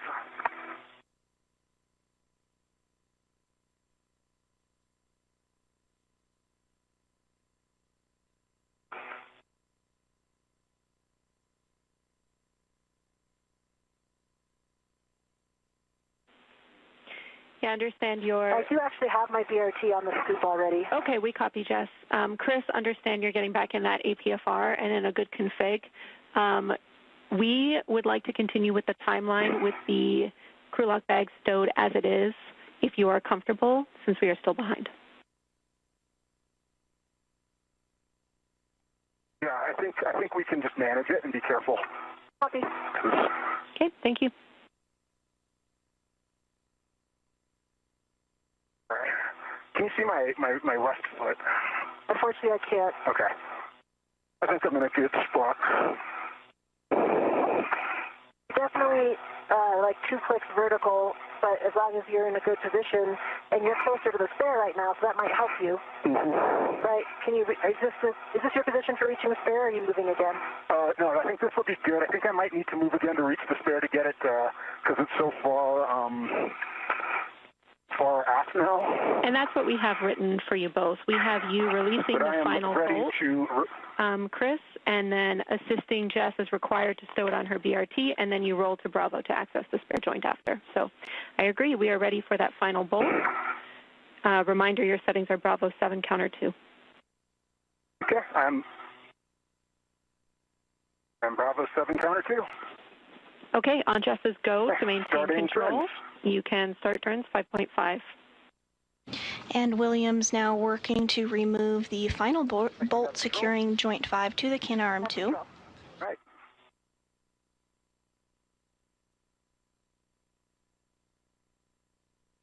Right, 5.5 turns. Feels loose. And my wobble seems to be stuck on the EDF head. Yeah, mine got a little bit stuck too. You can just kind of rock it back and forth a little. The wobble kind of made it a little painful, but also obstructed the EDF. Nice work, and we see that EDF is pulled out. You're stowing your PGT, Chris. You can verify all the EDFs are retracted and then release it from soft dock. This will end up on EV2's BRT. Jess, we suggest you lean back in the APFR for good clearance and around 30 seconds to a short handover.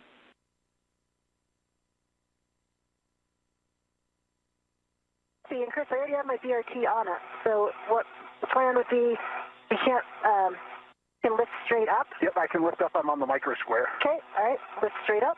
Ready? That's all. Okay, all right. And with that, the joint is now off. I'm going to try to pull it this way. Okay, I'm going to let go then. Okay, go ahead. I'm letting go. You have it. I have it on my BRT.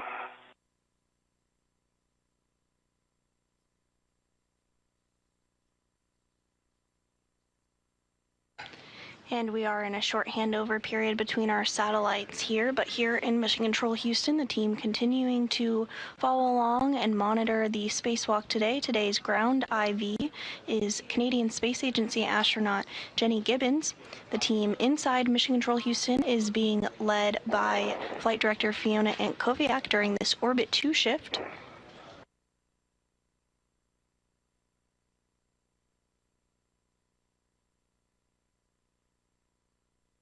I'm going to roll towards this there. Copy? Houston's back with you. Copy.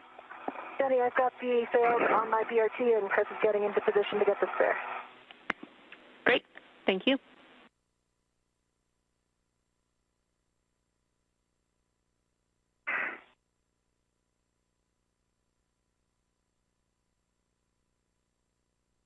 keel's not quite coming out. I think it might be because you're a little bigger. Yeah.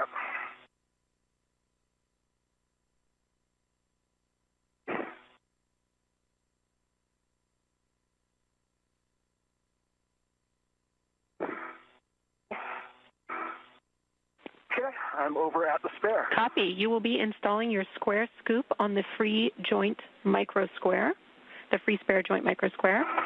The handle will be facing away from the mate-demate bolts. Okay, I'm going to have to reorient things here.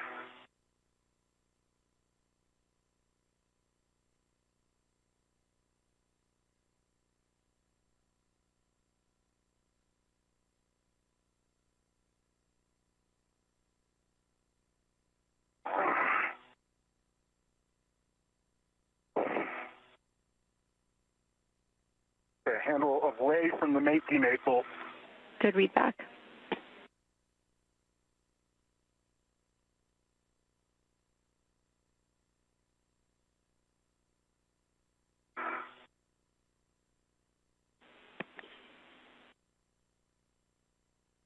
That doesn't work because of the bayonet. Yeah, you're going to have to come. Well, I got it. It might work. I don't think it's going to lock. Yeah. Come down further to lock. That's the problem I was having. Yeah. Yeah, so I'll have to go. But that's not, is that going to clear the EDS? I think so. Yeah, it's kind of between them. Yeah, we can certainly accept a 45-degree angle if it helps with the scoop. Yeah. Yeah, the bayonet doesn't allow it to go on otherwise. Okay, if that scoop, Okay, that's locked. copy, that scoop is installed. Now I will have some RET choreography for you. Can you please relocate your mini workstation RET to the scoop that is in the mutt, and then move that RET, which is currently on that scoop, and stow it on the ball stack. Copy. I'm going to take my RET off of the scoop I just installed, because that is locked. Stay firm.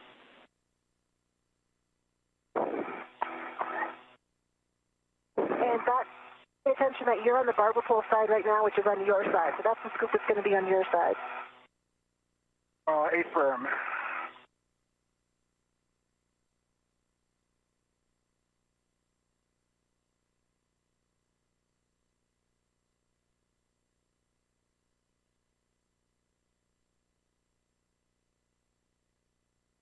Okay.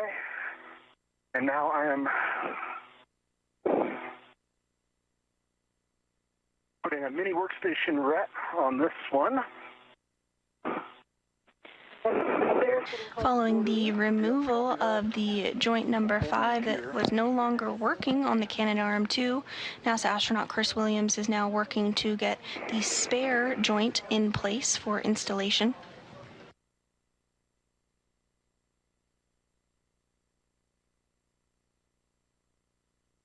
Okay, I am readied to the spare. All right, nice work. Now you can remove the RET that's currently on the square scoop, going to ESP2, and temp stow that on the ball stack. Copy and work.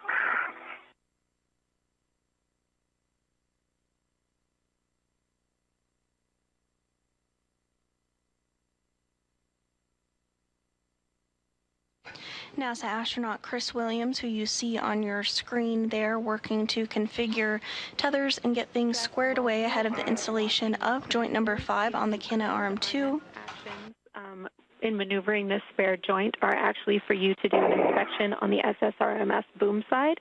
If you can get good visuals now, that would help us. Okay, I can, and I can even take pictures if you want. I have a really good view right now. I can see that everything has a great inspection. Everything looks pristine. All the connectors, I don't see any fog. Great news, and no pictures required. Okay. Copy. I got that RET back on the ball stack, and I am ready to the scoop on. Sorry, I think we have something reversed here. So I'm ready to the scoop that's currently I think I'm redded to the scoop that's on the barber pole side. Oh yeah, no, this is sorry. Yep, this is that right. should be correct. The point of the ret swap was to set us up for that, for the proper install, but thanks for the check. We want to make sure it's right. And this view from NASA astronaut Jessica Mears' helmet cam looking directly at NASA astronaut Chris Williams. He's wearing that spacesuit with the red stripes across from her. You can see he has that spare joint just to his side and is going to get that maneuvered over to directly in front of what Jessica's looking at, where they just removed that joint 5 from. They'll then work to reinstall the joint. Your left hand is on the back side, which is going here where my left hand is. Yeah. So you're redded on the wrong side. Yeah, this had me ret to the wrong side, I think. So, yeah. Okay, so let's figure this out. Let me just see if I can rotate this around. Loosen this up. And you can see the black marking on your side now, correct? Yeah, I can see it on this end of it, yep. And that just makes sense from a topology endpoint. I need to put another ret on here. Well, you can just take off the one you put on. You can reach it. But I gotta keep it redded. Or I guess it's locked in the mud.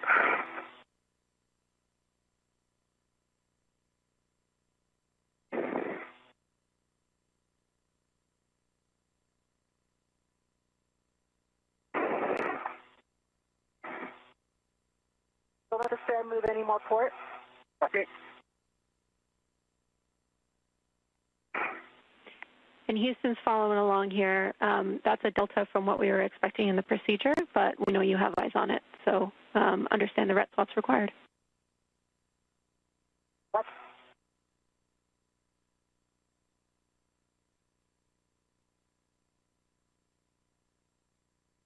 Just come starboard a little. Sorry, I'm trying to avoid all of the bad parts.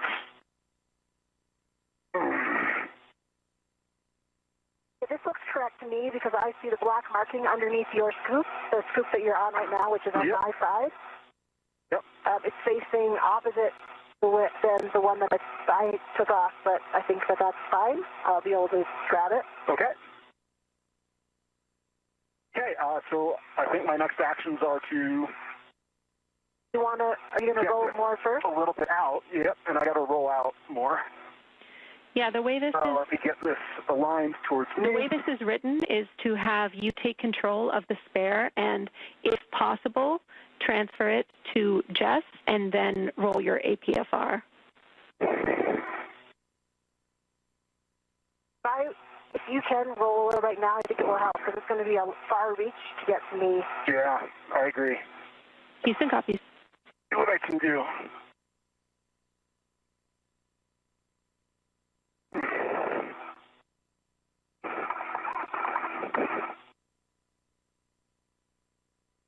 Just as long as you can still reach the mark, of course. Yep.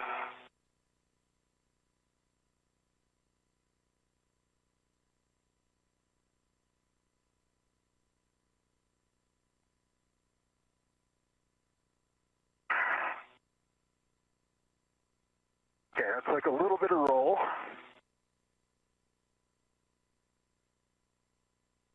This is going to be quite a reach. Yep. I think I can lean forward quite a bit. Okay. I think we can do this. I need to maneuver this to get to the mutt, though. Your left foot's not locked in. Yeah. You want to lock in first. Yeah.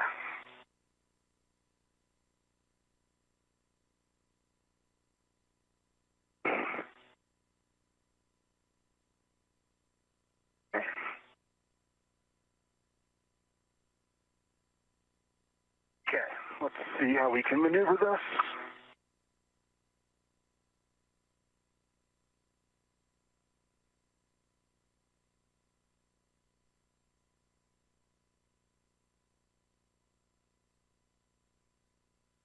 And if you're just joining us, we are now 4 hours and 3 minutes into the 280th spacewalk outside the International Space Station. The goal of today's spacewalk was to swap out the joint number 5 on the Canadarm2, which is no longer working as expected. That joint has been removed and the spare has been retrieved, which you see in the hands of NASA astronaut Chris Williams there wearing the spacesuit with the red stripes. Alongside NASA astronaut Jessica Meir, their next steps are going to be to work to get that replacement joint installed on the Canadarm2. Stand by right there. I have a good inspection of the nadir side, and I have a good inspection. Both sides are passing inspection, no sides, all clear. Great inspection, both sides of the spare. Thank you. Unfortunately, the scoop is pointing the wrong way. Okay, I got it. You got it? I have control. You have control. I'm letting go. I've got control. Yep, I'm letting go. All right, I'm actually going to just start moving towards soft dock because I'm very well aligned. Yep, please go for it. Go slow. I'm ready to it.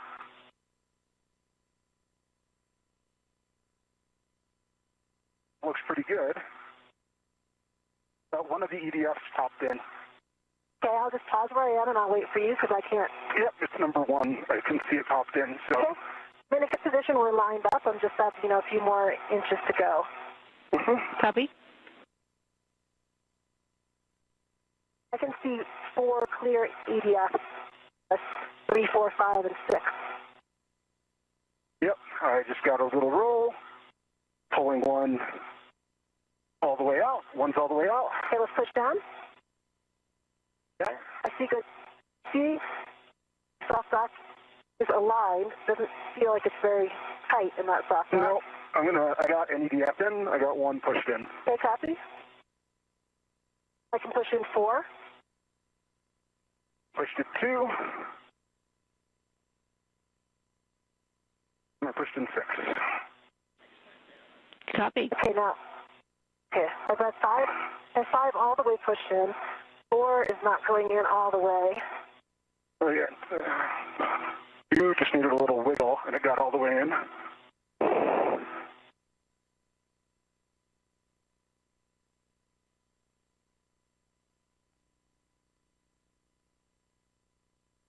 I see a small gap still between the 2 washers. Copy. Okay, I think it's fully in now. All right, 5, 4, and 3 are in. All right, outstanding work, you two. I'm tracking all EDFs pushed in on both sides, correct? A-firm. A-firm, yep. All right. Now we'll need you to both retrieve your PGTs, and we will be driving our EDFs in a star pattern. The first bolt I have listed is for Jess with the ERAD PGT, and that's EDF 4. Okay. Happy? Need Chris's help to get Stand by. It's been a little stubborn with this ATFR. And as you can see on your screen there, the joint has been soft docked to the Canadarm2. Williams and Meir are now going to work together using their pistol grip tool to secure the joint on the arm.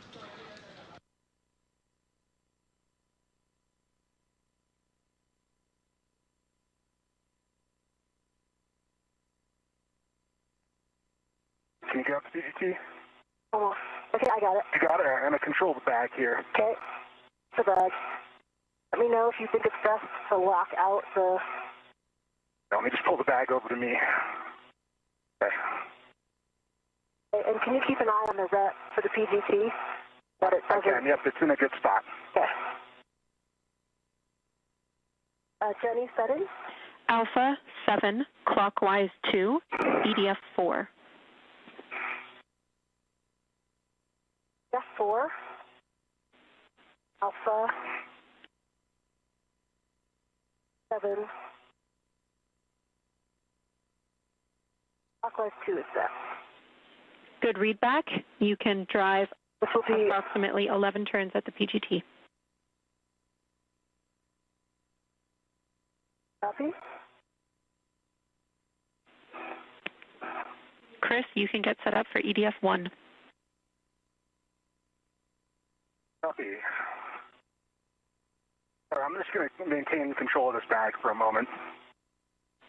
Copy.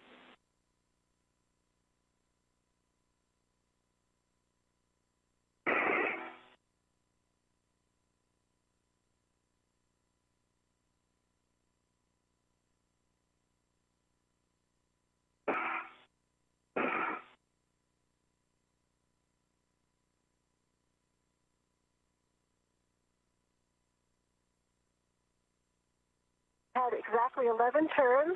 I have good green light, and my torque is 9.2. 4. Copy. That was EDF 4. Good light, 11 turns, and a torque of 9.2. Next bolt is Chris's bolt, EDF 1. Let me know when you're ready for settings.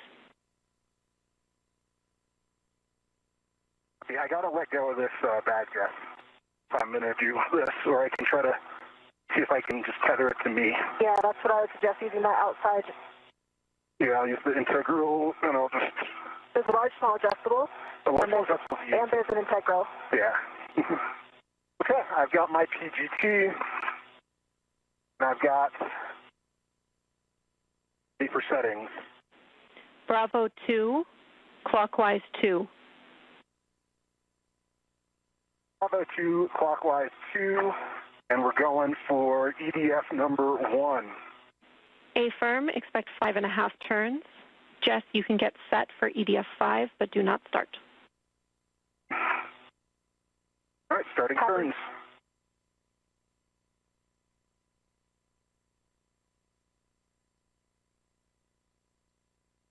And Williams now working to secure joint number 5 on the canal arm 2.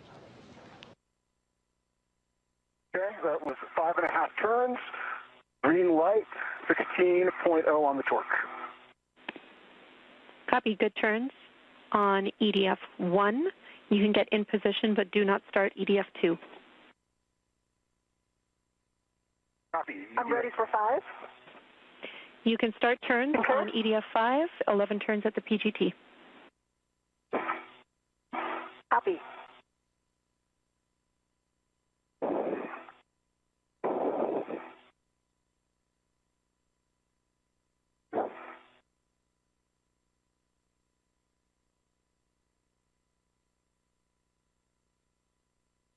Torqued out after 8 turns on the PGT. I have a good green light, and I have 9.0.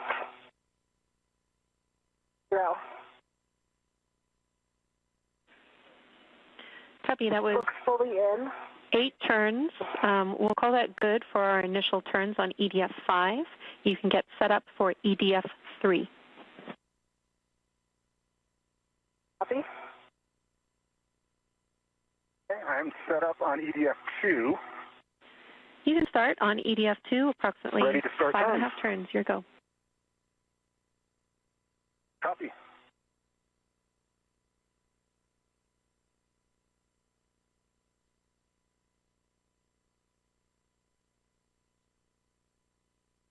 That was only 3.5 turns, and I got a... I think it popped out of position.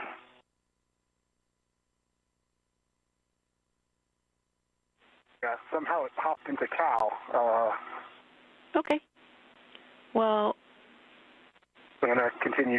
A-firm, we can give you settings again if needed, and we'll hit that EDF again. Yep, Bravo 2, counter 2. Good read back.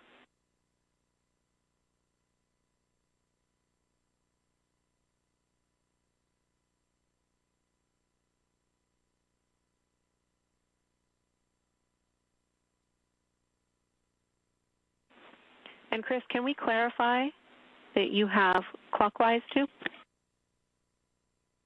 All right, clockwise 2, yes. Okay, and I got an additional 1.5 turns, 16 on the torque, and a green light on number 2. All right, we will call that good for now on EDF 2. Nice work. Jess, we are ready for EDF 3. Starting 3.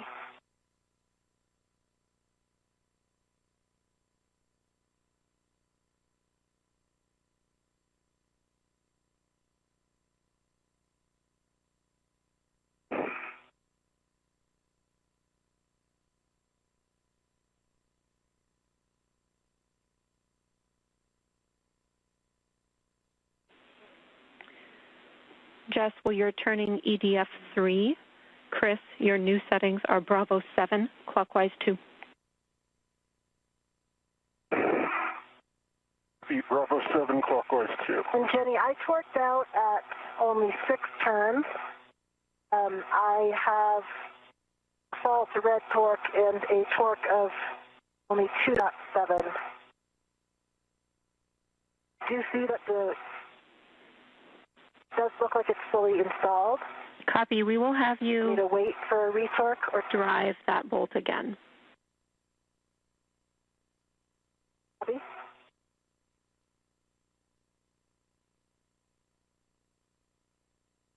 We're continuing to get some views of NASA astronaut Chris Williams in that spacesuit on your screen with the red stripes signifying that he is EV1 for this spacewalk.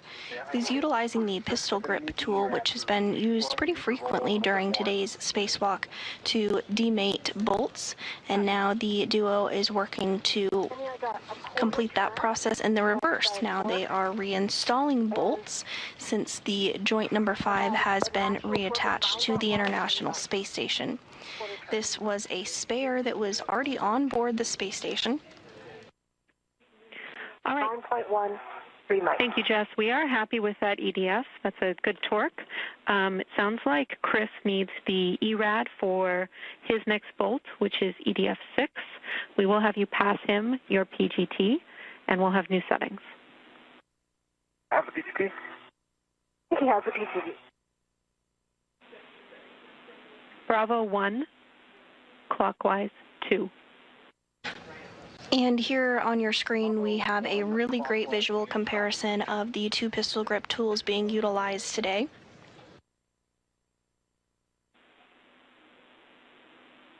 One of them on the right has that special mechanism to utilize those bolts and get them removed and reattached. Correction. Chris, we would actually like this to be Bravo 2, clockwise 2. Bravo 2, clockwise 2. Copy that. Should be what was set. I've got Bravo 2. It was an Alpha, I think. Oh, that was, my initial was Alpha, sorry. Okay. Yeah, Alpha 7. You see. Oh, yeah. Chris, as a reminder for EDF 6, we can do the 5.5 turns and then stay on the bolt and re-trigger until we get less than a quarter turn. Yeah, let me see if I can... I also think, Chris, if you rolled more, you could easily get it, because you're much more vertical than I am. Yeah, I do need to... I think I just need to roll. Yeah, it's just hard because I don't really have anything to roll on. Here, I'm going to pass you back to this ERAD. Got it. And this view from NASA astronaut Jessica Mears' helmet cam of Chris Williams as he works to secure that final bolt. We're getting a view of Earth behind as the International Space Station flies over the Pacific Ocean. It goes without saying here, Minimally, I think. you guys are doing a great job, so get into the body position you think you need. And we also have a pretty great view of the International Space Station solar arrays. You see 2 sets of rays, one kind of stacked on top of another. That shorter array is the International Space Station rollout solar array, and is the newer, more upgraded solar arrays to provide additional power to the International Space Station, despite being smaller in size.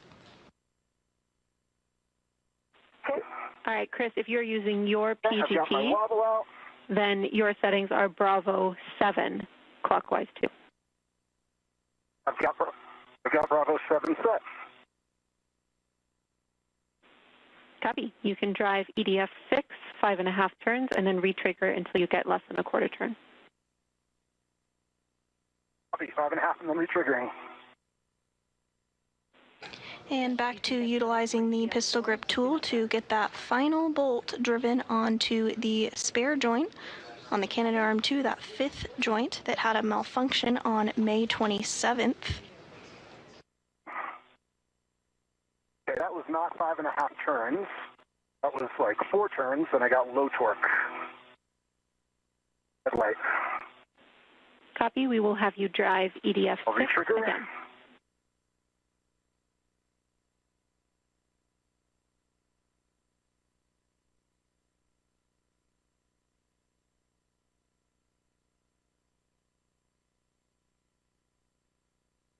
What are my settings?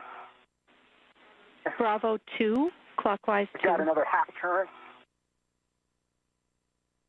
Bravo 2, clockwise 2. Yep, I got another half turn, 25.4, green light.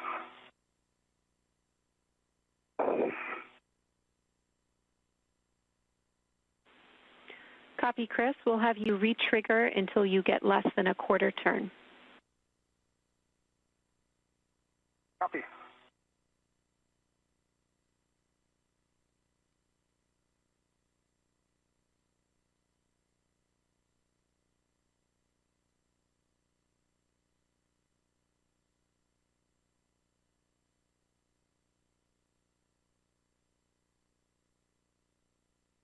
And we are now approaching the 4-hour, 20-minute mark of today's spacewalk, the 280th in support of space station maintenance, assembly, and upgrades, the 3rd of 2026, and the 3rd of Expedition 74.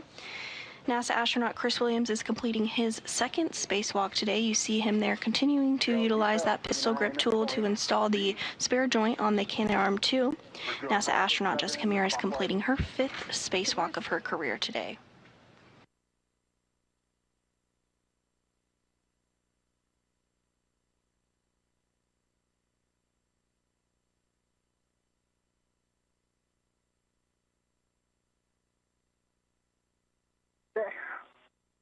No torque. I think I got a wobble. Yeah, I think that you need to move the PGT a little bit toward me.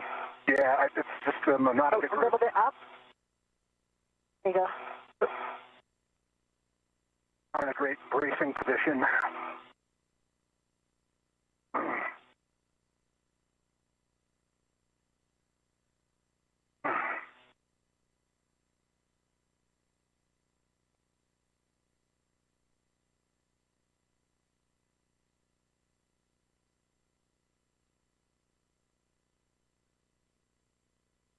There we go. Green light, 25.4, less than a quarter turn.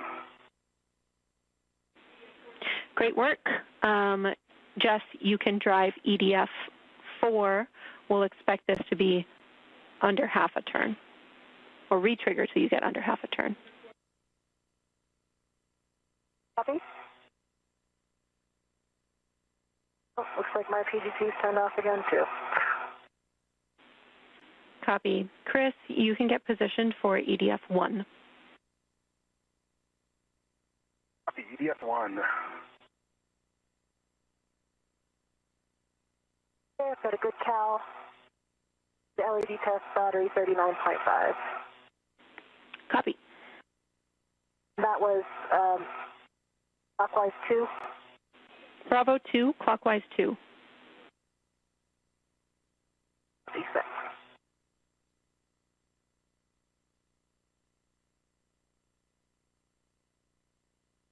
Starting turns on bolt 4. Copy. Got a half of a turn. Green light, 16.3. Copy. We will re-trigger till we get under half a turn. See?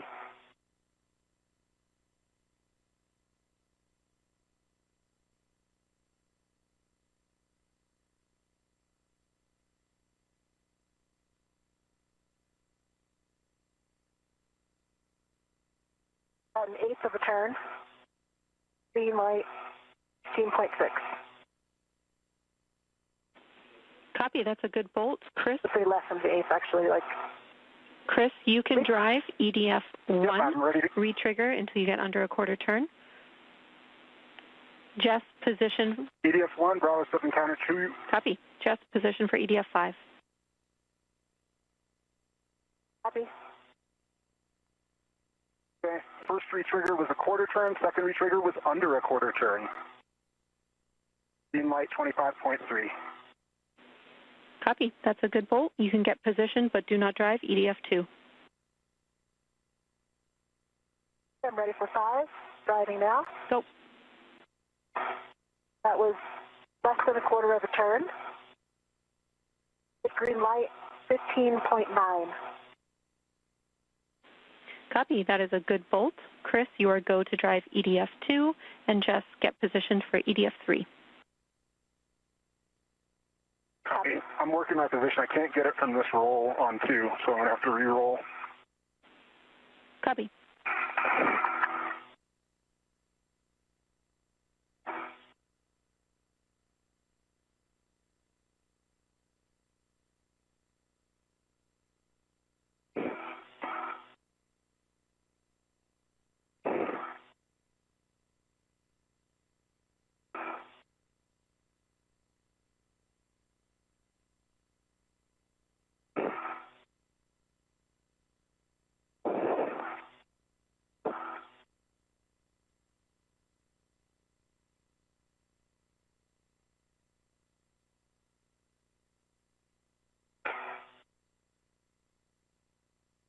I'm in position on 3, but you want me to wait for him to do his first? Stand by. This bag is getting in a not great spot. A-firm, Jess. Copy.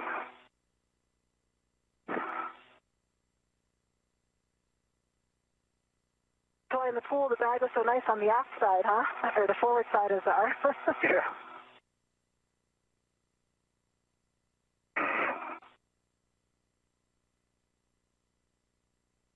All right, I'm trying to manage this bag and re-ingress.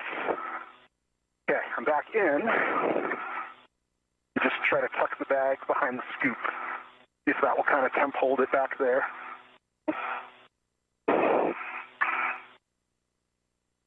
Also wire tie it if you need it. And we copy. That looks really good, Chris. Copy. All right, I got Bravo 7, clockwise 2.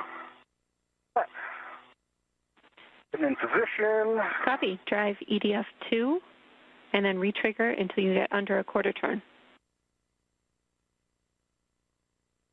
Okay, getting rid of the wobble.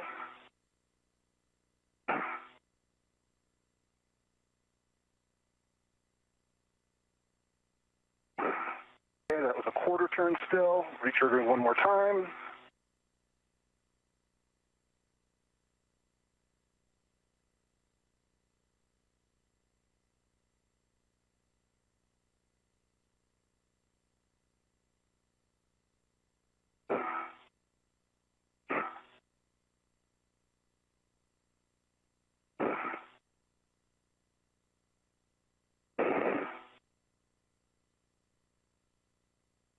Okay, I got a collar error. Stand by. Just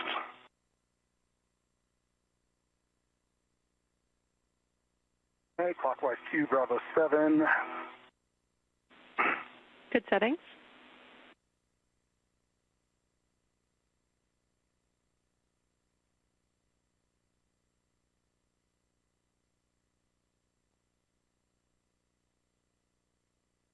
Okay, that was less than quarter turn, green light, 25.5.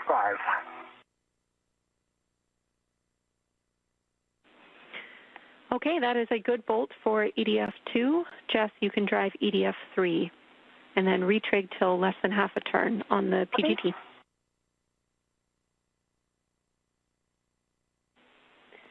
Chris, you can stow your PGT and verify that the EDF lanyards cannot be extracted.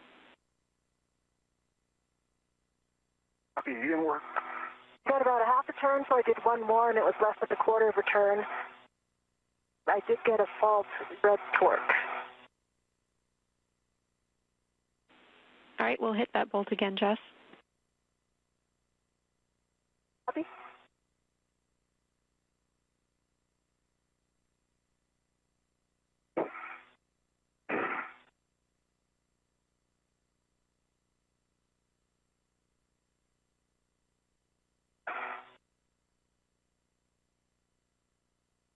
Okay, again, that was less than a quarter of a turn. Green torque, 16.1.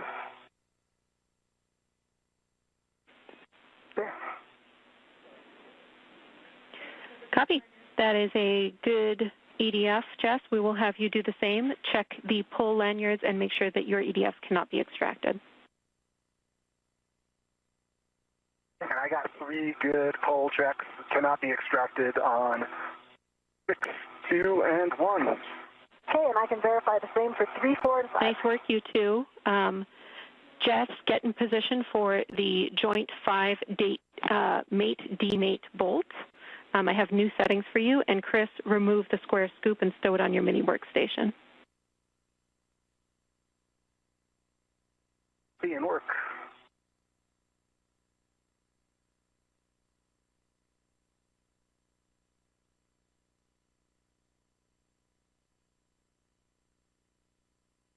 Can you give me those new settings first before I get into position?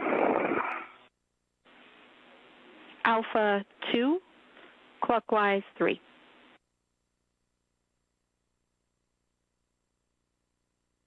Alpha 2, clockwise 3. Good read back.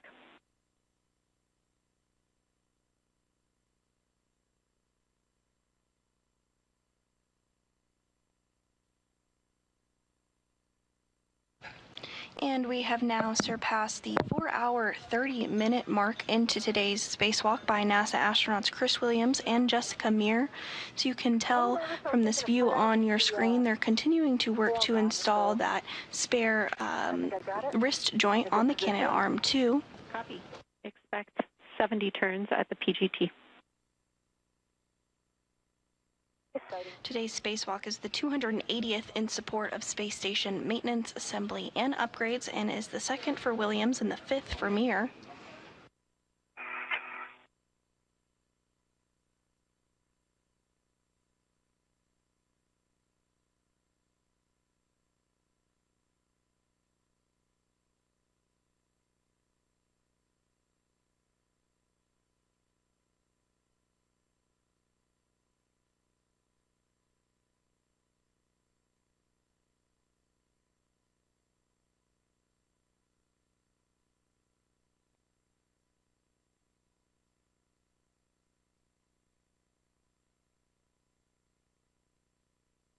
And this view now from NASA astronaut Jessica Meir's helmet cam, looking across the way at NASA astronaut Chris Williams, who's serving as EV1 during today's spacewalk, wearing that spacesuit with the red stripe on it. We're about halfway through a day pass of the International Space Station. The space station does orbit the Earth every 90 minutes, so a sunrise and a sunset is seen every 45 minutes. The space station flies about 250 to 260 statute miles above the Earth at a speed of 17,500 miles per hour and has been continuously crewed since the year 2000. In that time, 292 visitors have spent time on the International Space Station, living, working, and contributing to key science that is a stepping stone for NASA's Artemis program as we return to the Moon and on to Mars. All right, excellent work, Jess. You can tend your PGT back to the bag, and then you'll be removing your square scoop from the spare joint and stowing it on your mini workstation. Copy.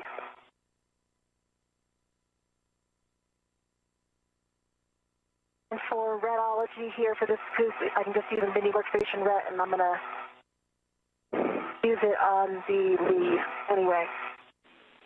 Affirm, this is the scoop that you will be installing on joint 6 microsquare, so mini workstation's appropriate. Copy. I have a ret on it. Nice work. And it's released. Copy. And we did get confirmation that the spare joint, that joint number 5 on the Canadarm 2, has been successfully installed.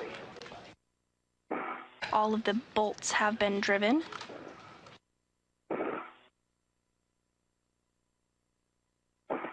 Chris, we'll think about how we're going to pass this failed. in my body position right now. Passing behind would actually be easier. Okay. But I don't know if you would need to roll to do that.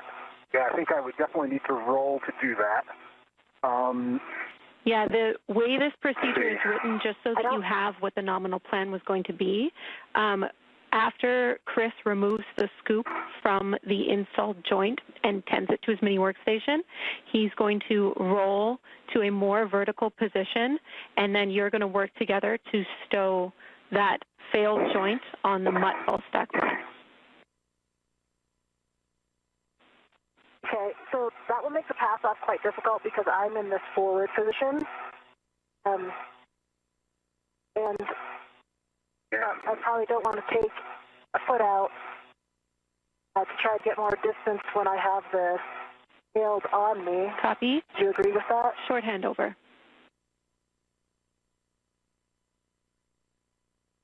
Maybe, Chris, I can get it. You're looking at me? Yeah. Maybe I can get it into the right hand and get it far enough away.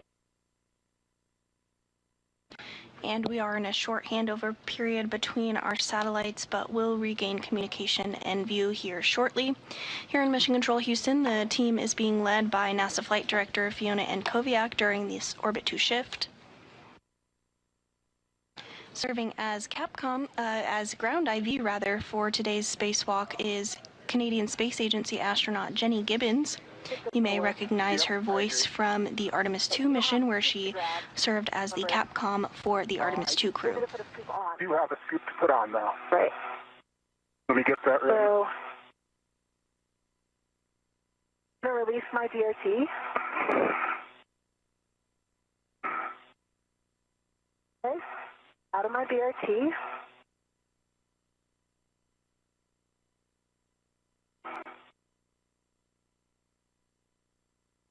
I stand by.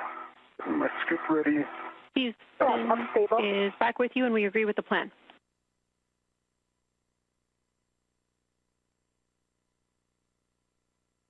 You just let me know what direction to move it toward you. Okay, let me just get this knotted.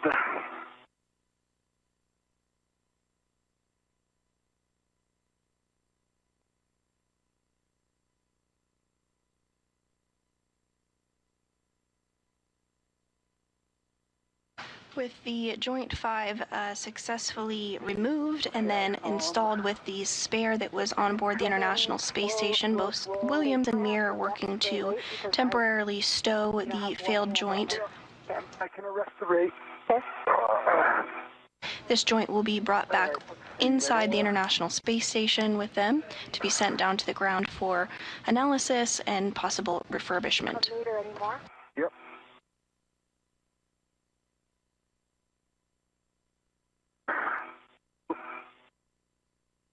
I'm getting the scoop on. I'm just going to get it on as best I can, I think. Yep. And then capture.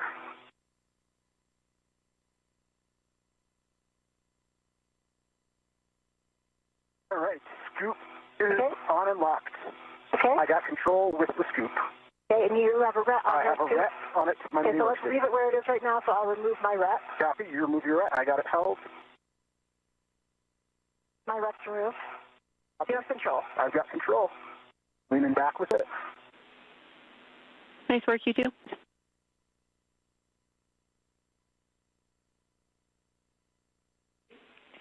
Chris, we will have you stow the failed joint in the mutt ball stack mutt.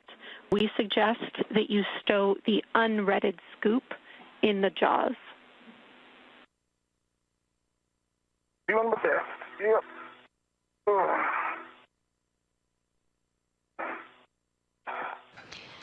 Once this joint is temporarily placed by our crew members, the next task for them will be to head back over to the work site where the lee, or that latching end effector, is temporarily sewed in order to grab it and be able to reinstall it on the end of the cannon arm 2. Okay, I'll give you that before I get out. Half is dry.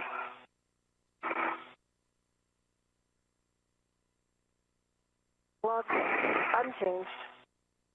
Yeah, I'm having a tough reach here. I thought I had it in, but the jaws. Closed. Copy, Chris, and if that reach is challenging, either scoop can be in the jaws. It's just a preference. Yeah, I just, the mutt jaws triggered closed, so I'm trying to... So if you want, I can take control again if you need for me to reopen them. That would be great. Okay. Coming back to you. Okay, the scoop's facing the wrong direction. Okay, I've got control. You've got control. All right, I'm leaning back. I've got control. Just remember it's redded to you, so...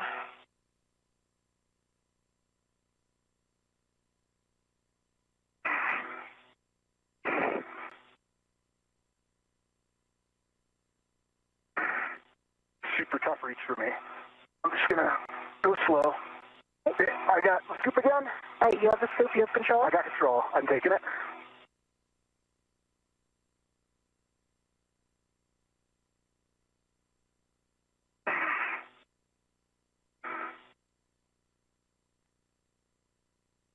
Don't cut any more port. Yep. I have like a foot to go, and I'm like, oh.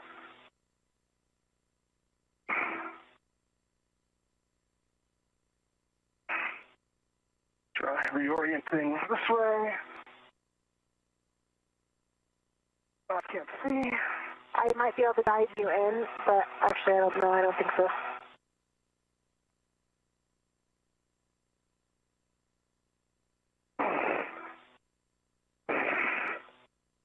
Come any more port?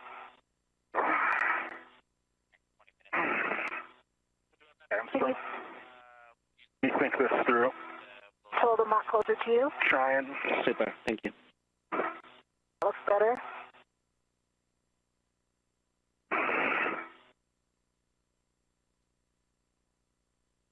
You got it. Oh no, not quite. That's what happened before.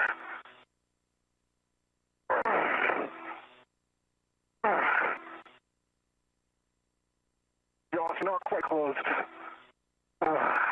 Change the angle a little bit to get them to close. Oh, come on. I can't do it from this APFR position, I don't think.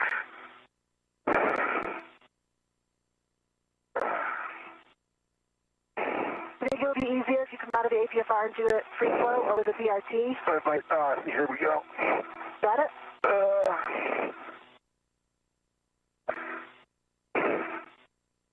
The jaws are just not, or the mutt jaws are just not popping.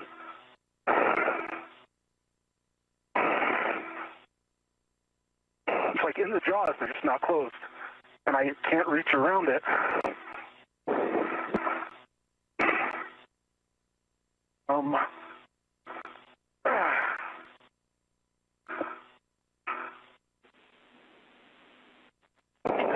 This reach is super tough.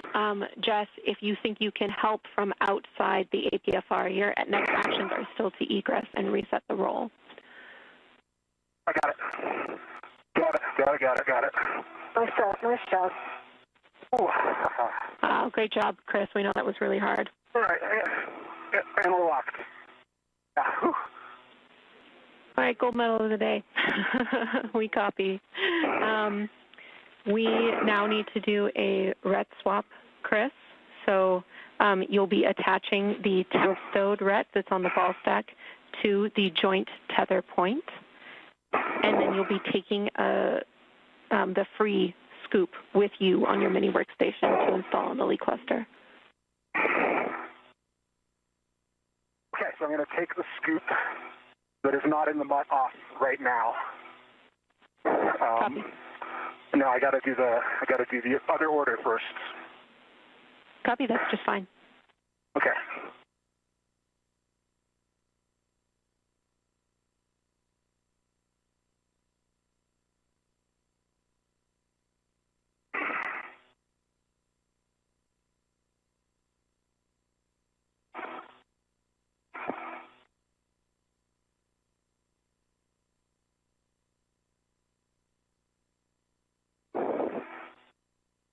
And with that, we did have Chris Williams successfully get the failed joint temporarily stowed. Confirm that you rolled your APFR to Lima.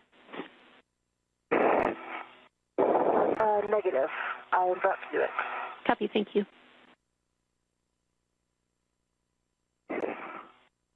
Reminder.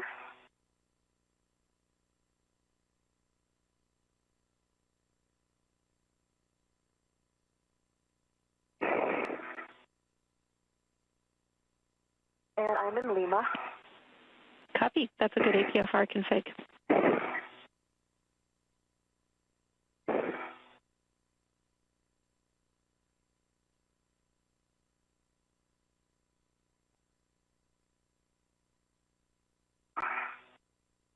And I think, Chris, I'm going to get into exactly the same position I was in. Do you agree?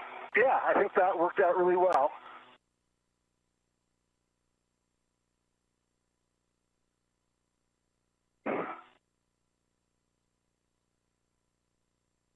And Jenny, I have to put this scoop on joint 6 first, correct?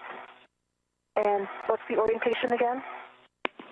The orientation is the handle pointing forward, and you will leave your mini workstation attached so that you are the first tether to the lead cluster when we remove it. Okay, right from the mutt is attached to failed at the egress to go do that. I'm going to get back in a good position. All right, sounds great. And your next steps were out of the APFR anyway, so no issue. Okay, and then I'm going to retrieve the other scoop. Good next steps. Scoop is retrieved and back on my workstation. Copy, Chris. That sounds good. As you translate to the aft side of ESP2, I will take a glove inspection and HAP check, and then I have big picture words for you both. And translation to get started. And if you want a big dry app and nominal glove.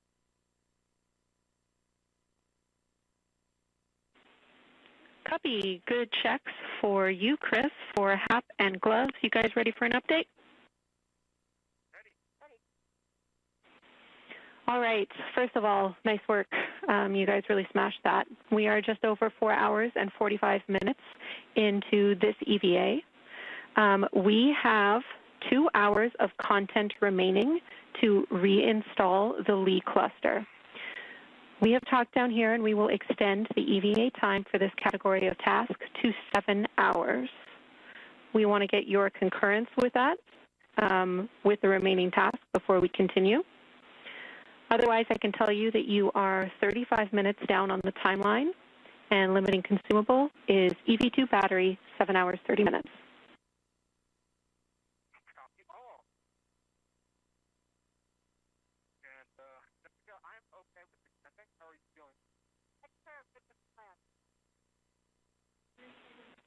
All right.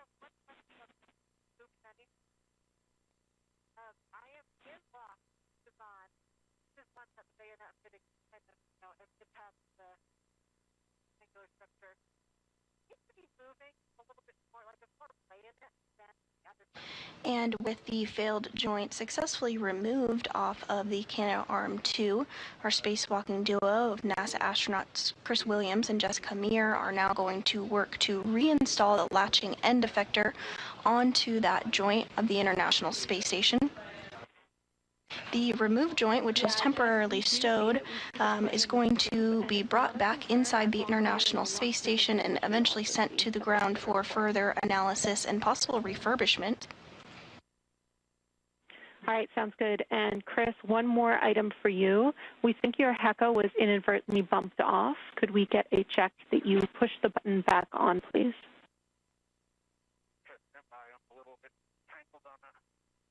Stay firm. That is whenever able. Thank you, Chris.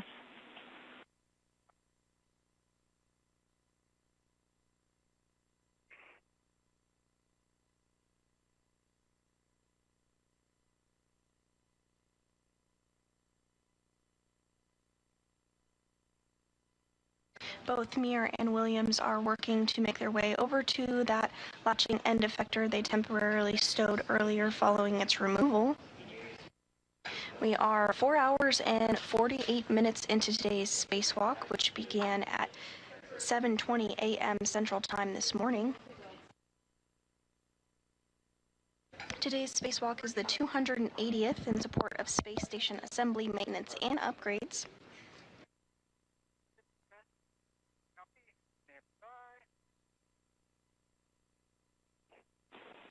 Houston copies, Jess.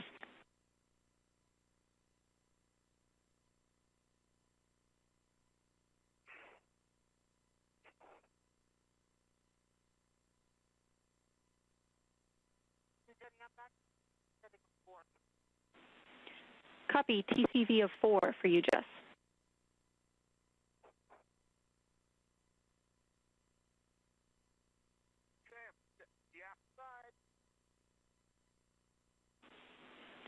Nice work, Chris.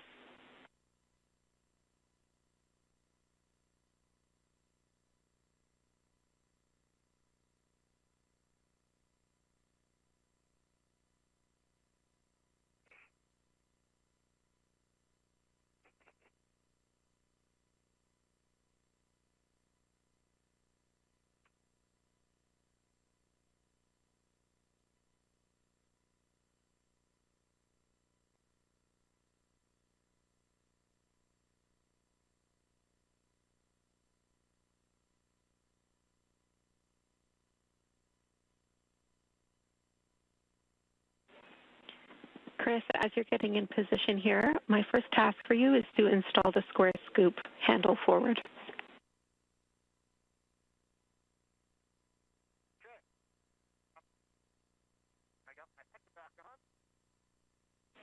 Copy, thank you.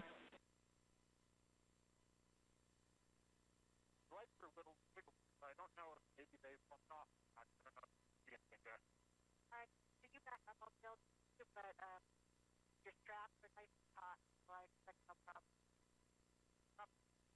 Okay, what's going on with the handle station forward?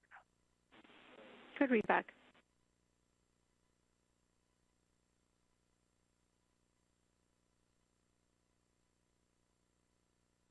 I'm going to get my gear down first.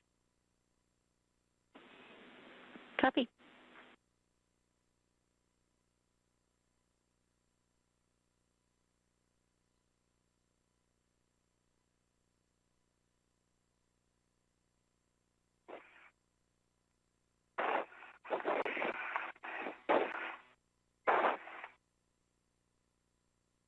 I mean, we're coming into a sunset here, correct?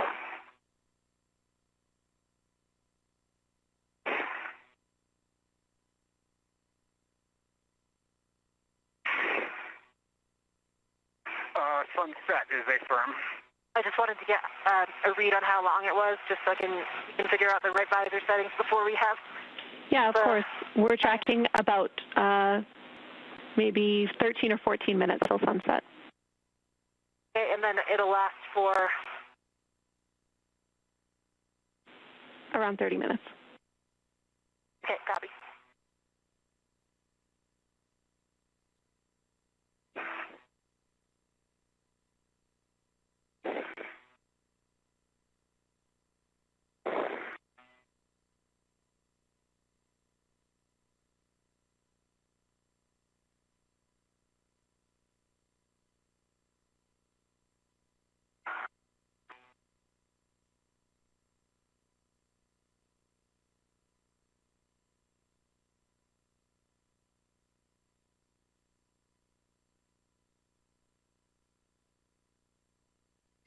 A view from inside Mission Control Houston here at the Johnson Space Center in Houston, Texas.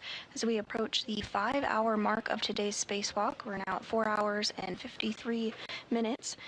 So far, NASA astronaut astronauts Chris Williams and Jessica Meir have stepped through a number of procedures in today's spacewalk, including retrieving the spare joint from outside the International Space Station, removing the latching end effector cluster and temporarily stowing it outside the space station, removing the failed joint, the joint number 5 on the Canadarm2, and installing the spare joint on the arm.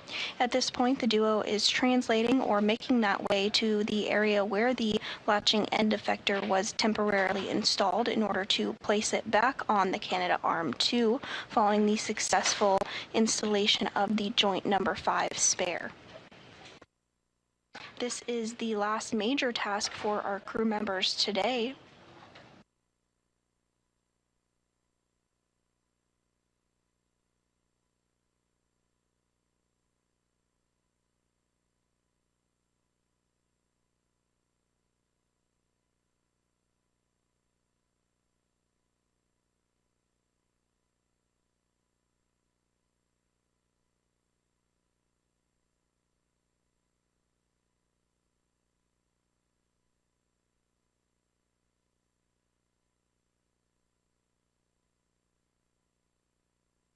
The International Space Station has been continuously crewed for over 25 years. As part of that, the mission control team here in Houston has also been continuously crewed, supporting the crew on orbit 24/7, 365 days a year. After a brief LOS. I've got my scoop on, handle facing forward, and I'm getting in position to release some EDFs. Perfect. And I'm ready for just settings and confirmation of steps. All right, your PGT settings are Bravo 7, counter 2, and you will be releasing all of the EDFs that we drove in for the temp stow. So that's 4, 5, and 6, 5.5 turns each, and then pull them out.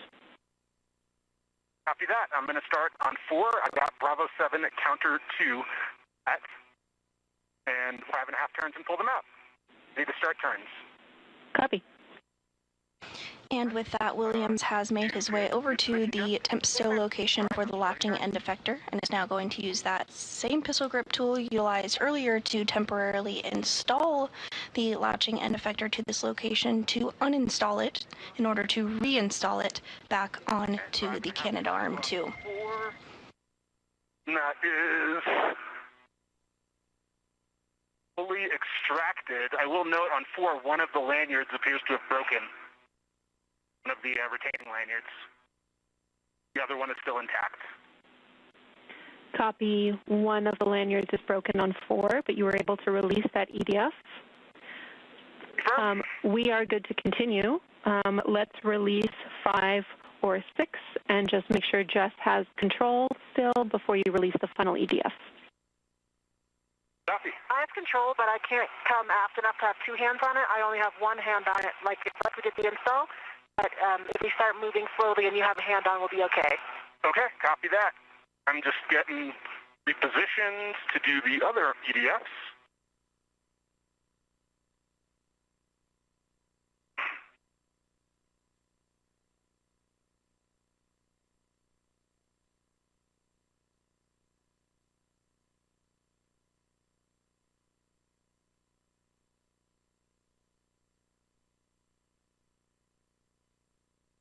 Okay, doing 6 next. Copy. 6 next. Bravo 7, counter 2 is set. Good settings.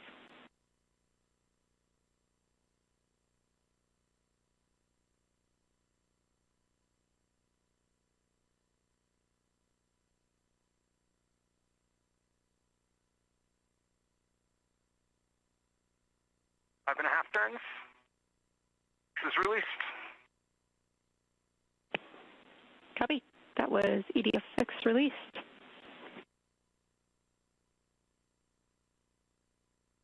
And 6 is pulled. Copy. EDF 6 pulled out. You are go for the last EDF when Jess is ready. Copy. I'm ready. Gonna reposition my BRT here. that I can control somewhat when we pull this out.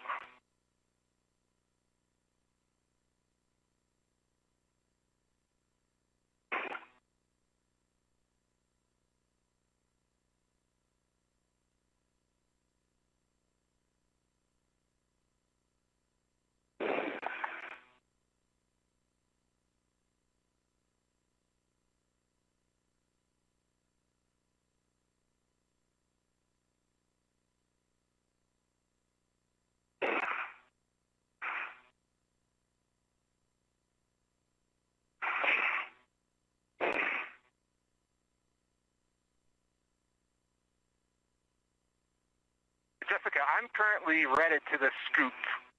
Oh my, you can release me that. I release my red, sorry. A-firm. We agree. I have your red handy for our swap. Yep.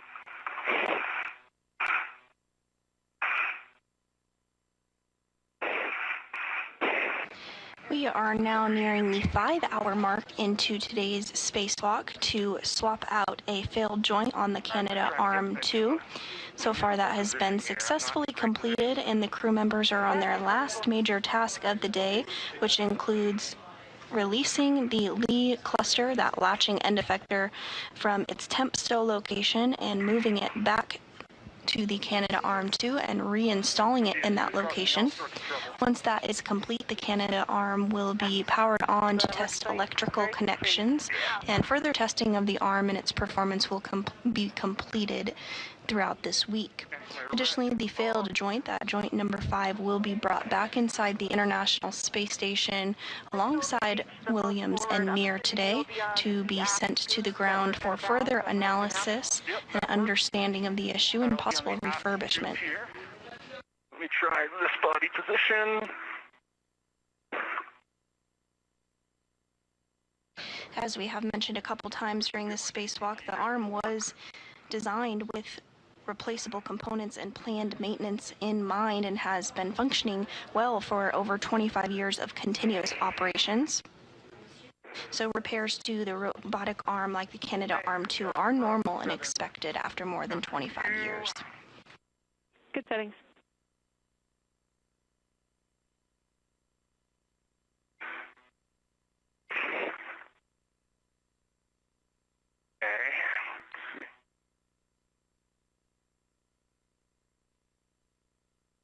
Now, can't get wobble sockets, it's too long.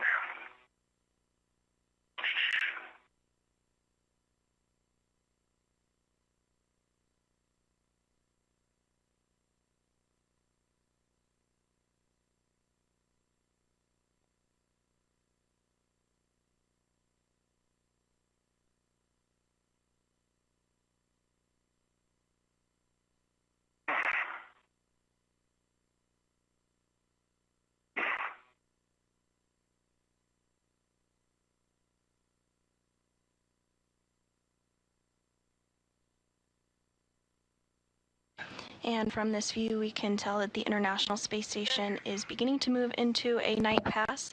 The space station flies at 17,500 miles per hour and orbits the Earth every 90 minutes, seeing a sunset every 45 minutes and a sunrise every 45 minutes. Are you going to be able to just hold it and play some soft talk while I shimmy around it? Hey, I can't reach the second scoop. Oh, well, yeah, I just can. Yeah, I think so. I think I can. Okay. I should be able to... I need your help getting it up. Yep, I can do that. But after that, I think I'll be okay. Okay, yep, I'm ready to turn. Okay.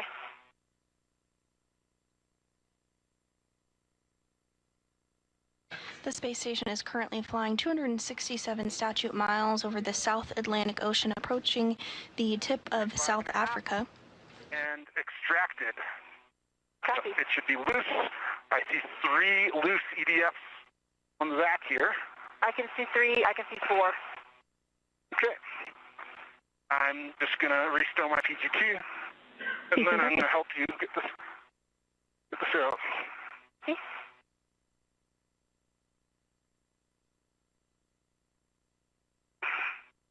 If you're interested in watching the International Space Station fly over the area of the world where you live, you can check out our Spot the Station app as well as our website and enter in your coordinates to see when the space station will be flying overhead.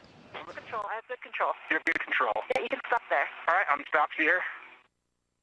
Okay. I'm in a good position. You got it held. You have control. In control, I have control. All right, I'm letting go, and I'm coming a bit forward. Locking my BRT in. Okay, I got another hand on it. Okay. Are you going to go around to the front? Okay, do you want to move it forward at all, or you want to keep it where it is? All right, stand by. Do you have control? I have control. Or one hand? I got Let one me hand. just tighten this up a little. Yep. I am comfortable where I am. Okay. So I'm just going to hold it here. All right, you hold it there. I'm going to come around forward. I'm letting go. Okay, I got it. You got it. I've got it. And with that, the latching end effector that was temporarily stowed has now been set free. The crew members are going to work to reposition it and reinstall it on top of that joint number 5 that they swapped out with a spare that was already on board the International Space Station.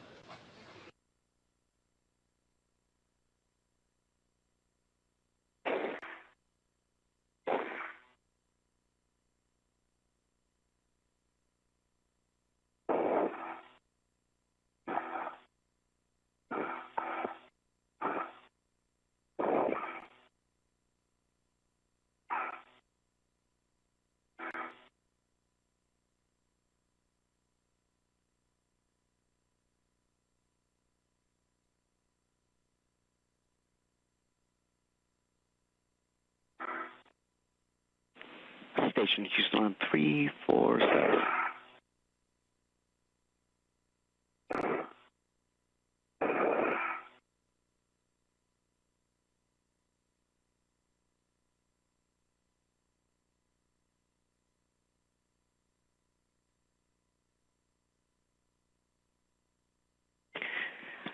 Jack, a couple things. So first of all, you have an activity later after the EVA regarding the microorganism that will be aborted. We won't be able to get to.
Okay, I'm back on the forward side. Great. Oh, my feathers caught on something. Let me just go back and free it.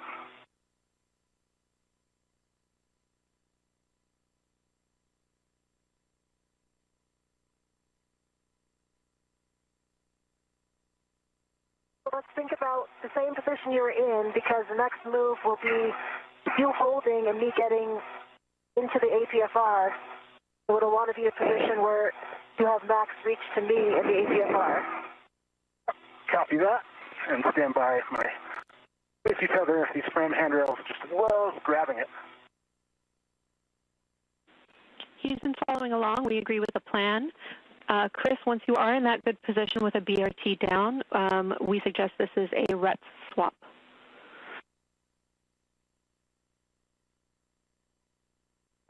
Sounds like a great idea.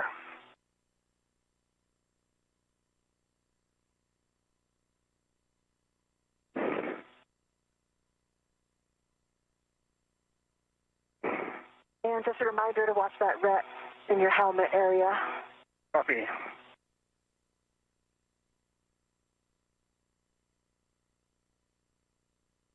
And here we can see on our screen NASA astronaut Chris Williams. Again, that Lee or latching end effector that was removed previously and then temporarily stowed has been removed from the temporary stow location and is now in the process of being reinstalled by Williams and Mir.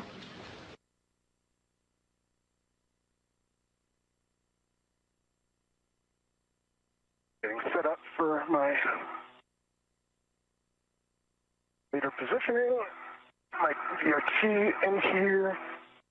And you are seeing a view of what is called the terminator line on the top right of your screen there. That is as the International Space Station completes a day-to-night pass or night-to-day pass, and is the little bit of light fading, very similar to a sunset that we would see here on Earth. Okay, yep, I'm staying here, working my VRT.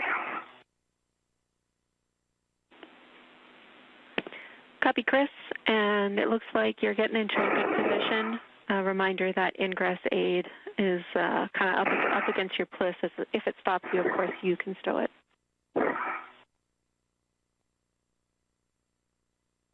Copy that. That is around your cup checklist. Thank you. Watch your helmet. Yep. Is your on the Lee? Yep. Okay, let me... Oh, sorry. I'm going to stow this ingress aid.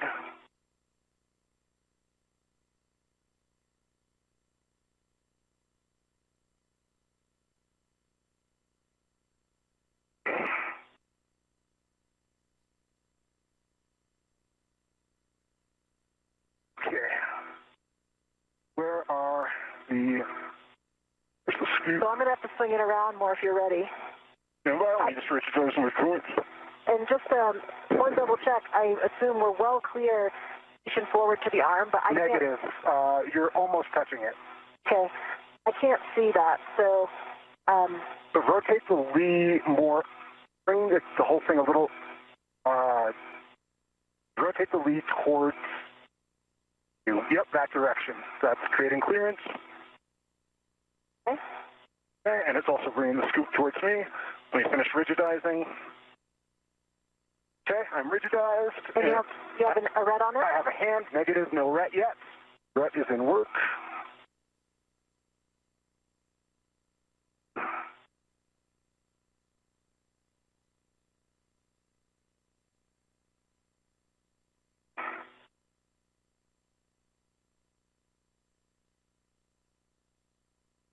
Mir and Williams continuing to get the Lee into a good position for reinstallation. Got two solid hands on it. Okay, I'm going to release my ret. Copy, release your ret.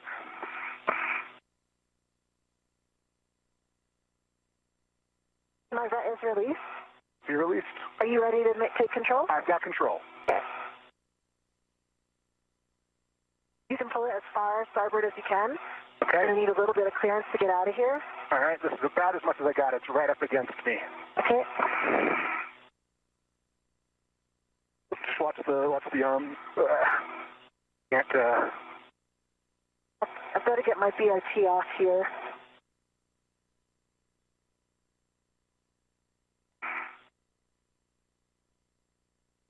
Okay, I got it off. copy.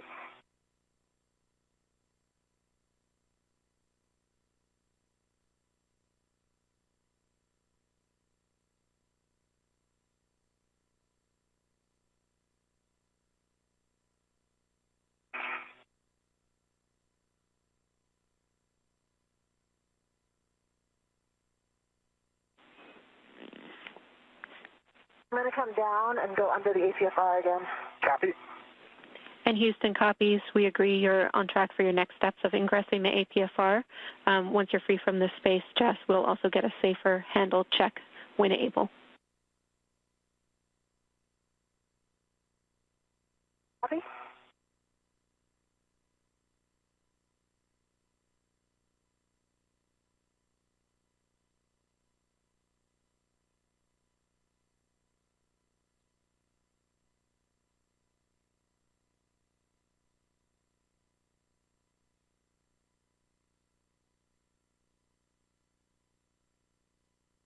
If you're just joining us, we're continuing to bring you live coverage of the 280th spacewalk outside the International Space Station as part of maintenance, assembly, and upgrades of the orbiting laboratory. Today's spacewalk is being conducted by NASA astronauts Chris Williams and Jessica Meir and is the second spacewalk for Williams and the fifth for Meir. Our spacewalk is at the 5-hour and 13-minute mark, and so far the crew has worked together to complete a majority of the spacewalking tasks for today. That included the retrieval of a spare joint to be installed on the Canadarm2. That's joint number 5, which performed some malfunctions during normal Canadarm2 operations on May 27th, which included elevated motor currents and did not move as expected. NASA then worked alongside the Canadian Space Agency to determine the issue and decided a spacewalk was required to replace that joint. So the spare joint was retrieved from outside the International Space Station. The latching end effector cluster was removed in order to get good access to that joint number 5, at which point the failed joint was removed, the spare joint was installed, and now our spacewalking duo is working to reinstall the latching end effector cluster after grabbing it from that temporary storage location.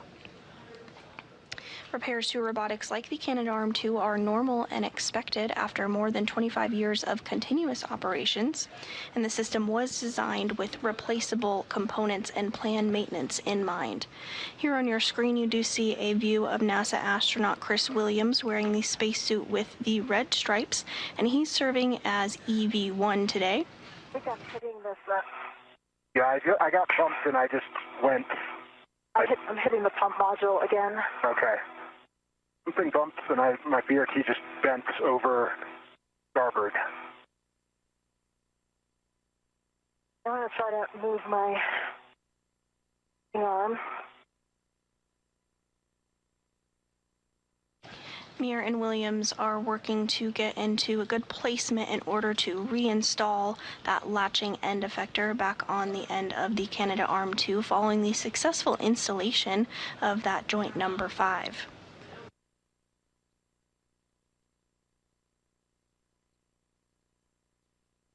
The Canadarm2 was launched on April 19, 2001 on Space Shuttle Endeavour and was installed April 22, 2001 by Canadian astronaut Chris Hadfield and NASA astronaut Scott Parzynski. The Canadarm2 has been a workhorse for the International Space Station program. The arm is utilized during certain spacewalks, is used to capture and berth the Cygnus spacecraft, and can be used to remove and reinstall external hardware, including experiments outside the International Space Station.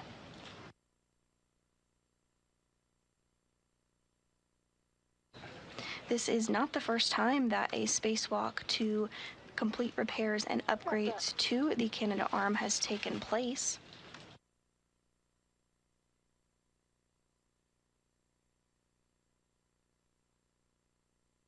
I feel you on the Lee. Previous Canadarm2 maintenance spacewalks included one on June 13, 2002, as part of STS-111, where astronauts Franklin Chang Diaz and Felipe Paran replaced a wrist joint on the arm.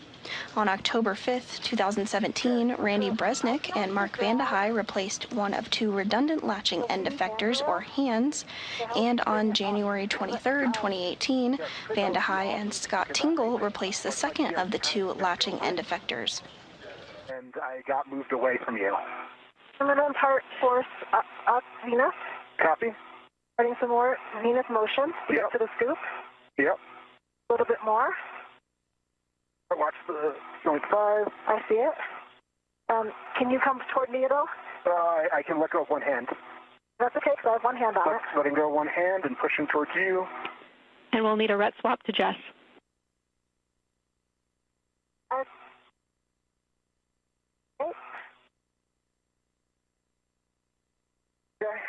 I have a ret on it, and I have 2 hands. Got 2 hands on a ret. Okay, I'm going to take my ret off. Good for that? Actually, why don't we start rotating it? Because right now, it's getting very close to the point 5. we rotate it and have the 90 degrees, it's going to clear that. Okay, yeah, we can, that might be better if I could get into my APFR for that. Okay. Can you hold it here for a minute? I think so, if you think we're not impacting joint 5. We can rotate it up a little bit. Now, why don't we bring it aft a little and rotate up a little bit? Okay, keep rotating. Okay. I'm in a good position. I'm stable. Okay. I have control. You have control. I have control. All right, I'm going to take my red off. Okay. My red is off, and I'm going to release. Good for that? I'm ready. All right, I'm released.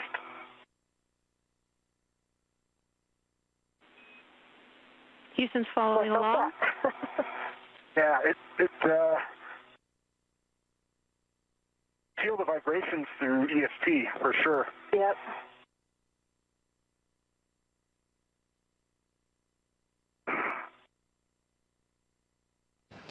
And we do see NASA astronaut Chris Williams on the top of the screen there, again in the spacesuit with the red stripes. He's just handed over the Lee or latching end effector to NASA astronaut Jessica Meir, who we can just see the top of her helmet and a portion of her arm there in the bottom part of the screen. He's going to work to get reconfigured and back in his articulating portable foot restraint, or APFR, and then they'll work together to get the latching end effector reinstalled on the end of the Canada arm too.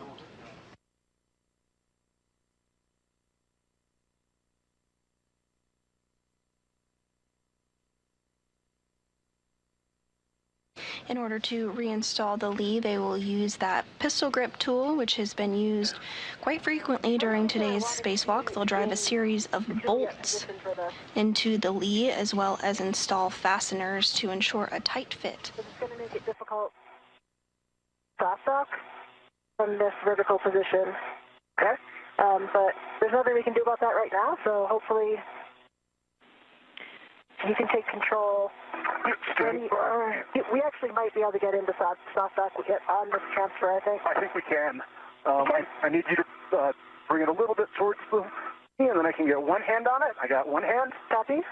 Okay. And then I'm going to bring it a little bit more towards the joint 5.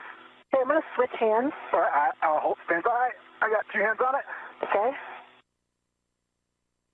Okay, let's finish the orientation. Okay. I know you guys are getting close to soft dock. Can we get an inspection, if able, prior to soft dock? I already got the joint 5 side, Chris. Okay. You roll this to me a little bit. I can get it. Yep. I see it. I see no FOD. I see everything's clear. Good pin. Looks good. Thank you. You can continue. Roll it back. Okay, and then slow, hold. Okay, it needs to then roll towards me. Concur. Yep, so come a little bit that way.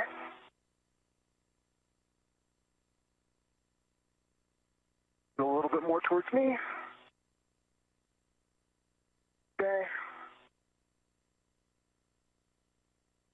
Okay. See, good alignment.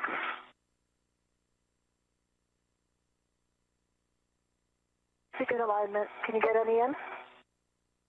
Almost. See if I can.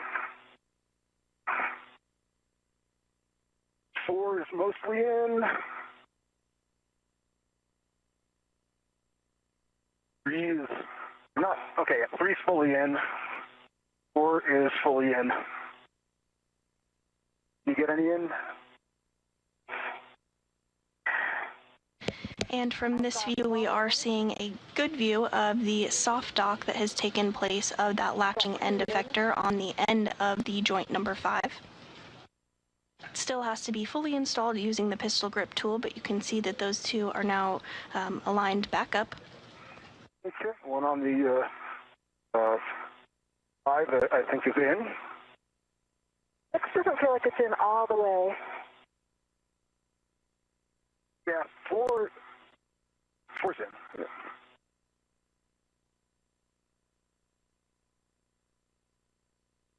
Mir and Williams will work to verify that everything is lined up properly before they utilize the pistol grip tool to secure it.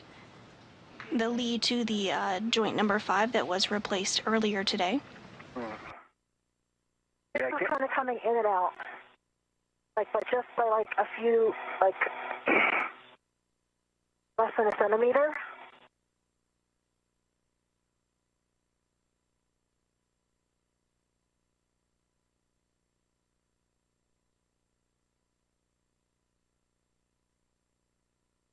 I'm not sure.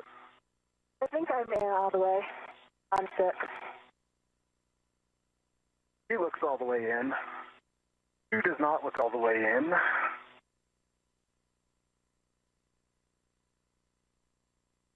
I wonder, I'm going to try to reorient if it's just a hex. There we go.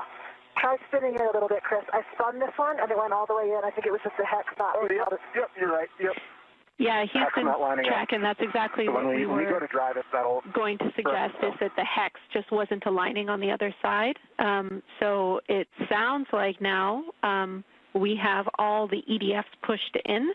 You can verify that to me, and we will get both PGTs.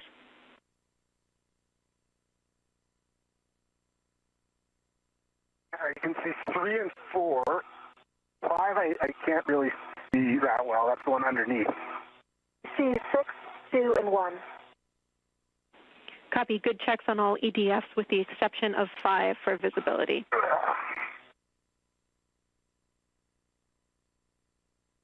Yeah, and I don't want to pull on the arm or anything. That's just low down. Okay, we've talked about that briefly, and we're happy with this config to start driving. So Jess will have you with the ERAD PGT, and Chris, you will stay with your PGT. Chris, the first bolt is yours. It'll be EDF 4. Copy. And with that, the ground looks happy with the lead installation on top of the joint number 5 that was swapped out earlier today. So now it's time to bring back out the pistol grip tools for the last time for today's spacewalk. Okay, I've got it. Yeah, you got it.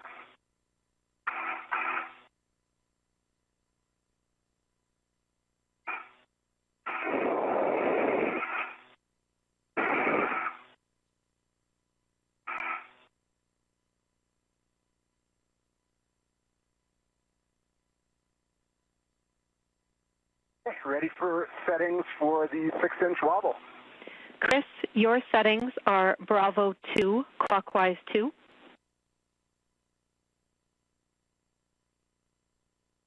Bravo 2, clockwise 2 is set. Drive EDF 4, approximately 5.5 turns.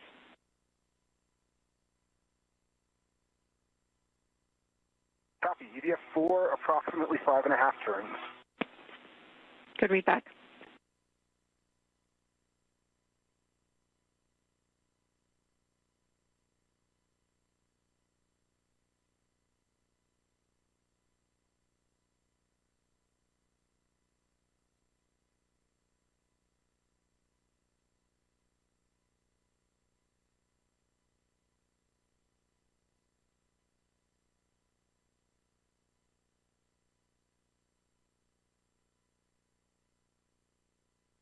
Okay, I got torqued out at 3.5 turns. Green light, 16.0 on the torque. Washers are flush. Copy. We'll call that a good initial drive on EDF 4. So, Jess, you can verify settings Alpha 7, clockwise 2.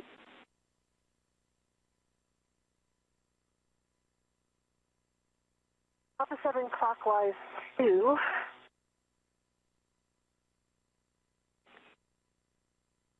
I have to recal.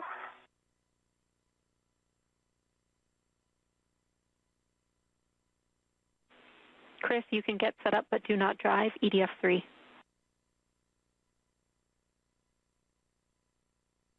Copy. Setting up for 3. Do not drive.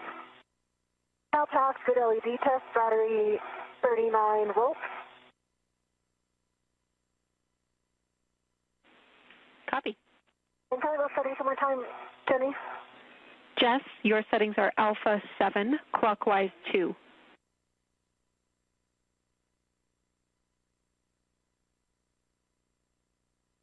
Alpha 7, clockwise 2. Good readback. EDF 1, 11 turns at the PGT.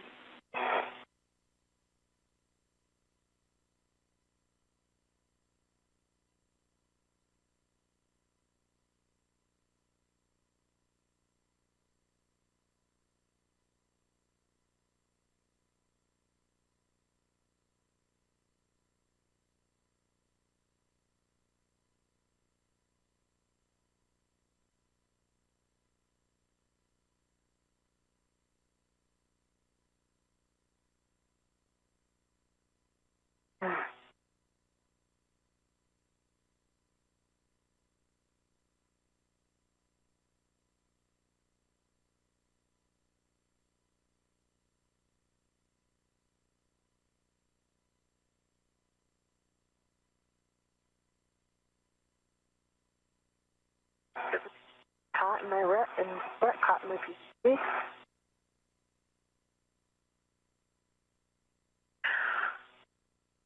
Now approaching the 5-hour and 30-minute mark into today's spacewalk, and NASA astronauts Chris Williams and Jessica Meir are working to reinstall the latching end effector cluster on the Canadarm2. Today's spacewalk is the second for Williams and the fifth for Meir, the 280th spacewalk in support of space station maintenance, assembly, and upgrades. Today's spacewalk is the third of 2026, as well as the third for Expedition 74. Copy. Your PGT won't drive. Let's double check settings. Alpha 7, clockwise 2.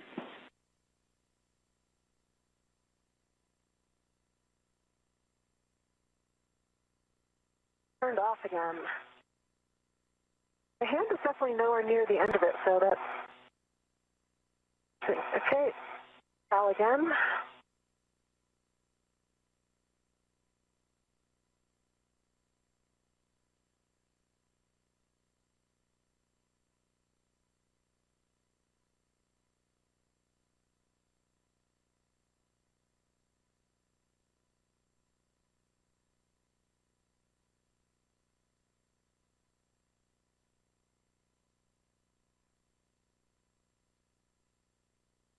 Okay, Cal pass, good LED test, 39.3 volts. Copy.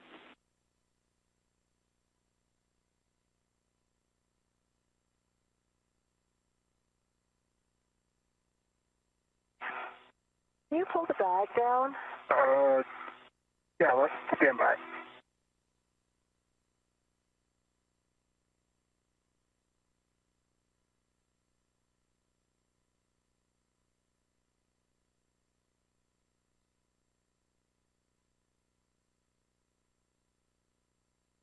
That is caught. The bag's usually caught up on something. So many reps here that, yeah, they keep getting caught in each other.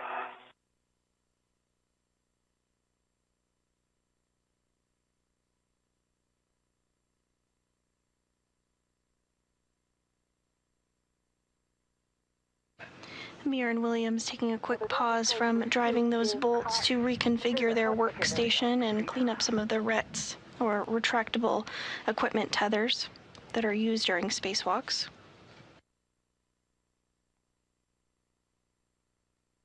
I can't get the bag out of the way.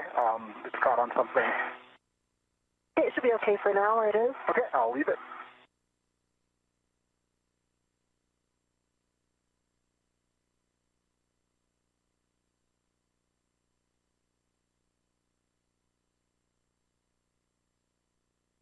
And again, my PGT is not driving.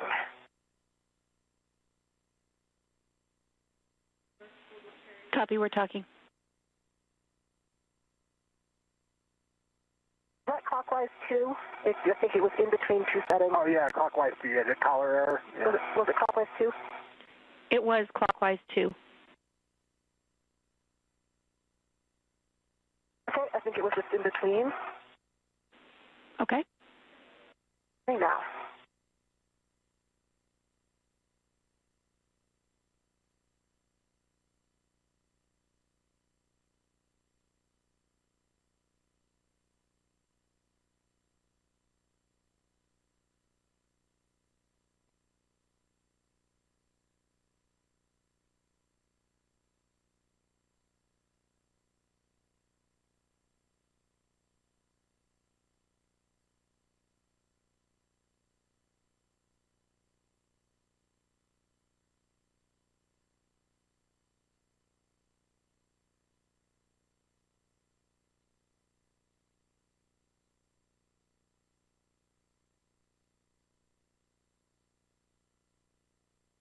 Jenny, I'm well past my 13 turns.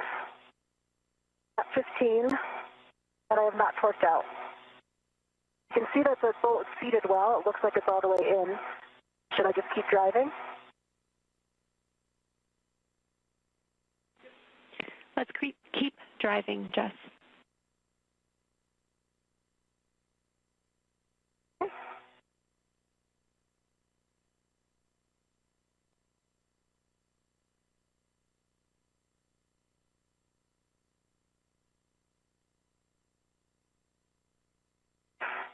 An additional 5.5 turns on the PGT. It does not appear to be going in. I'm going to take my PGT off and reassess.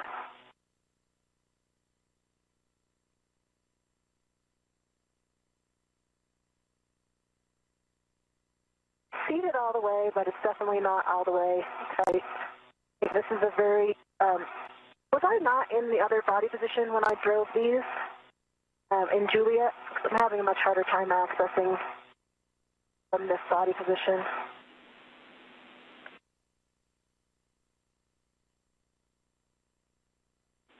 Try a different.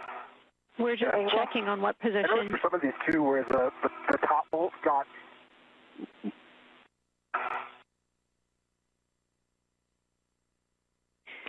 Yeah, Jess, we're just checking what position you were in before to be sure. My recollection is that you were in the vertical position, but we would be okay if you reassessed your body position with a different roll. Maybe even the intermediate of kilo could help.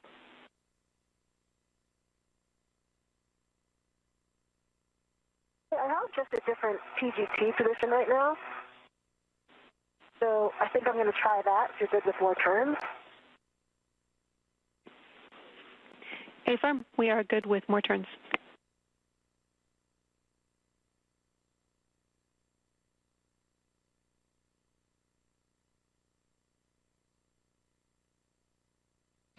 And we're going to get a little bit of a different position here with her pistol grip tool and see if that doesn't do the trick. We are now entering a orbital sunrise, so we'll start to have a bit better of a view of the crew and the work that they are doing to reinstall that latching end effector to the end of the Canada arm.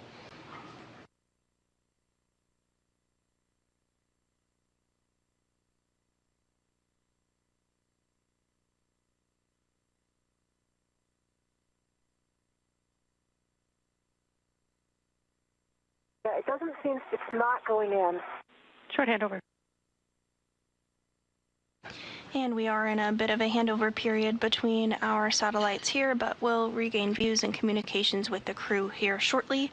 Back on the ground, the team here is being led by NASA Flight Director Fiona and Koviak.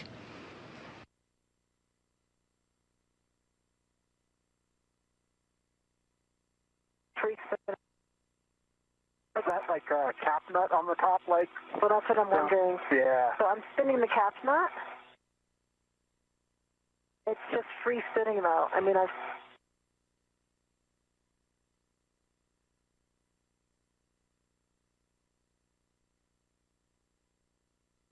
So one question for the ground, Jenny, would be, so on one of these, when I released it, it released after like half the turns it was supposed to.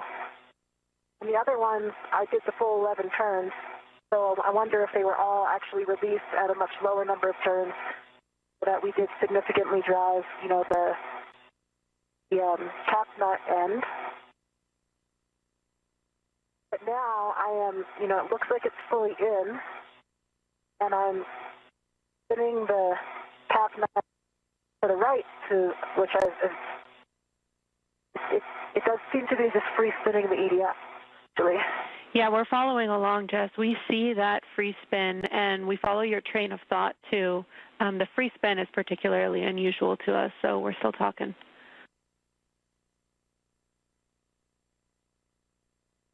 Okay.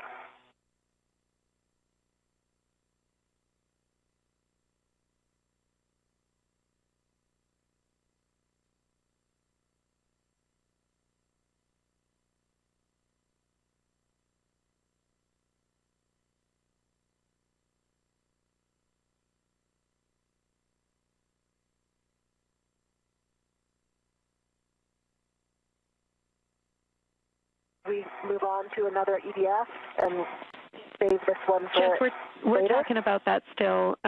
Our crib sheet is saying that potentially this is not fully seated on the internal hex head. I know you mentioned that. We just want to double check that when you spin it around, does it change if you are pushing it in and spinning it? Like, is it possible to get it seated?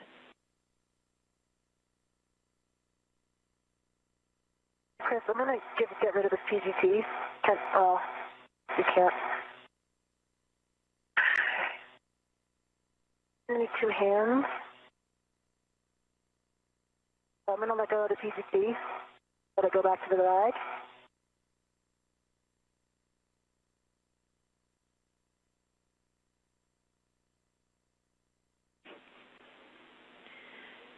And we're talking if it is still free spinning with this check, we are going to move on to EDF 3, which is the EDF that Chris is positioned on.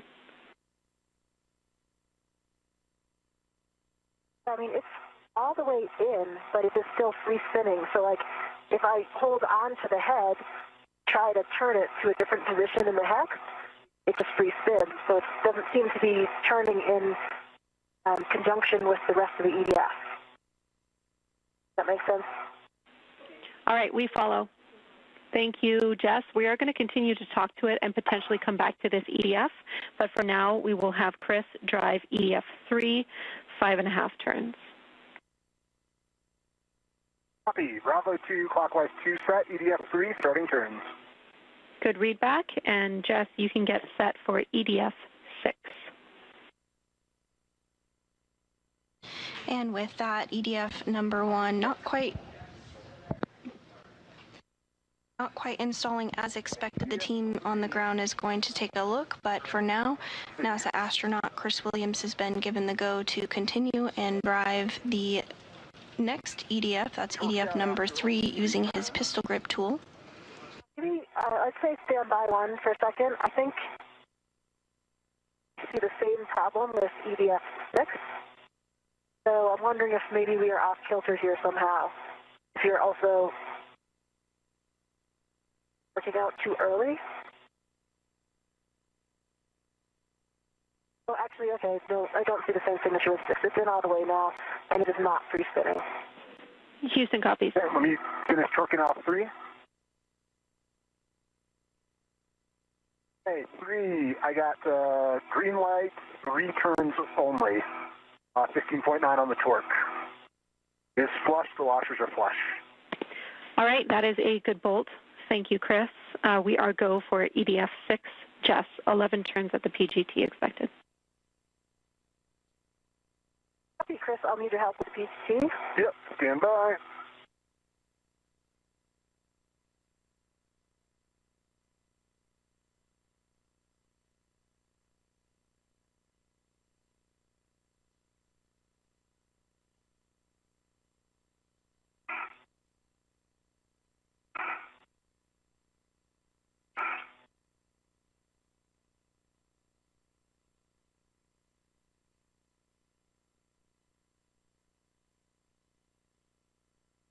Okay, there's the PGT. I got it. You got it. All right, letting go.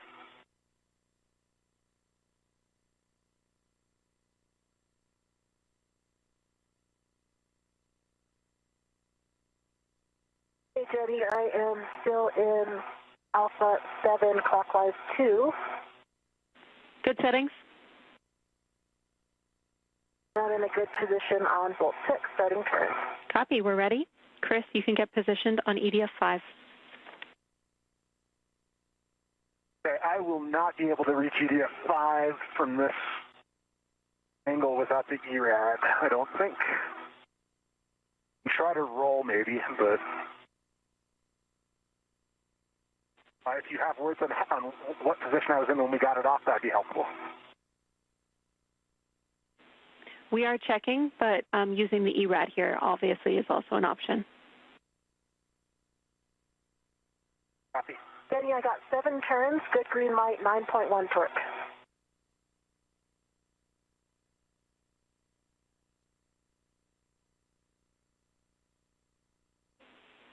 Okay, that is a good EDF 6. We recommend using the ERAD for EDF 5 as well.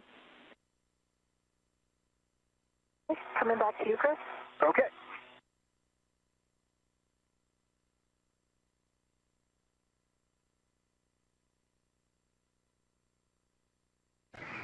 Williams and Mir continuing to step through procedures to install those fasteners on the latching end effector on the end of the Canada Arm 2 following the joint replacement of the joint number 5. Currently in Alpha 7. Clockwise 2. Good settings.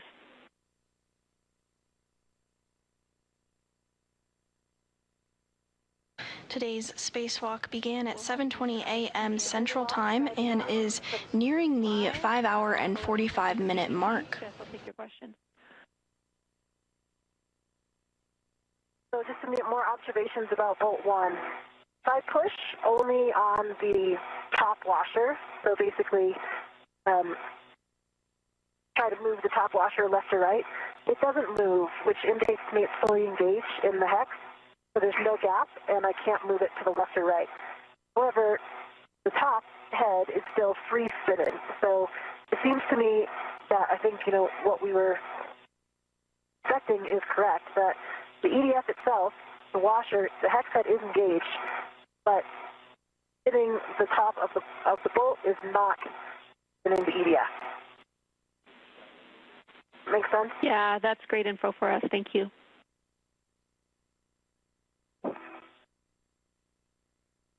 Okay, I'm going to start turns on 5. Houston copies.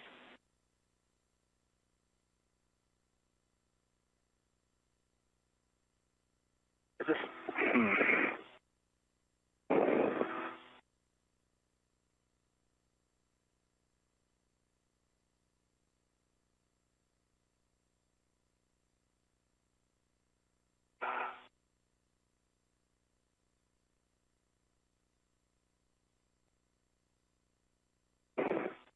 And this view looking down the Canada Arm 2 following the joint number 5 swap out with the failed joint was removed and the spare joint has been successfully installed on board the International Space Station. Copy. That is a good EDF 5. Next, we are going to tighten all the bolts that we were able to initially turn correctly with the PGT, so that doesn't include EDF 1. I have new settings for you, and we're starting with EDF 2. I believe this is Jess's bolt, so I have ERAD PGT settings for her. I haven't driven 2 at. Yeah, we haven't done 2 Yeah, yet. we haven't done 2 at all. Yes, for 2, we are driving it, and then we are staying on the bolt and retriggering it to under a half turn. So that's fine. Copy. Good.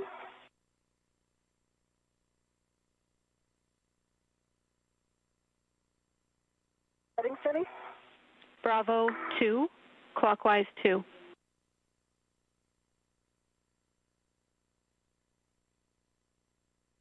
Bravo 2, clockwise 2. A-firm, you'll drive EDF 2, 11 turns at the PGT. Give me the reports, and then retrigger until under a half turn.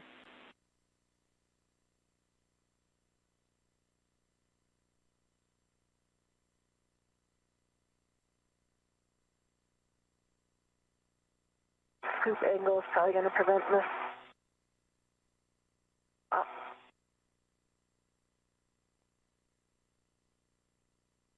Yeah, the scoop's just right in the wrong spot.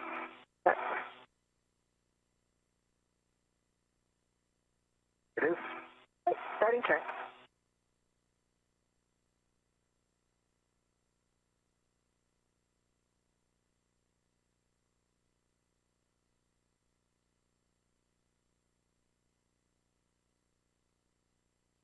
Was only 5 turns on the PGT and I torqued out. So do you want to see the value or trigger again while I'm in position?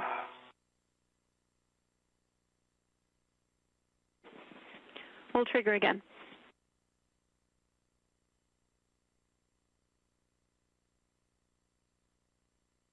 Okay, I got another half turn, so that was 5.5 turns. I see Good green light, 15.8, 15.8 torque.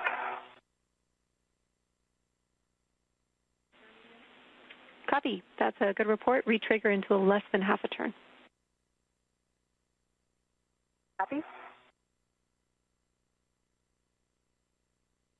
Okay, that was less than half a turn and the same torque value. Great work. That is a good EDF2. I have us moving to EDF4. Chris, I have new PGT settings for you. Copy. Ready for new settings. Bravo 7, clockwise 2. And you will be triggering until you get less than a quarter turn. Muir and Williams continuing to install the latching end effector at the end of the cannon arm 2 following the replacement of joint number 5 on the arm. They're using the pistol grip tool now to just drive in that last little bit of torque on the fasteners. Seated and driving. And Jess, the reason I haven't given you that next EDF yet is we are talking about if we are going to troubleshoot EDF 1 again before moving on. Copy. Took 2 retriggers, less than a quarter turn on the last one, green light 25.6, an EDF 4. Copy, report on EDF 4. Thanks, Chris.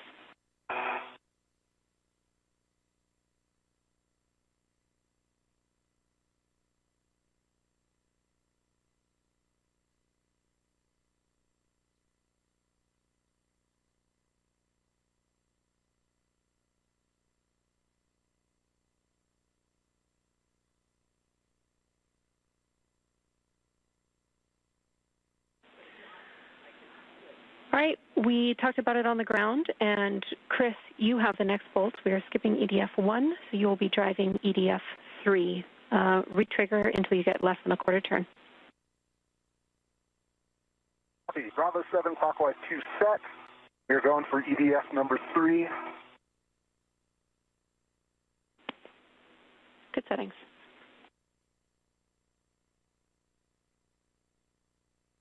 And with that, skipping over the tricky bolt that was having a bit of trouble getting fully set, but continuing on with the remainder of the bolts. The team here on the ground is continuing to take a look and assess. EDF 3. Jess, now we will have you on EDF 6, retrigger until less than half a turn. Copy, and that'll still be my same settings, Bravo 2, clockwise 2. Good settings.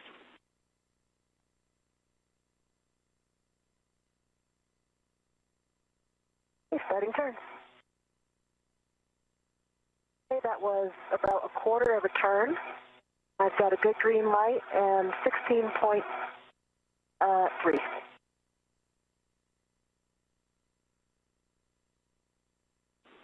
We'll retrigger on EDF 6.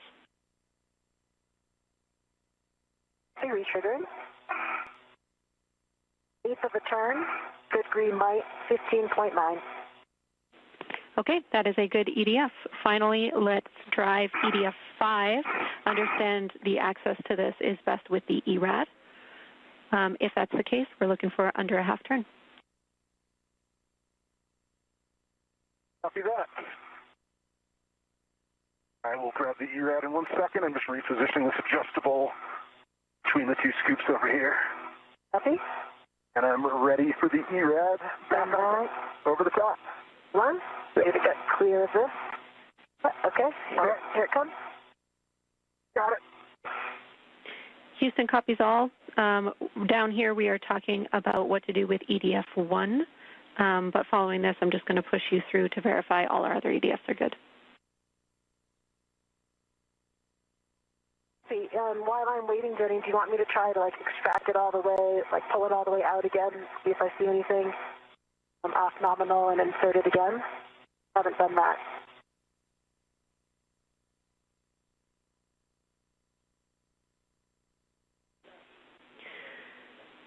What we're thinking, the only really other thing that we have to try is to put axial force into EDF1 and try threading it or turning it again by hand. Understand that we have the previous report of a free spin, but otherwise we're thinking about leaving EDF1 as is. But the team is still talking. Okay, copy. Okay, and I've got Bravo 2 clockwise 2 set on the ERAD. Good settings.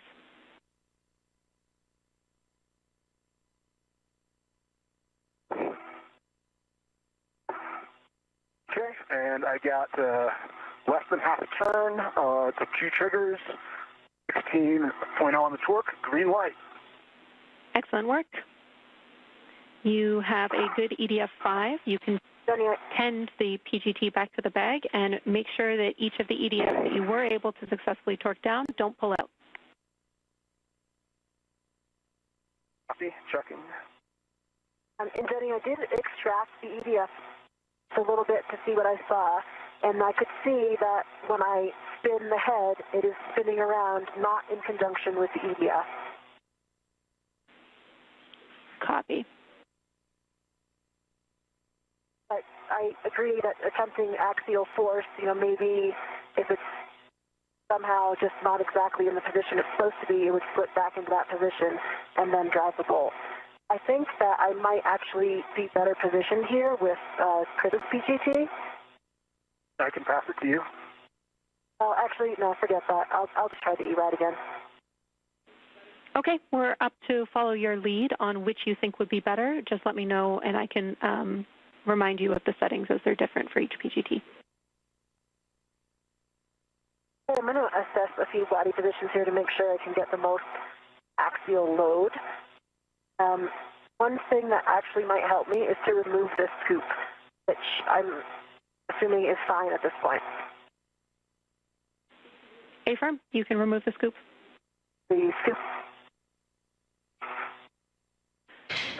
At this time, we are 5 hours and 56 minutes into today's spacewalk. For now. Okay. And Jess, the one thing I want to bring up is that following these EDFs, our task is to connect the mate-demate mechanism, so that's driving the joint 6 mate-demate bolts. I just want to remind you, because obviously you can use the microconicals or the microsquares, but you won't have the scoop to help you roll the APFR to Juliet. Okay, copy. I'm very sure that I did the mate-demate from Juliet, right? Yeah, like you said. So I can put it back on since it's only on my mini workstation for now if I need it, but I think this is going to help me with this bolt. Okay, we're with you. And I can confirm a good pull test on 345. Great news, thanks.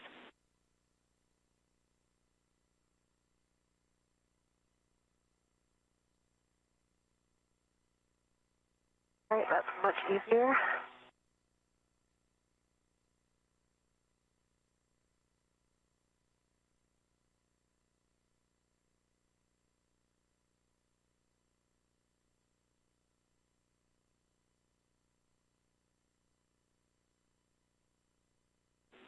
The TGC is not on. Following conversations here on the ground and some additional troubleshooting with the back rooms here in Houston. Settings for EDF1 are alpha 7, clockwise 2. We're looking again for 11 turns at the PGT. The direction is for NASA astronaut Jessica Meir to apply a bit of force on the side of the bolt to try and get it set and thread properly. Pass good LED test, battery 38. Alpha 7, clockwise 2. Actually, these settings, we think we can go directly to our final torque settings, so let's just skip ahead to Bravo 2, clockwise 2. Bravo 2, clockwise 2 is set. Good read back. So Meir's going to give this a shot and see if it works. The other bolts have all been installed as expected.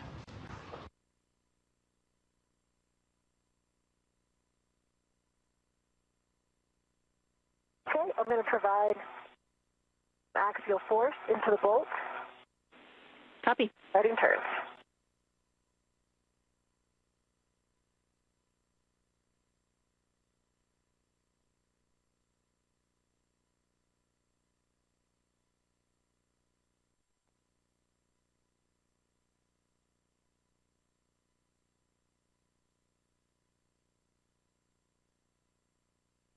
Hey, I think that did it. Hey. I got 11 turns. Wow, that's awesome. Great job, Jess. And I got a low torque. I got 8 and a red light. But I know we're going to hit it again anyway. Affirm. And it appears that did the trick. Okay, that was like a quarter turn. With green light, 16.2 torque. Woo! Lots of happy faces around the room. Great job. You could verify that you cannot pull out EDF1 with the lanyard and then get the PGT ready for the mate-demate bolts. You'll be rolling to Juliet if you're not already there. This is the joint 6 mate-demate. Okay, and I can verify that I cannot extract 2, 1, or 6. Great news. And Chris, I'm going to have to let go of the PGT to roll. Copy. We are now at 6 hours into today's spacewalk.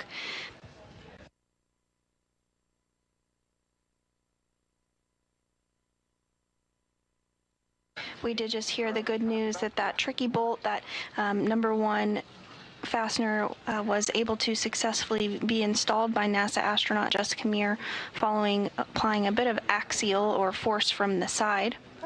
So with that, all the bolts have been driven to reattach the latching end effector to the end of the space station, Canada Arm 2.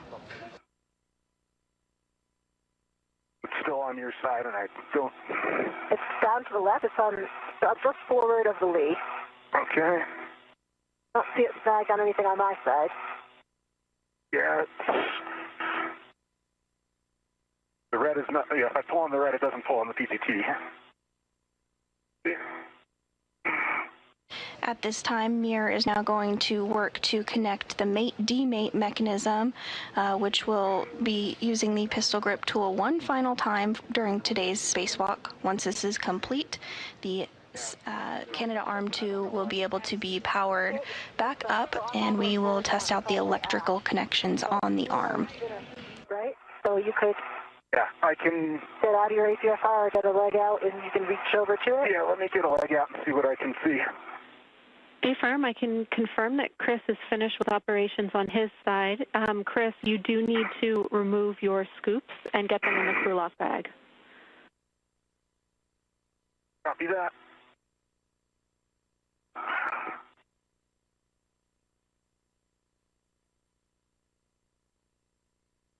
That's dragging on something on the end there.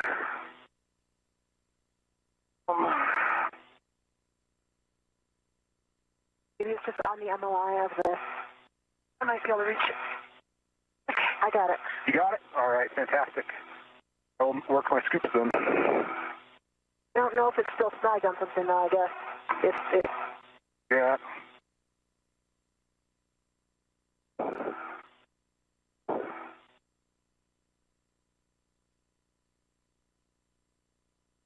Get my scoops off and then I'll come. Okay, I'll take settings before I get into position because this one's a tough one to get on.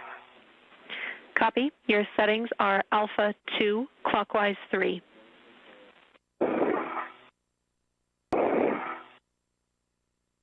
Alpha 2, clockwise 3 is set. Good settings.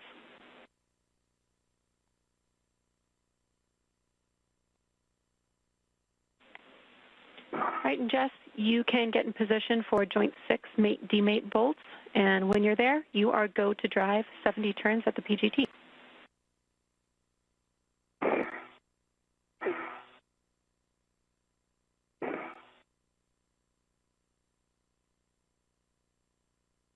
And this view from outside the International Space Station of today's spacewalkers. On the top, we have NASA astronaut Chris Williams completing the second spacewalk of his career, and below him we have NASA astronaut Jessica Meir completing her fifth.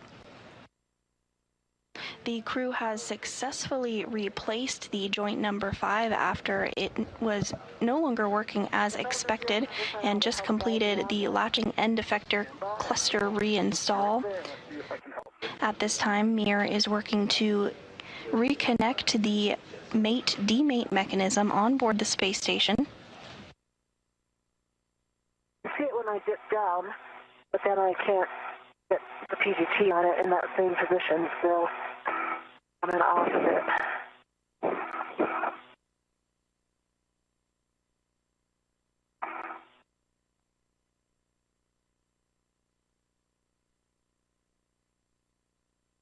Let me see if I can just roll over a tiny bit and help.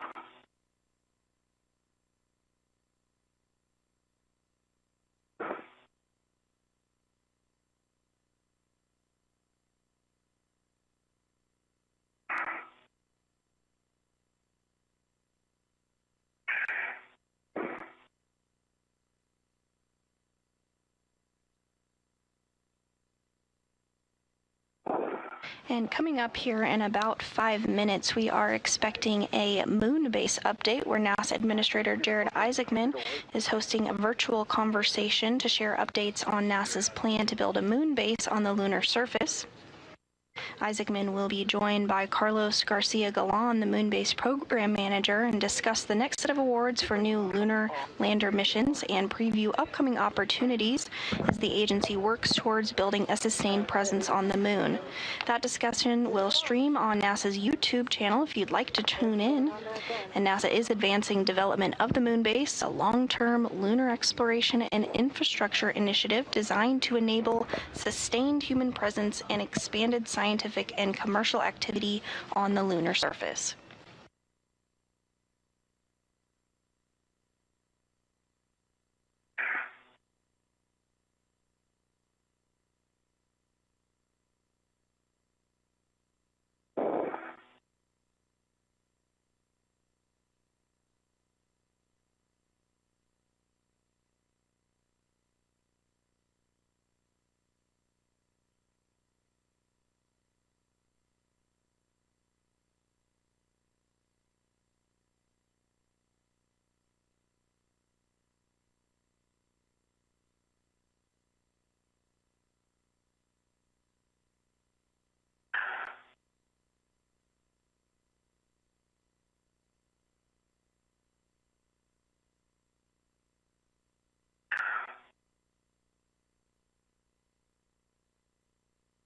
I think I'm on it. Nice. What's that?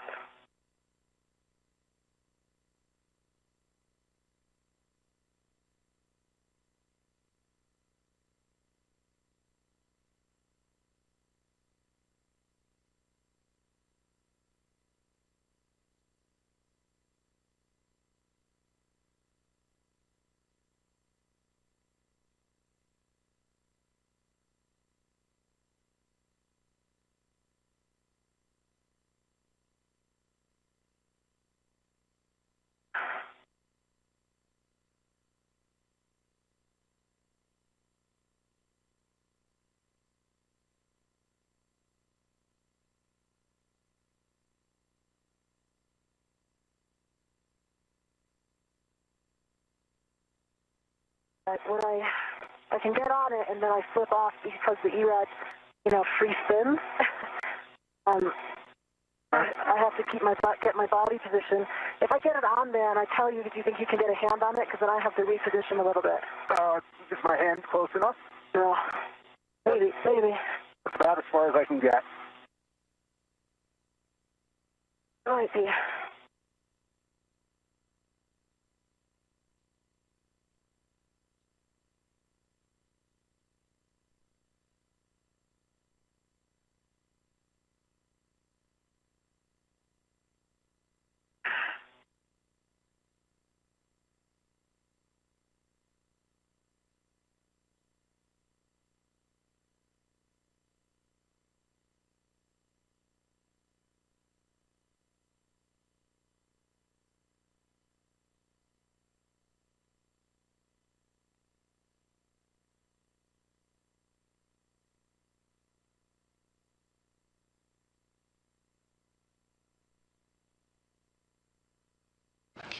And we are getting a view of our spacewalkers today. Again, NASA astronaut Chris Williams on the top of your screen wearing the suit with the red stripes. Mir on the lower portion of the screen with the unmarked spacesuit. She is continuing to work to drive that final mate-demate bolt. The International Space Station is currently flying 261 statute miles over the South Pacific Ocean, as you can see behind our spacewalkers today. Okay, that's about it. That's the max my reach.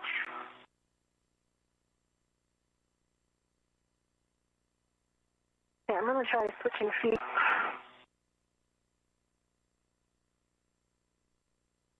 I'll get my left foot back in. Get my right foot out this time.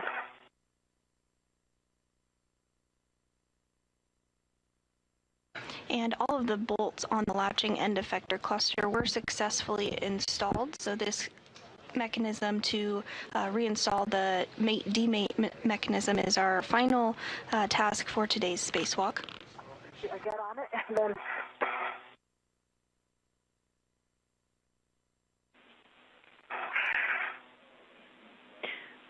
We can offer for Chris potentially rolling one more click forward could help with reach or visibility. Copy. I'm on it.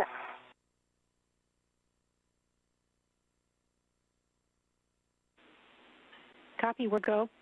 70 turns at the PGT.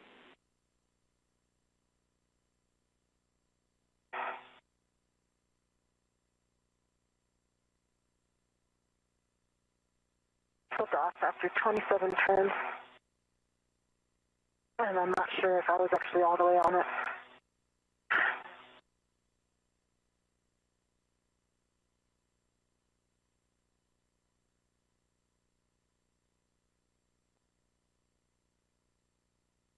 Go back to the other foot. Copy the initial turns. It'll be hard stop when it's complete. We will take a status indicator check. Otherwise, we need more turns. Copy.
Okay, that was 70 turns.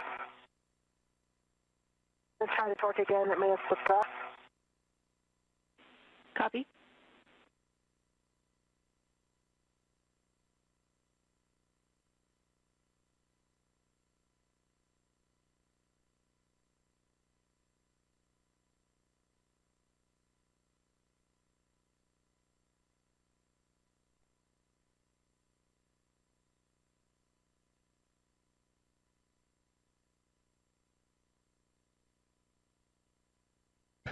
And we are now 6 hours, 13 minutes into today's spacewalk.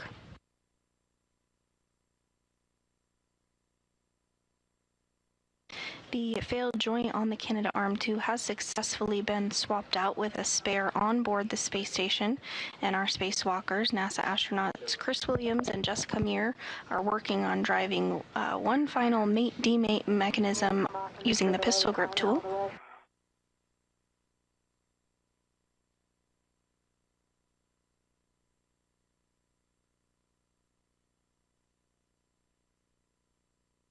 I do see that the indicator is flush.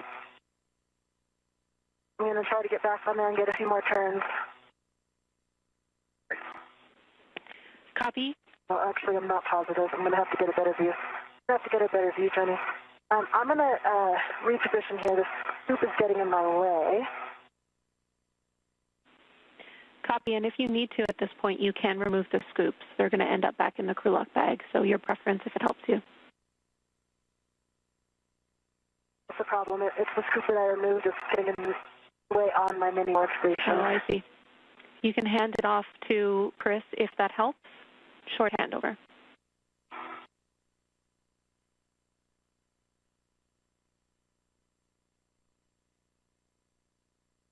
Flex doesn't install on that one.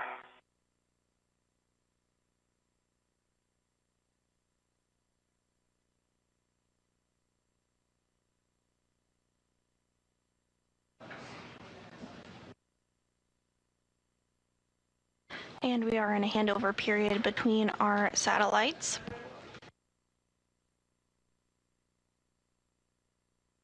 I'm going to pass this above. Okay. Almost got it. Houston's back with you.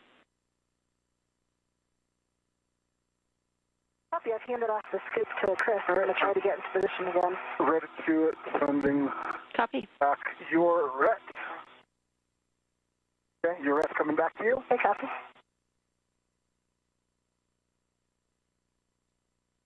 And this view from inside the International Space Station Flight Control Room, where NASA Flight Director Fiona Ankoviak is leading the Orbit 2 team, serving as the ground IV and has been communicating with our spacewalkers all day, is Canadian Space Agency astronaut Jenny Gibbons, who you see there in the center of the console. And serving as Capcom, or capsule communicator with the crew on board the International Space Station, is JAXA astronaut Aki Hoshide. Absolutely.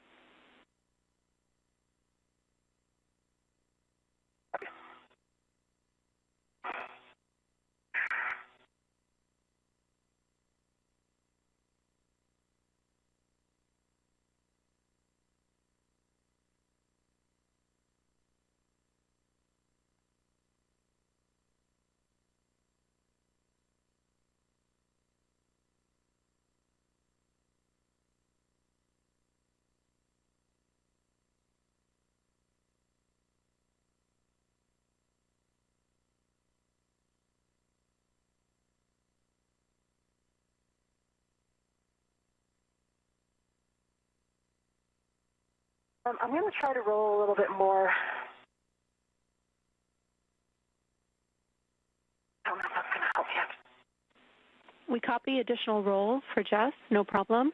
And Chris, once you stow that scoop, we'd also like to offer that you could come out of the APFR and adjust your body position such that you have visual or perhaps like a hand on the bolt.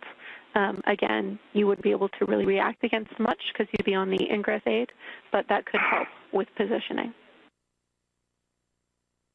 Copy that? Yeah, I'll give that a shot. I've locked out the PGT rep to see if that helps me.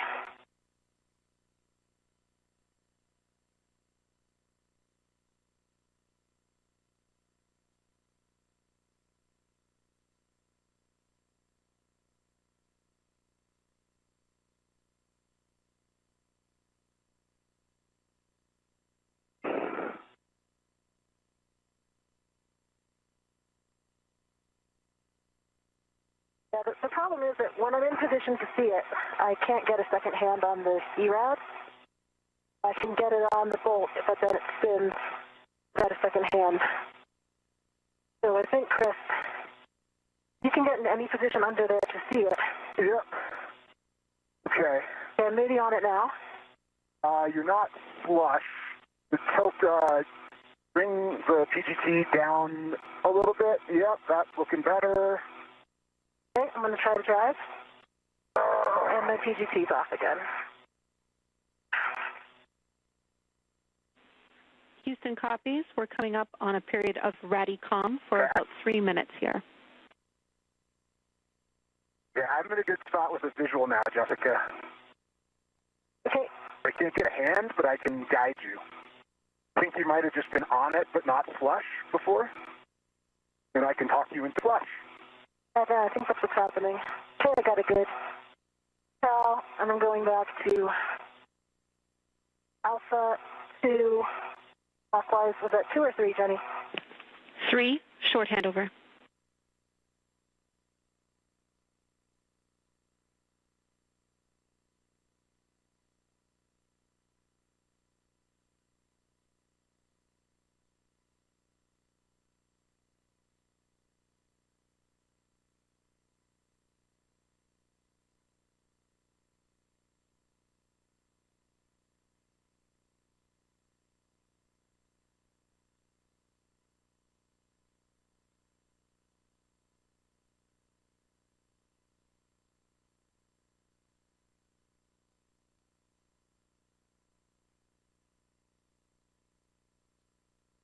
And as we are in this brief handover period, we're now 6 hours and 20 minutes into the 280th spacewalk outside the International Space Station, where NASA astronauts Chris Williams and Jessica Meir have successfully swapped out and replaced the failed joint on the Canadarm2 with a replacement joint that was outside the International Space Station, a spare part, if you will.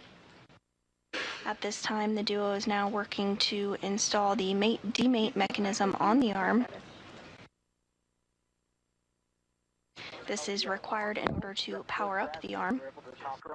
She's got it great. It's torqued out after 50 turns. Awesome. 50 turns. I'm going to hit it again.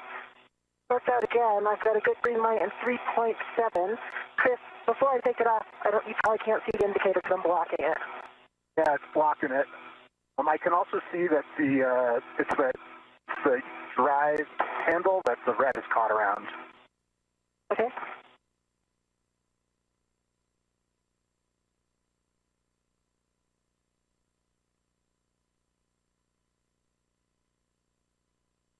I'm going to see if I can get a view of its mate. Copy, and we concur. I can see it, and it looks flush. Yep, I see it flush. We both see it flush, Jenny. Great job, you two. All right, that is a Oh, man, that was good install, you guys. I know that was tough. Wonderful work. We are going to get an SSRMS power-up in work. And for you, I have expedited cleanup steps, starting with stowing your PGT, Jess, and you will be getting the scoop in the crew lock bag, and you will be getting the crew lock bag on your BRT.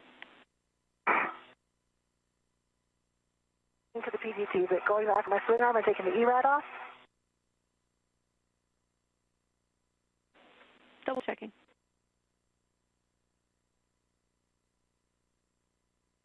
Nice job, Jessica.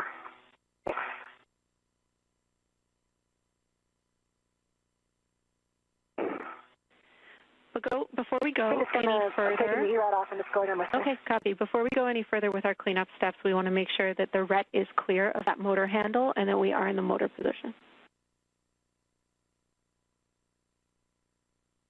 I popped back up. I can't see it. Can you see? No. I can't see that face at all. It's clear. Yep, now it's clear. And the handle was away from me. It did not appear like it had moved at all. Okay, we will take that as a good check. Thank you both.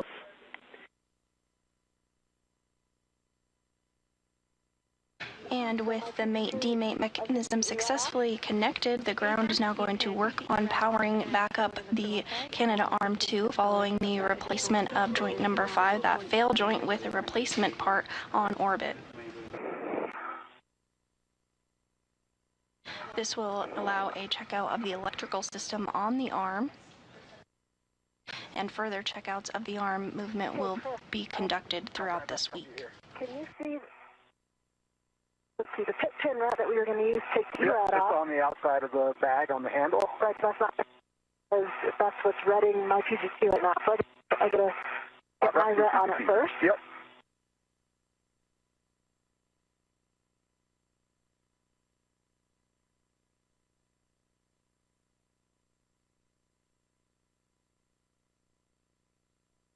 get my rat on it.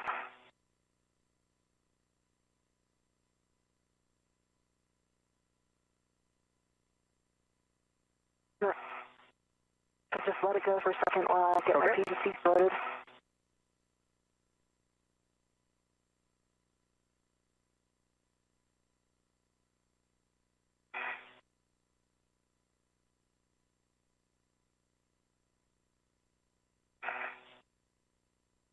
Hey, can you bring it back over here? Yep, coming back to you.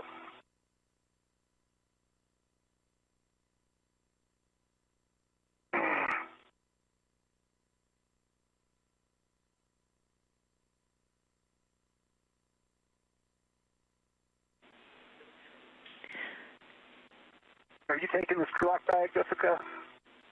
Just taking the crew lock bag? I owe you guys words on cleanup steps. Only over to ESP. I have cleanup steps for you when you're ready. This involves words on the crew lock bag and the spare joint, as well as the consumables update.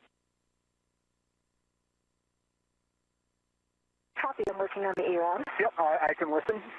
Okay, Chris, your next step, immediate future, is to roll to Bravo as necessary to access the failed joint.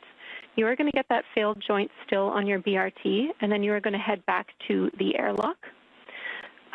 Jess, you are going to take the crew lock bag with the mutt, ball stack mutt, bundled to it, back to the crew lock as well. You'll follow your safety tethers back, but we are skipping our APFR reconfig for an expedited cleanup today.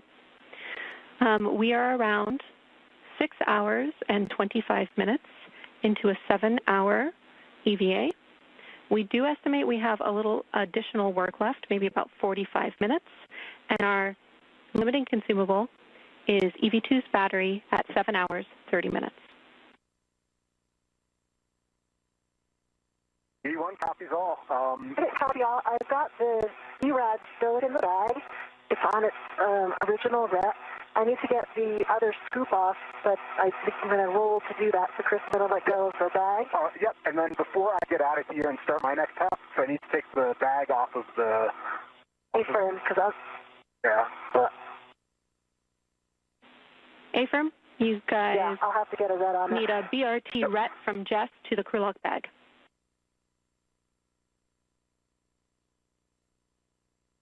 Chris, I'm going to get the scoop first. All right.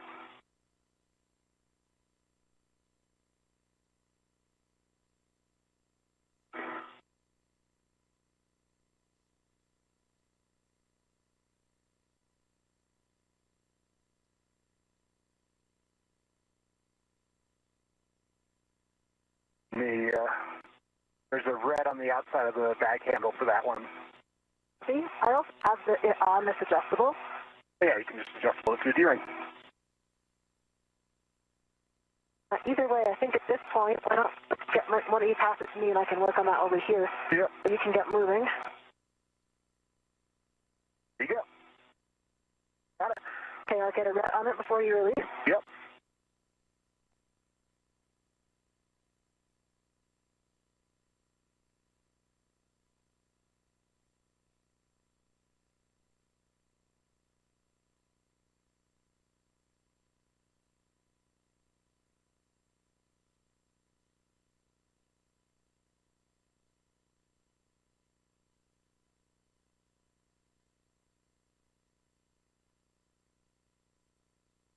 Get my BRT ret on it and the BRT on it. You can release. Okay, stand by. I'm going to need to just pull it a tiny bit. The adjustable is kind of the wrong way. Okay. All right, it's free. I'm letting the adjustable come back to you. Copy, I got it. Okay, and then I am going to egress. Copy, I'm going to get this. I'm going to roll, sorry. Chris, prior to your egress, yeah, we did have that roll in the procedure for you so that you could retrieve the failed joint from the mutt, ball stack mutt, and put it on your BRT from a stable position. Didn't work.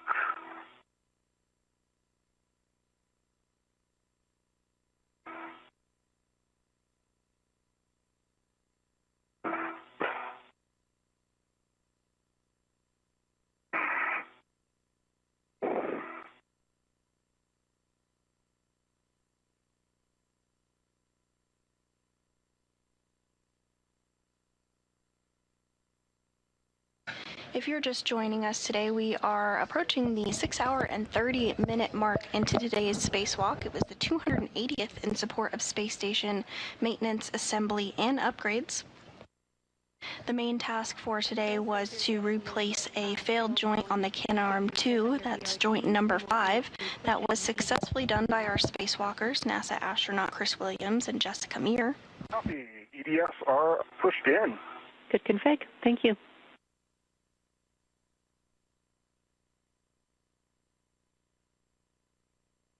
Jenny, I've got everything back in the crew lab guide.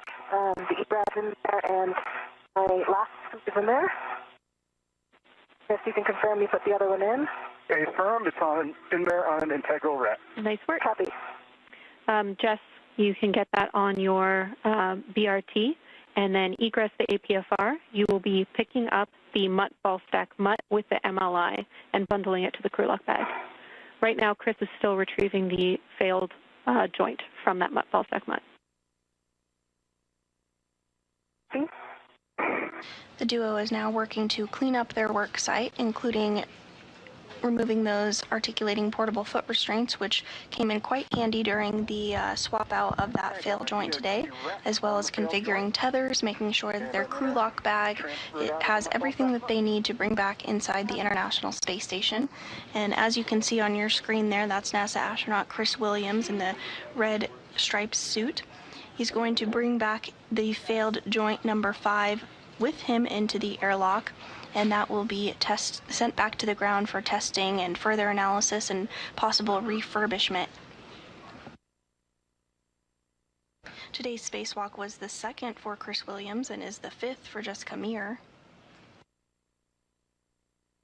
Jody, I'm not spending any time to reconfigure this APFR, correct? No, no changes to the APFR config. We will have you translate to the MUT ball stack MUT.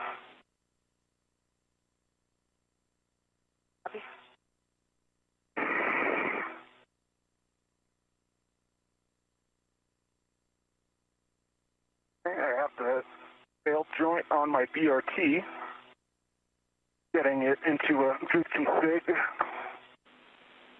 Copy. And since you are right next to your APFR still, we will have you stow the ingress aid of your APFR. Would you like me to do that too? Affirm.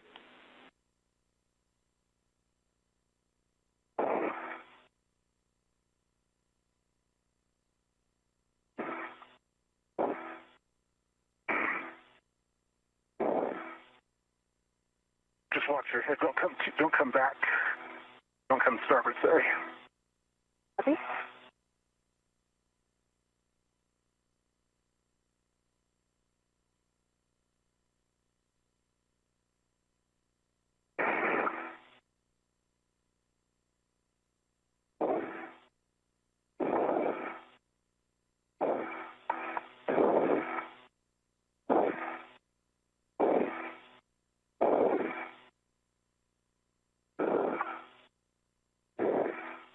My ingress aid stowed.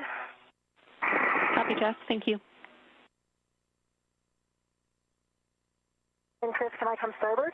You can come a little bit starboard. I just have the failed joint kind of about a meter to your left.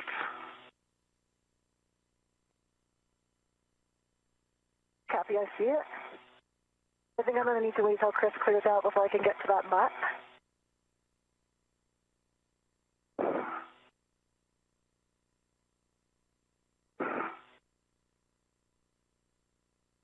Trying to get clearance to get through here. I think I can just go over ESP2. Am I going to be clear of the lee with my helmet? It's going to be tight. Hold on. Okay, I'm not going to do that then.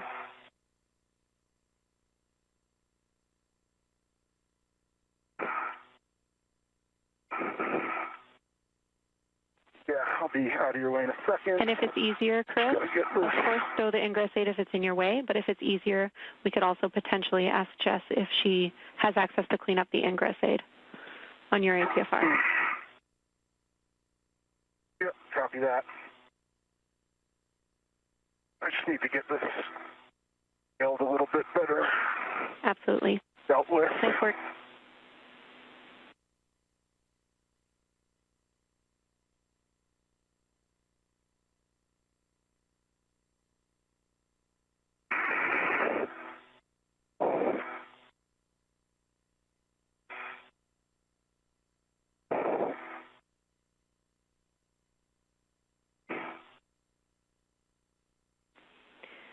Chris, as you start translating, let me know when you're ready for a couple of additional words on your way. Okay, I'm ready for some words. Okay, as you translate around the starboard and aft side of the CTC, we noticed that some of the MLI became dislodged close to the FRAM. We would like you to best effort try and replace that on your way back to the airlock, please. Okay, yep, I see it. Thank you.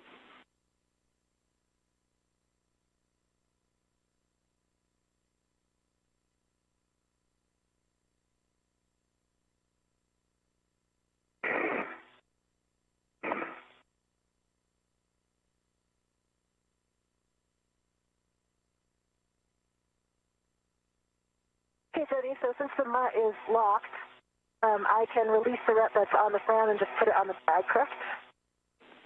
Affirm.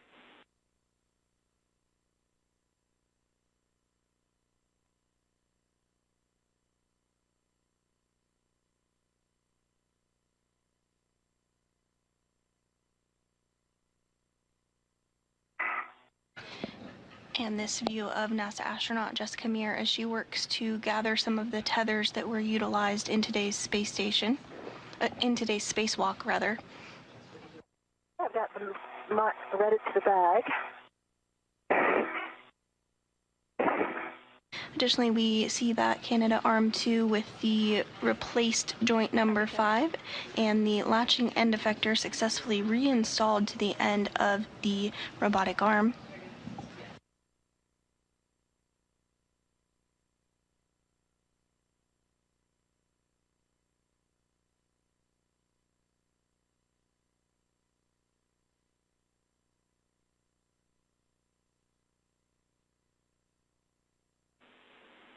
Chris, as you get back to the airlock, avoid failed joint lug contact with the airlock hatch bulkhead and shell.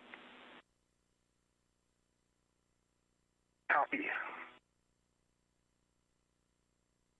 And while Meir wraps up gathering those tethers, NASA astronaut Chris Williams is making his way back to the airlock.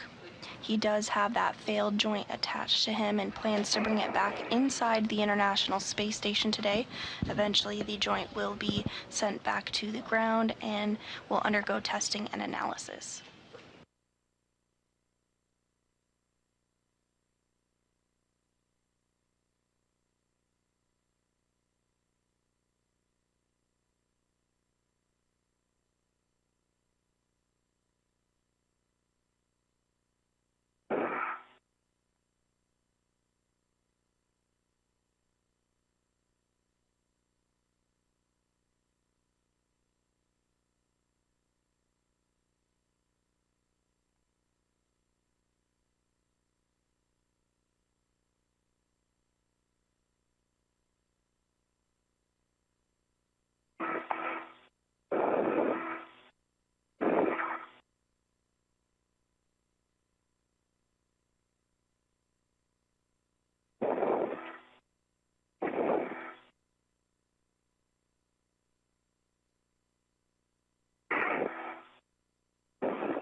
Okay, I'm back at the airlock underneath the thermal cover. Copy. You can open up that thermal cover and you will be stowing the failed joint on a large small ret inside the airlock.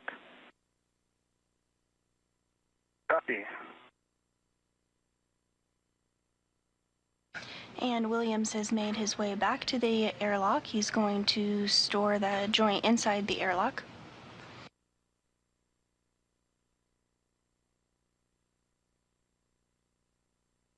Meanwhile, Mir is continuing to gather tethers and place them in her crew lock bag to bring back with her to the airlock.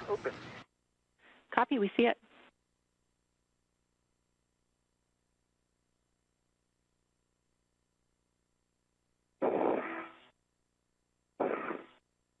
I'm almost ready with the crew lock bag. I've got the MOI well on there, and I've got one wire tied. Just going to get the second, and I'll be ready to go. Sounds great.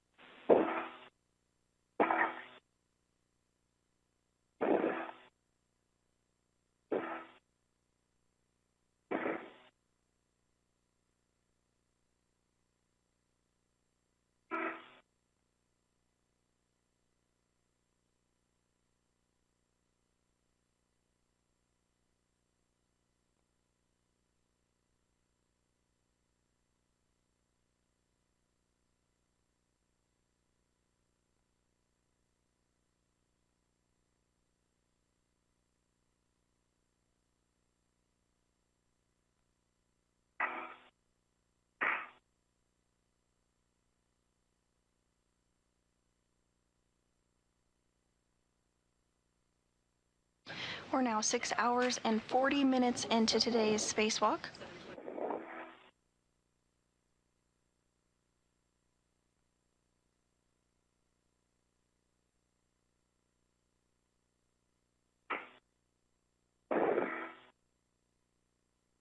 The wrist joint that experienced a malfunction during Canadarm operations on May 27th has now been swapped out with a spare part, a spare joint that was on board the International Space Station outside of the orbiting lab. Hey, Jenny, I'm going to start moving back to the airlock. Copy, Jess. That sounds good.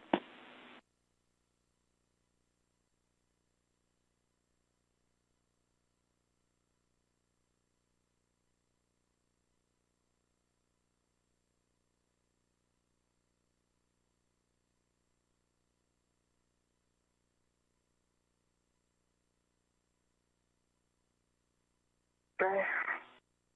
The failed is on large small ret in the airlock. Sending it back.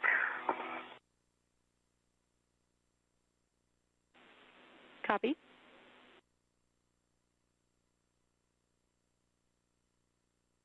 And this view from inside from William's helmet cam as he is back inside the crew lock portion of the airlock. Jess, as you are translating back via the lab and lab strut, we will get a double press of the brakes on the port seat cart. Copy that.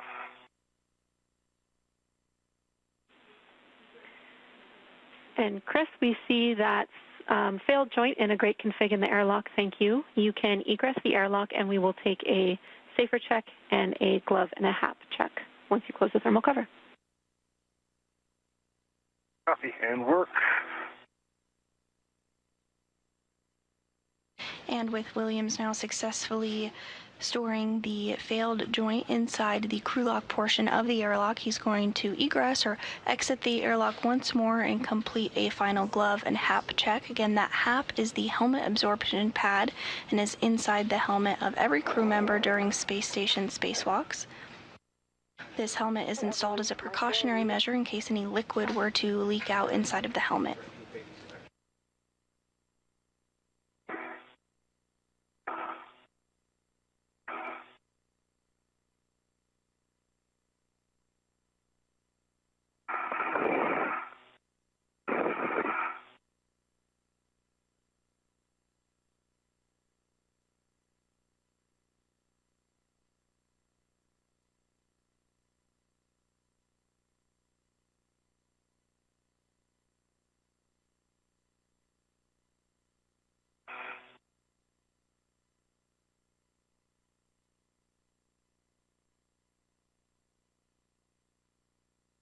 Thermal cover is reclosed, and I am working on those paper checks. Copy.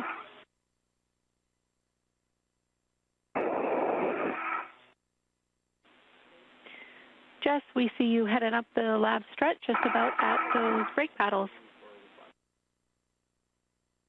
I'm on that phase 1. Copy.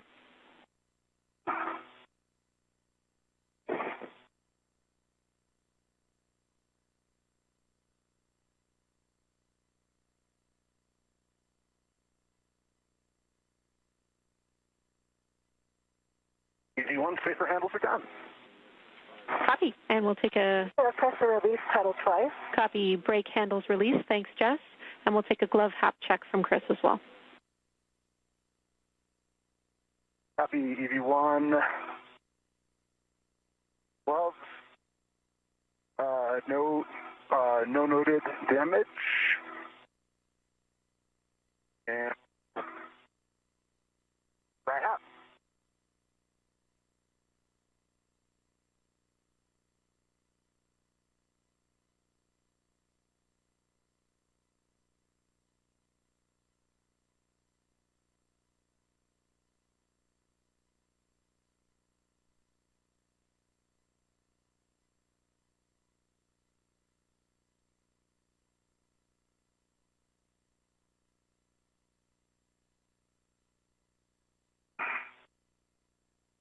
Yeah, I see Jessica coming down the Cedar Spur now, or just about to. Hey, firm. And Jess, we just want to make sure after you hit those brake pedals that you didn't interact with the brakes at all. I did not. I went zenith, so I would avoid doing that. And came back down later when I was past them. Copy. Thank you.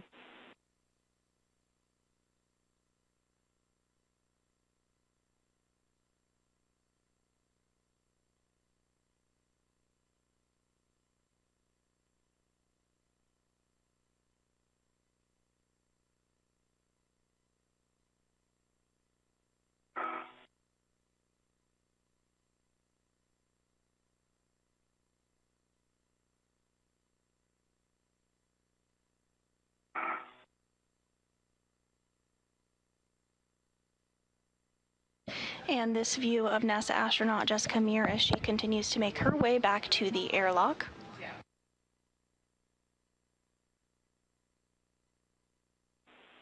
All right, Chris and Jessica. Chris, you are at the airlock, and Jessica, we see you very close. From now on, this is a nominal remainder of the EVA, so just cleaning up. And we will get Jess in the airlock first and building a good load path. Copy that. You want to copy? All right, Chris, and actually, we're going to have to get the sag in. I'll grab the thermal cover for you. I'm going to get as far forward as I can.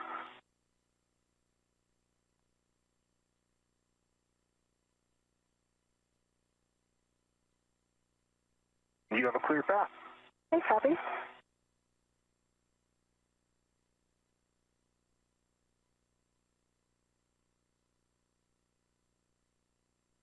And I'm going to get my tether down just around here.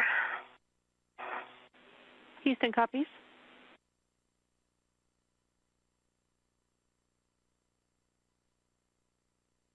Yes, I have my waist tether on the airlock D-ring extender. Gate is closed. Copy. And slider is locked. Copy. See if I can still get down and get this off my VIP. Copy.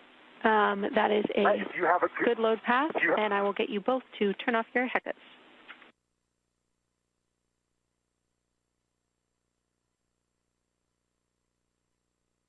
EV2 heck off.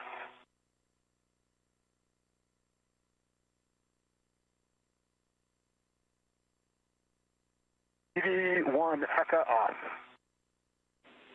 Copy. Confirmation from both Williams and Meir that their HECAs or helmet cameras are now off now that they are back inside the crew lock portion of the International Space Station. And Jess, you built a good load path via your waist tether to the airlock internal D-ring. And I imagine you're getting the crew lock bag. stowed inside the airlock, correct? Hey, firm. I have the acrylic bag in. I'm just going to go in and find its ret. Copy.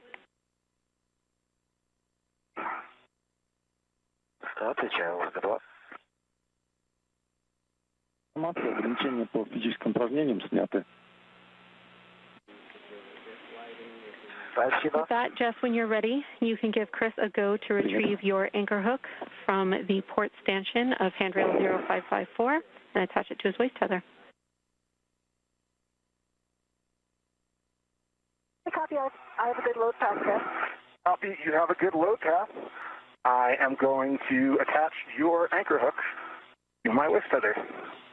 Good words, and I will get checks for gate closed and hook locked.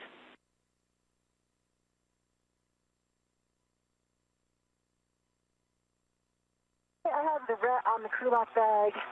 I'm just going to release the other end of my BRT ret right now, so it's going to be simpler. We copy. Okay, I see everything in. Chris, I think the spare is a little bit smaller maybe than we thought. I think that we're going to be able to keep the bag where it was. Concur. So I'm going to get into position.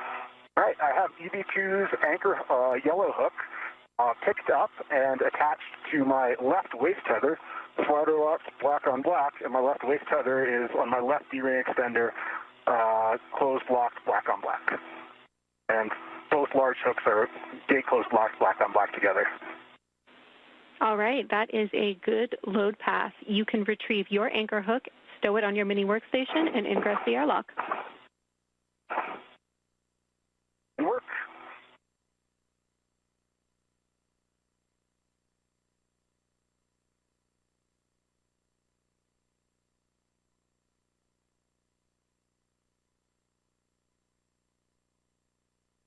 Chris, I am in the position that I started in. Let me know if you need me to move my feet in any direction. I can see that I'm keeping it held here all the way to the hatch.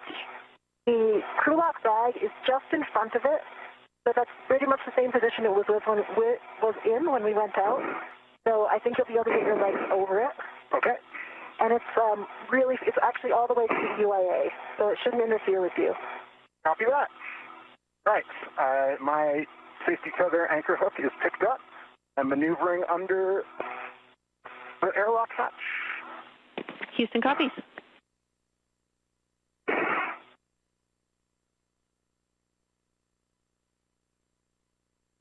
Okay.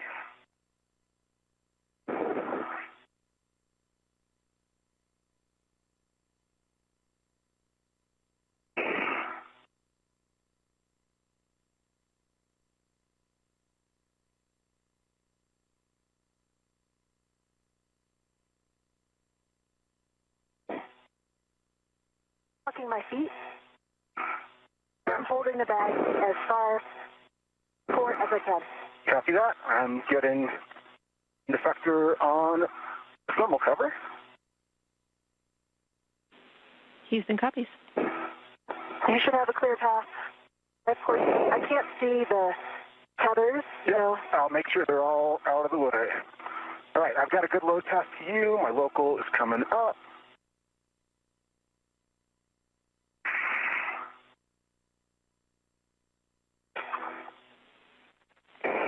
Jess, heads up for you. You are a couple of minutes away from potentially getting a BAT-V decay message on your DCM. Expect it with a 1 hour left on your battery. No action for you. Copy, and I've been here before. Love y'all. Welcome back. Okay, I'm coming up. I'm getting tethers in and clear. We copy. And with Williams and Mir getting everything configured in the crew lock ahead of repressurization, today we did hear good confirmation that Robo has confirmed that the Canadarm2 has 2 good strings of power and data to the arm, so today's wrist surgery was successful.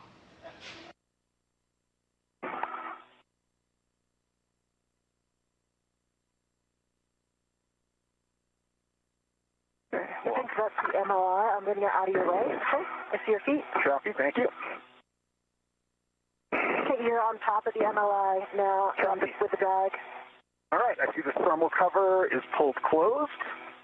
Grabbing the hook. Copy. We'll have you move that hook to the magnetic plate D-ring and cinch the strap until snug. Copy. Magnetic plate D-ring. In work. And this view from back inside the International Space Station in the equipment log portion of the space station, where European Space Agency astronaut Sophie Adenau and NASA astronaut Jack Hathaway are standing by to work through repressurization procedures for Mir and Williams.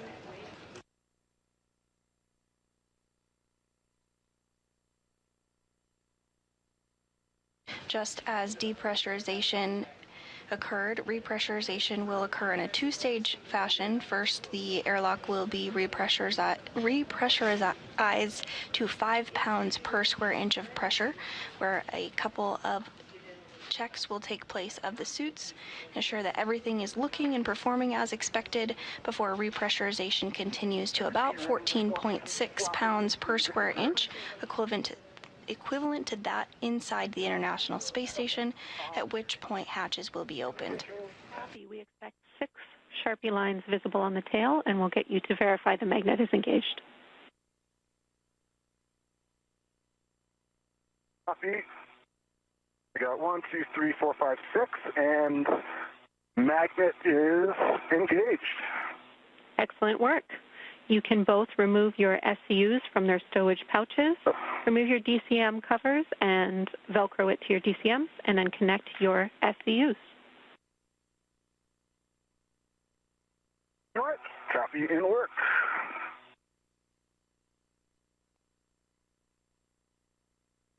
Just gonna adjust here.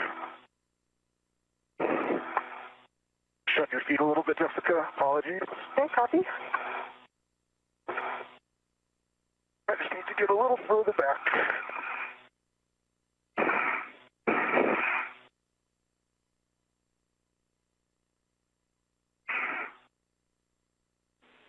"25 seconds to a short handover.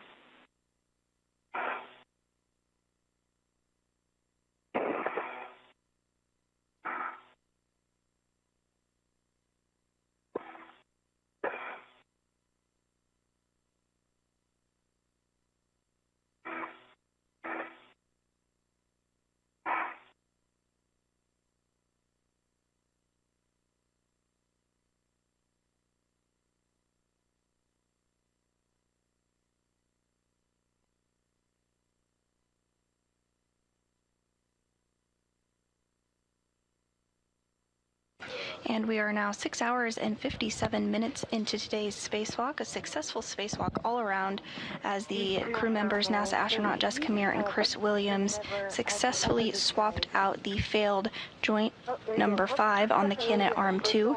And we did get confirmation of good power connections to the arm. 7 hours. You're wrecking it.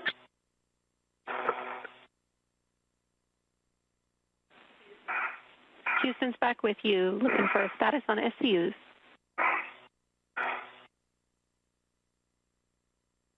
D1 SCU connected and locked. 82 connected. This is the one that doesn't quite lock easily, right? I'm going to pull it out a little bit. Yeah, you kind of have to push on the... Okay, I'm locked. Okay, I'm tracking 2 crew members with SCUs connected and locked. Do not close the EV hatch until EMU water is off for 2 minutes. With that, you can switch your waters off or forward. Expect an H2O is off message.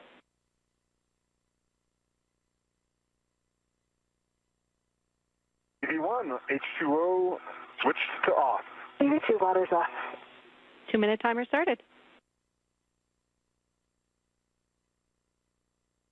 Copy. I also wanted to take this time to say some words, if that's okay. Please go ahead. So for over 25 years, the Canadarm2 has been a crucial part of the International Space Station. The arm was key to the construction of our orbiting laboratory and continues to be a workhorse that we rely on. Whether it's performing maintenance and replacing equipment, moving and operating scientific payloads, capturing cargo vehicles, or helping us out during spacewalks, the ARM has played and will continue to play a central role in our work on orbit. It's also a testament to international cooperation. Teams from across Canada, the U.S., and the world have come together to make this program a success. We want to acknowledge all of our friends and colleagues in Montreal and St. Hubert, Brampton, Houston, and beyond who keep the ARM operating, as well as the teams that helped us to get this repair done. It went really great, and we're really thankful for all the work you put into it. We're honored that you trusted us to carry it out and that we were able to give the ARM a helping hand. Jessica, it was an absolute pleasure to do a second EVA with you. I've learned so much from you during our time on orbit and really appreciate your mentorship throughout our EVAs and throughout our entire mission. Thank you, Chris. It was so wonderful to venture out of the hatch one more time with you. Chris certainly captured our sentiment perfectly, but I will add that we are thrilled to have repaired the mighty Canadarm2 just in time for Canada Day tomorrow.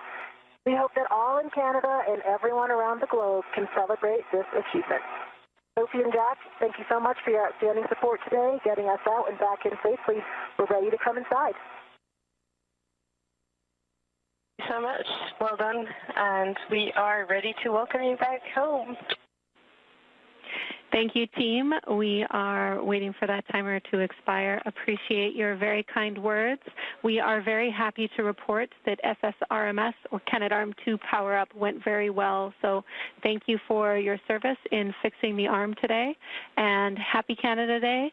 Happy early birthday, Jess, and happy early birthday, Soph. Thank you all.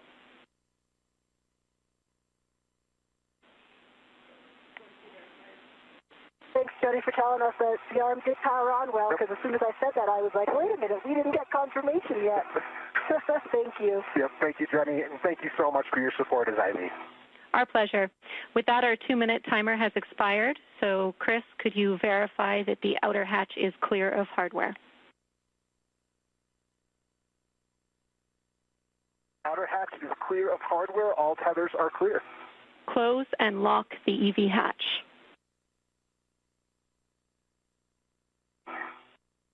Copy. In work.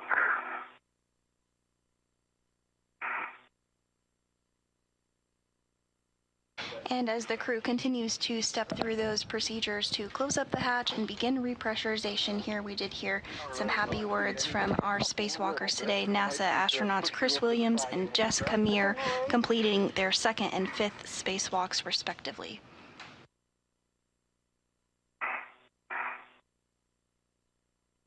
We did just surpass the 7-hour, 1-minute mark for today's spacewalk. I'm going to try to get a hand on the spare. It's maybe caught up with something. It's gone up zenith.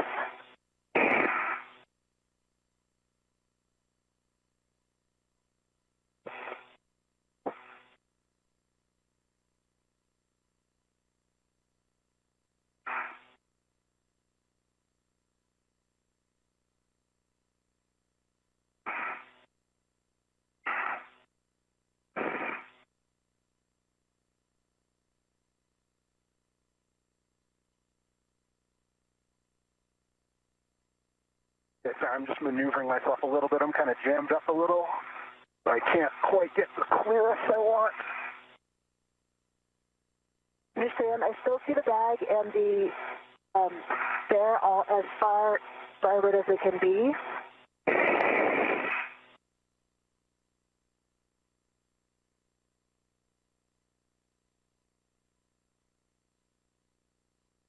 And as a reminder, inside of the crew log portion of the International Space Station with Williams and Meir is the failed joint. So working to just get everything configured in order to close up the hatch before repressurization.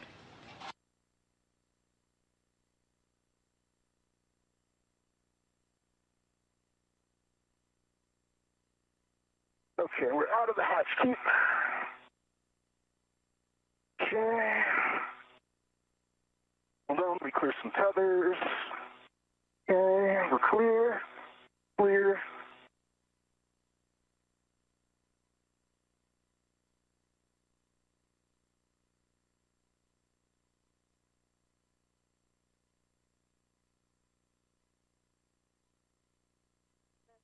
Okay.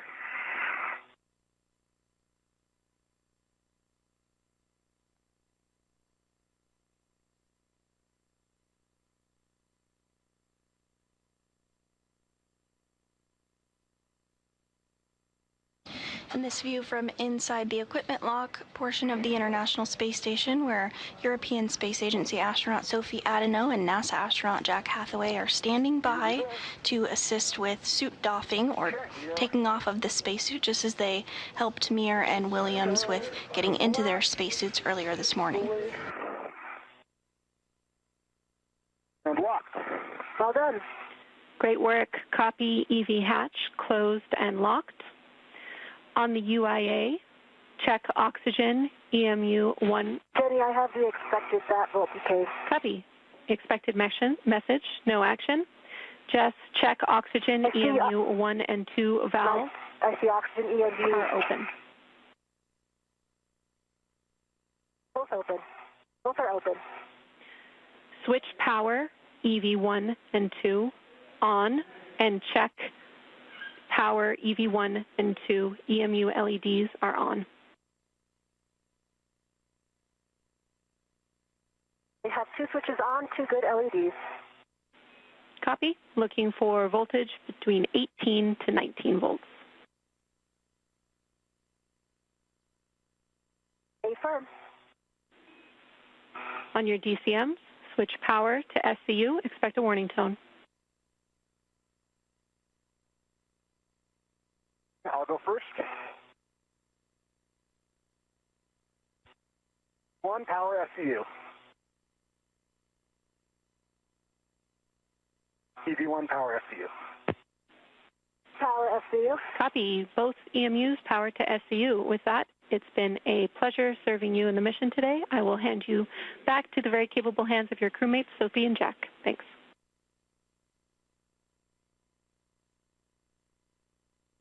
Thank you, Jenny. Thank you, Jenny. Thank you, Jenny. And both of you on your DCM O2 actuator to press. North. I'm going to press.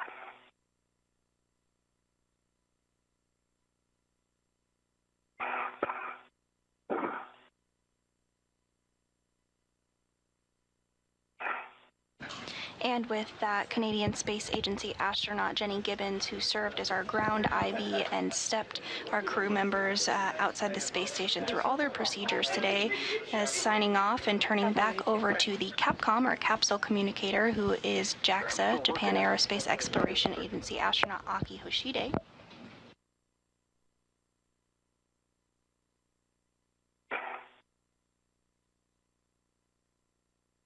And once repressurization begins, that will mark the official end of our spacewalk today. Right now we are at the 7 hour and 7 minute and 7 second mark in today's spacewalk.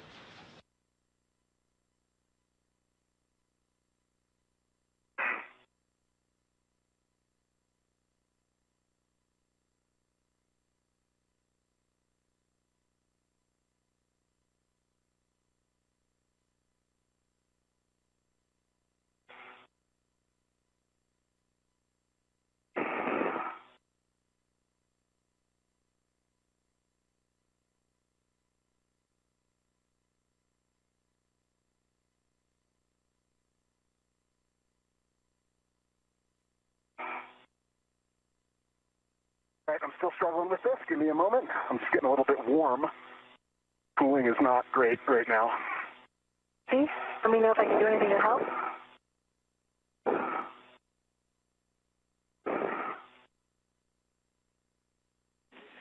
And Chris, you can adjust your TCV setting as you like. Copy.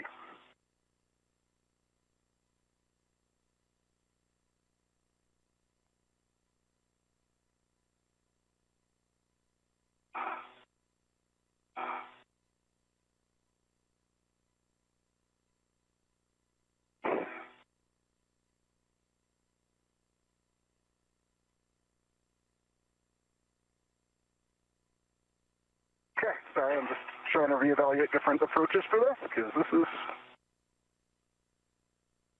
You got it, Chris. Take your time and you'll get it.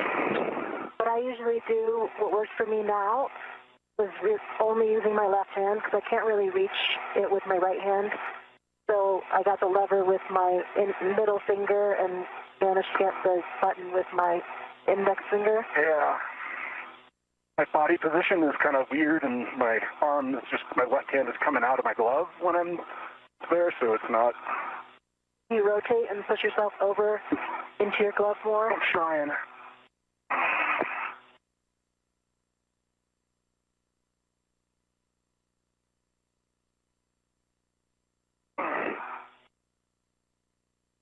Like, kind of on it, but it's just sticky.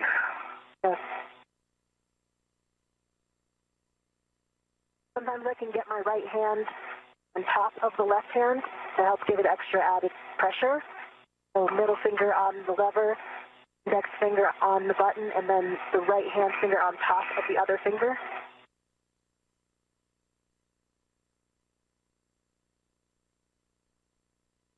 Yeah, this is a sticky actuator, and it is not cooperating with me right now.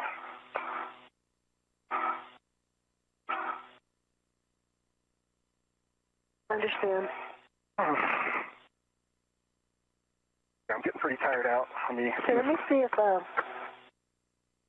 can rotate to on my right arm, to my right, and if you can rotate to your left, I can slide back at all and reach it for you. Let me see. It's so close.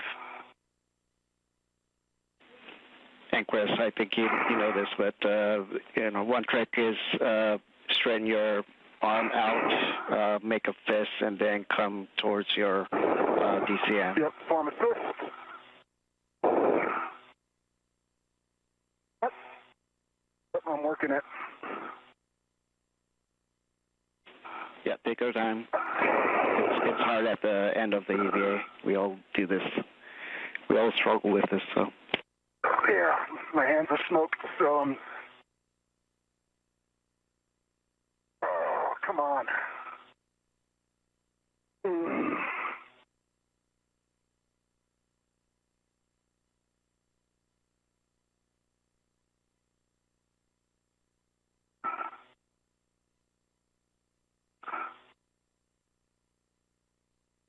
All right, just give me a minute to collect myself. I got the... Yeah, great idea. Take a minute to breathe.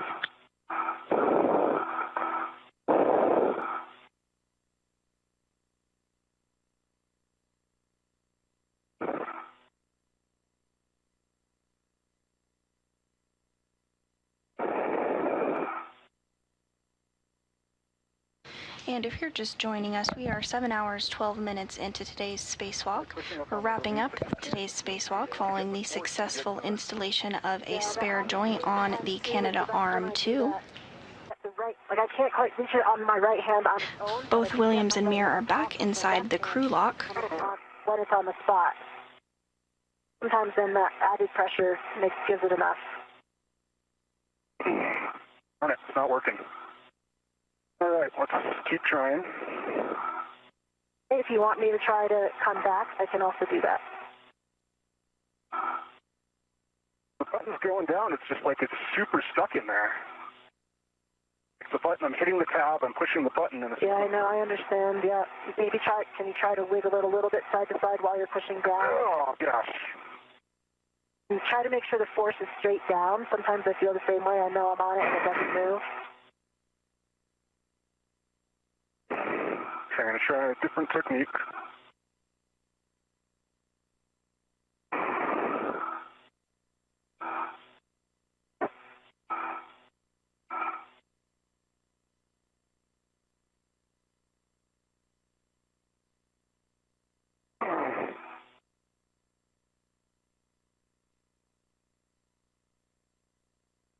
Oh, I know I can get this. Come on. No, you can. Yes, you can. Oh.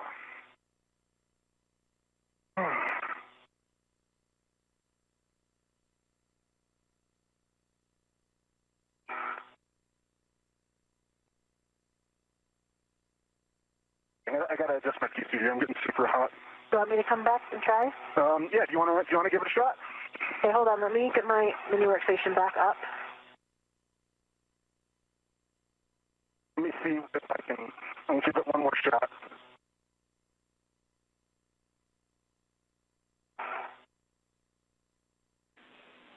And of course, Jessica, we heard your last, yeah, we like the idea of Jessica helping out. I know it's a tight spot, but if you guys can work together, that would be great. Okay, Chris, I can't quite see. Yeah, I'm going to push your legs this way.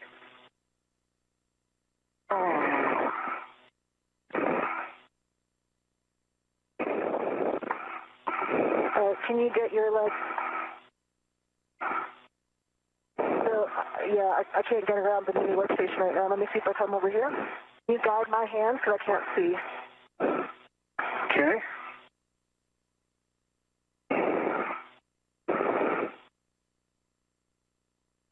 I'm going to hold the lever.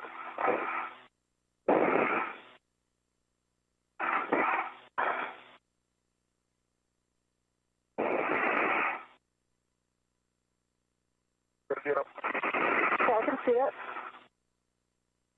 Got the lever up.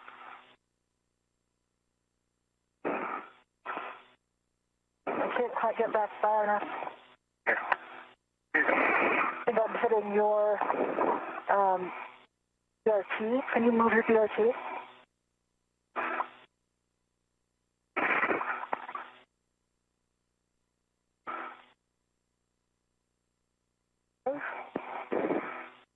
You get the lever?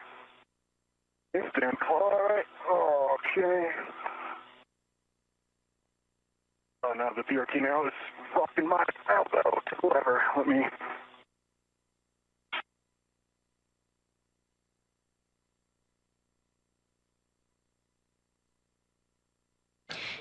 And we are in a brief handover period between satellites.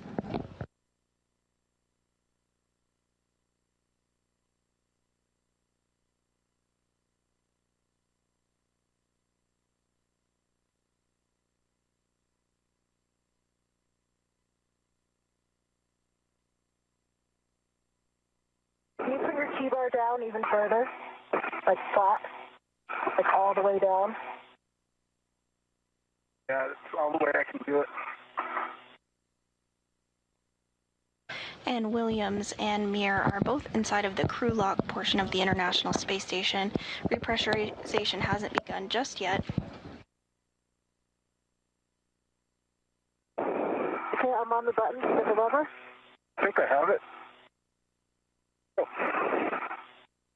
Yeah, I'm pushing you away. You're gonna need to brace. Yep, hold on, let me go.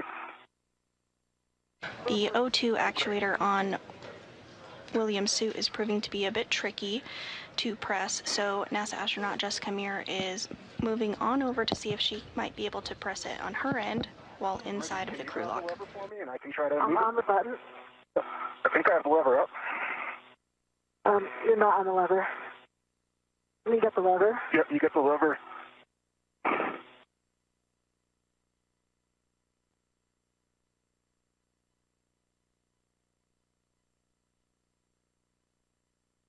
Just out of my reach.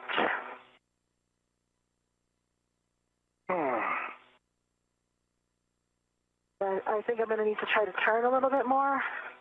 Unfortunately, the MWSs are just Yeah, can you put yours all the way down, maybe? Does that give us clearance? I don't know. Sorry, I'm making you help me like this. I can't get it. And I don't want to keep you struggling. I'm like, it's not there. The BRT's in the way again. Yeah, I'm going to just back up. And... All right.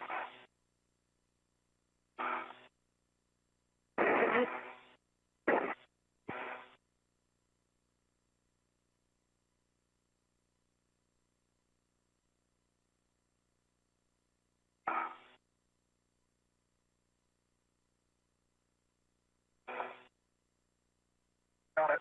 You got it? Okay, well done. I'm in press. Great, well done. All right. That was terrible. Great job, guys. You did it, and this is what matters. Okay, so now, did you have on your DCM, the O2 pose press display? I see O2 pause press.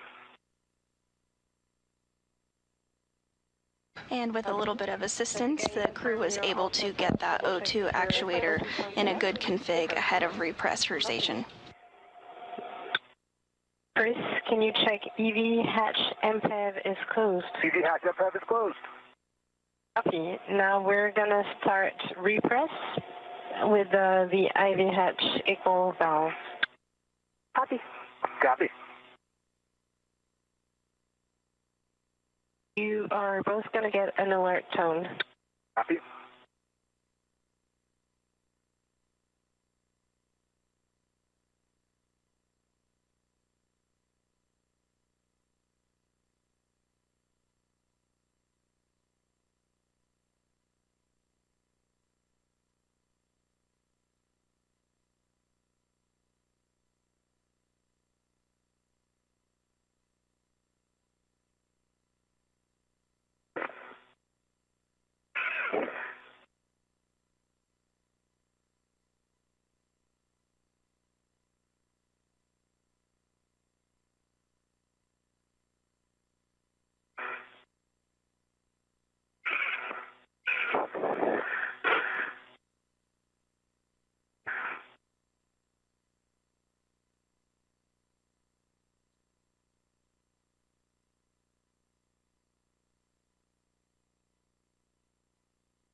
And with repressurization underway, that will mark the official conclusion of today's spacewalk.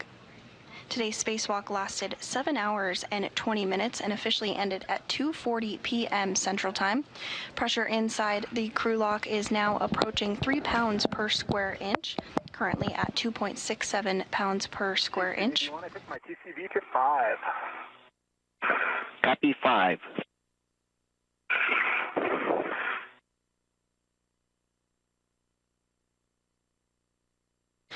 Repressurization will occur up to the point of 5 pounds per square inch, at which point a pause will occur and some system checks will take place.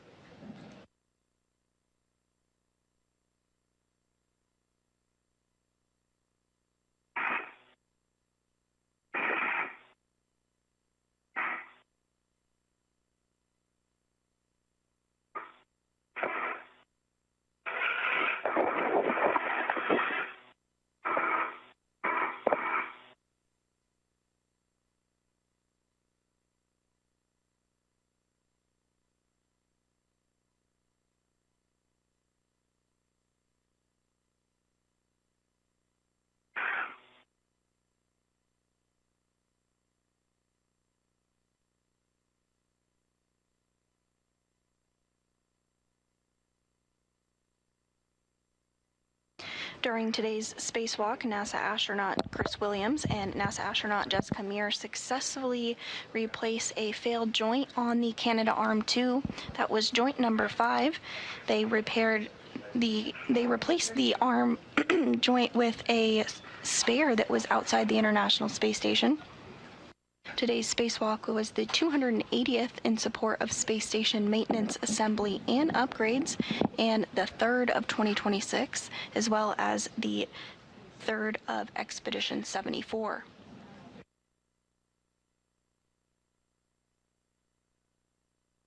Following the replacement of the failed joint, we did get confirmation that the Canada arm is receiving power as expected, so everything was successful for today's repair.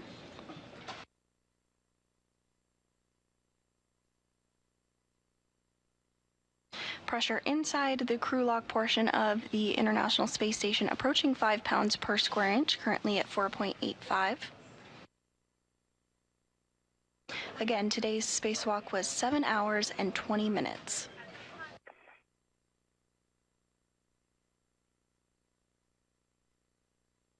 Person Jessica, we just started a 2-minute timer for the crew lock pressure to stabilize. Copy. EV1. And Houston copies too. Thanks.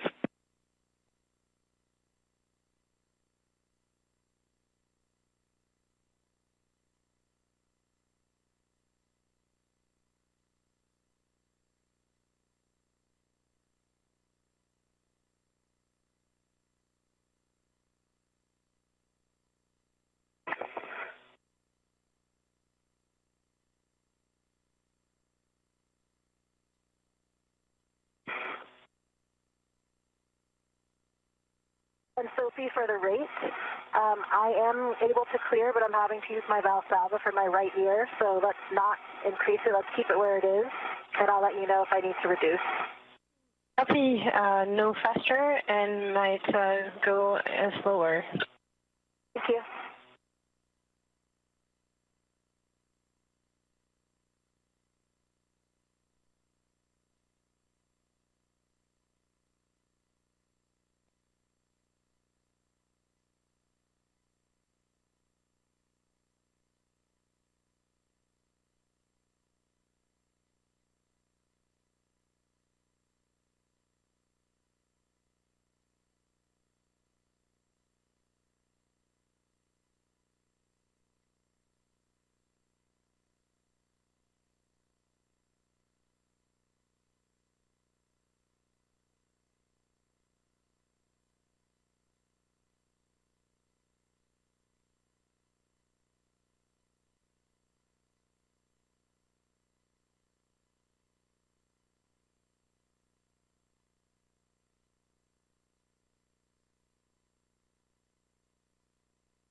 Pressure inside of the crew lock has been paused at 5 pounds per square inch as expected.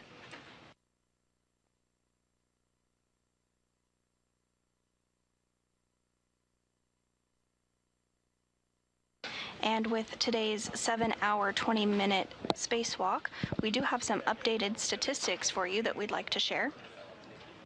Today was the 280th spacewalk in support of station assembly, maintenance, and upgrades.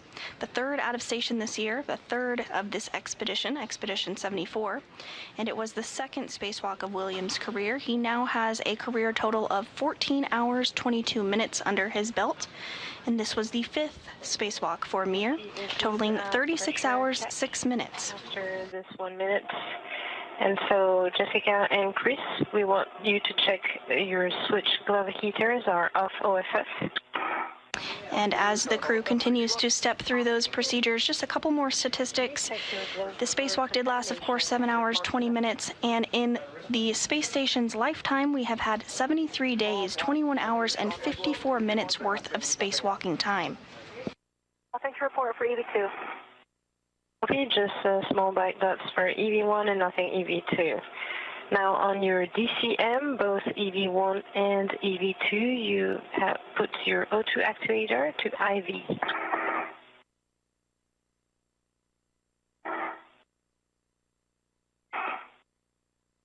EV2 is an IV.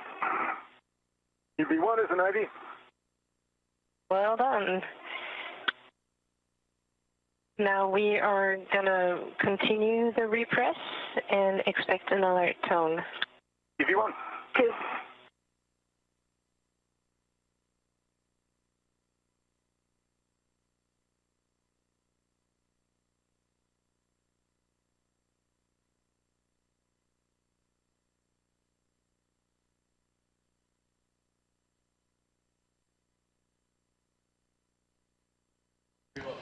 And repressurization is back underway. Pressure inside the crew lock continuing to climb, now at 5.5 pounds per square inch.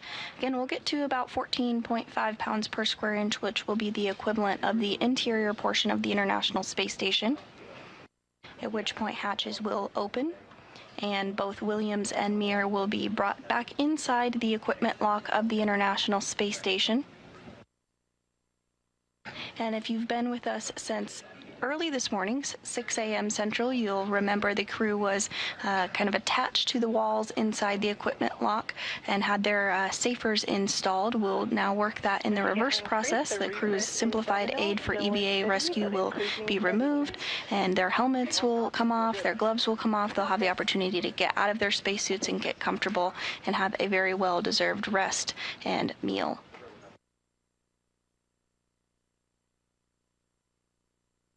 Again, today's spacewalk did last 7 hours, 20 minutes.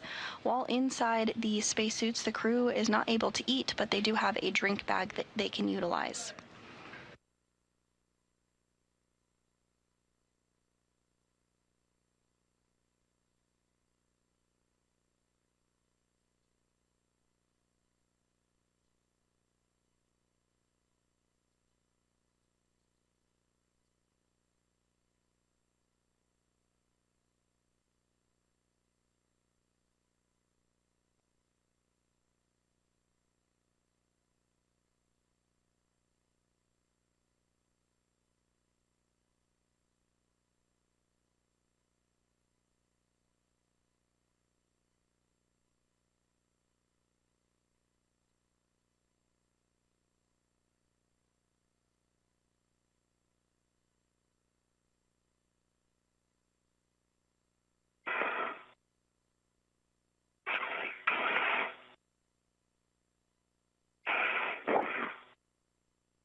Pressure inside the crew lock continuing to steadily rise, now at 7.65 pounds per square inch.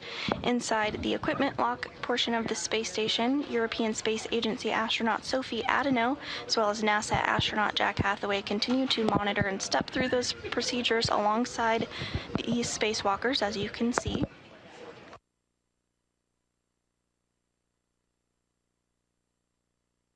And Jessica, we are reaching for 8 PSIA, and slow and steady increasing. EV1. 2.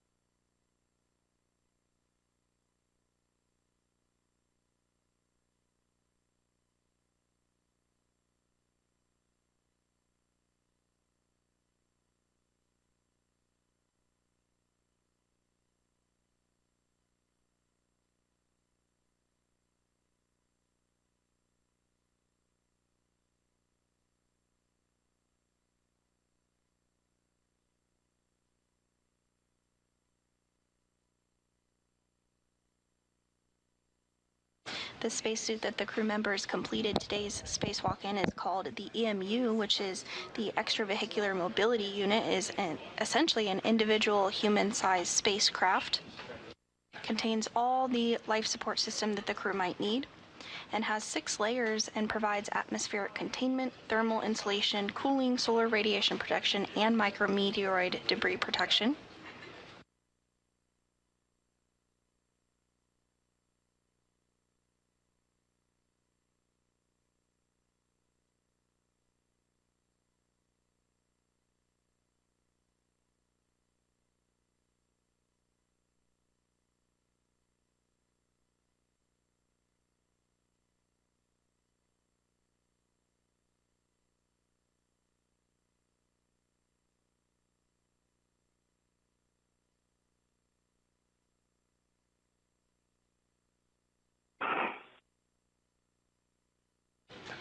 Now approaching 10 pounds per square inch inside the International Space Station.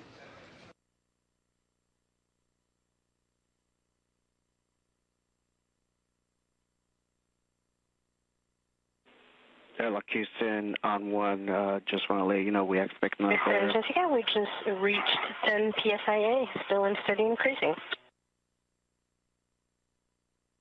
Anyone? Yes. In the airlock, we expect another 5 minutes or so.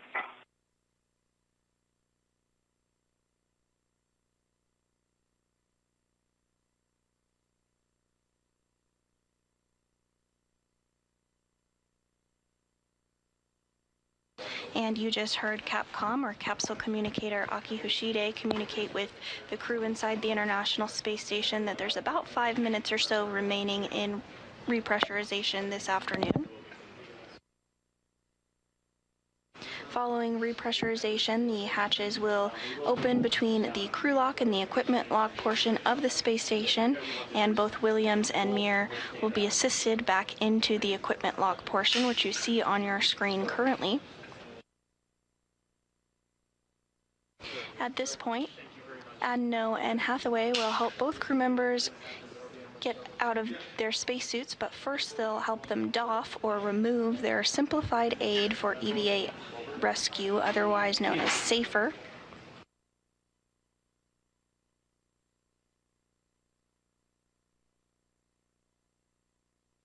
The SAFER, which is sometimes referred to as a space jetpack, is a compressed nitrogen-powered backpack that allows a crew member to maneuver back to the International Space Station in the unlikely event that they were to become untethered.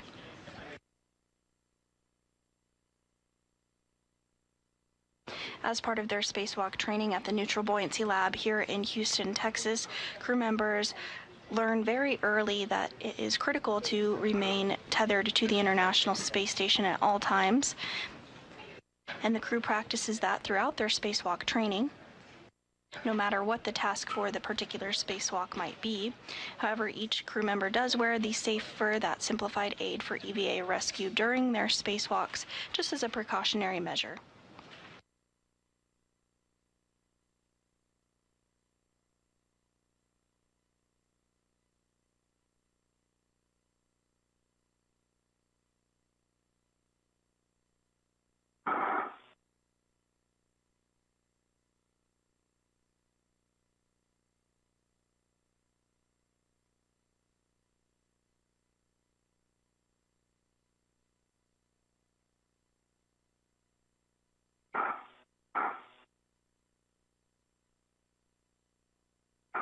Pressure now 12 pounds per psia, increasing slow and steady. Anyone? Two.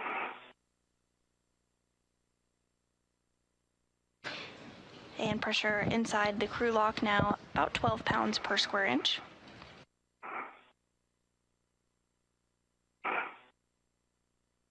Just about 2 pounds per square inch of pressure remaining.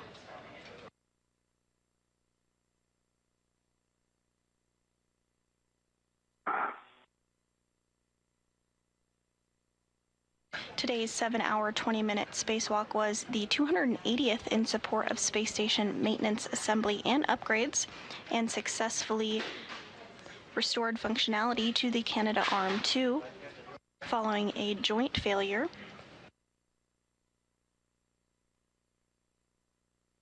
The wrist joint malfunctioned during normal Canadarm2 operations on May 27th, and NASA worked worked alongside the Canadian Space Agency to understand the issue and determined a spacewalk was required. Repairs to robotics like the Canadarm2 are normal and expected after more than 25 years of continuous operations. And the system was designed with replaceable components and planned maintenance in mind.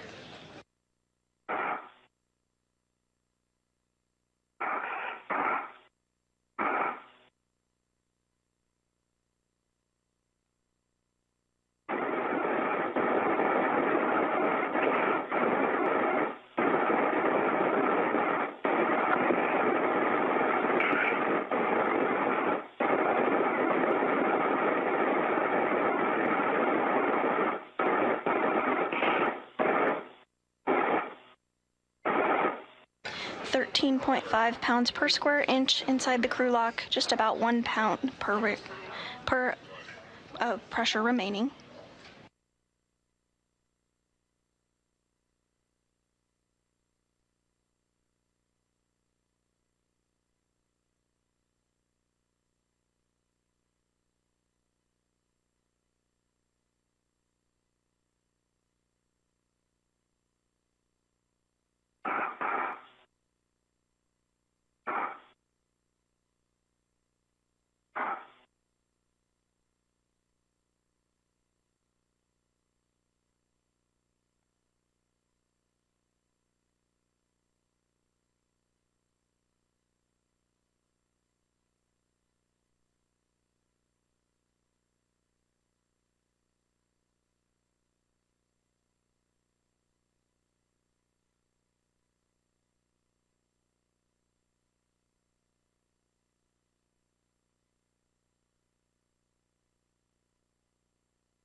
Standing by for equalization confirmation.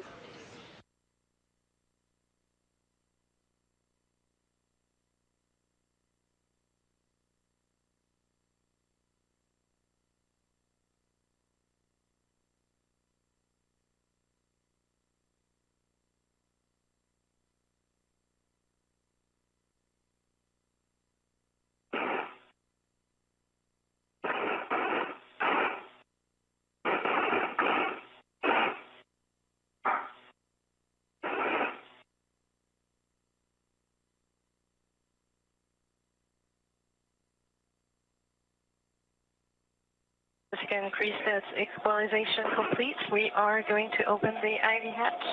V1, see you soon. And with that, we do have confirmation that pressure has equalized between the crew lock and the equipment lock. Hathaway now will work to open up the hatch between the two areas and get our spacewalkers back inside the International Space Station.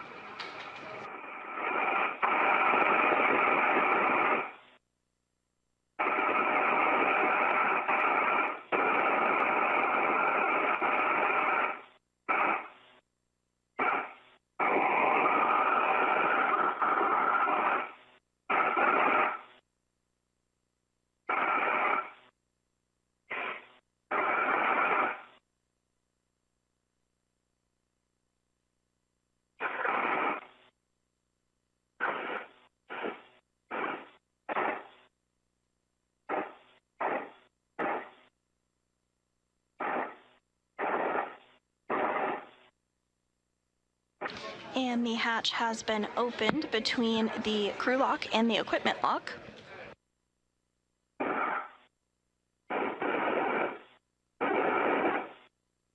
Near Hathaway and Adeno, you can see that failed joint, that joint number 5 that was removed by our spacewalkers today as part of their swap out.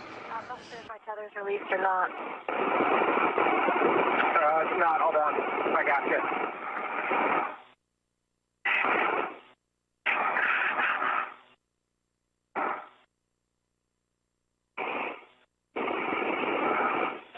Houston, the hatch is open and you are go for step 4.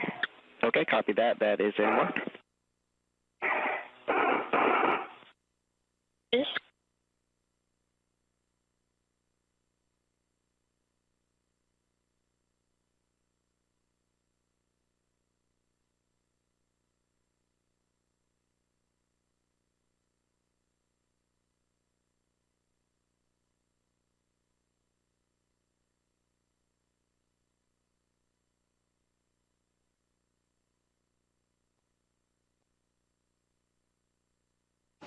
And it looks like first back inside of the equipment log portion of the International Space Station will be NASA astronaut Jessica Meir, who has a total now of 36 hours, 6 minutes of spacewalking time during her 5 spacewalks. ED crew are no longer hot mic. Copy.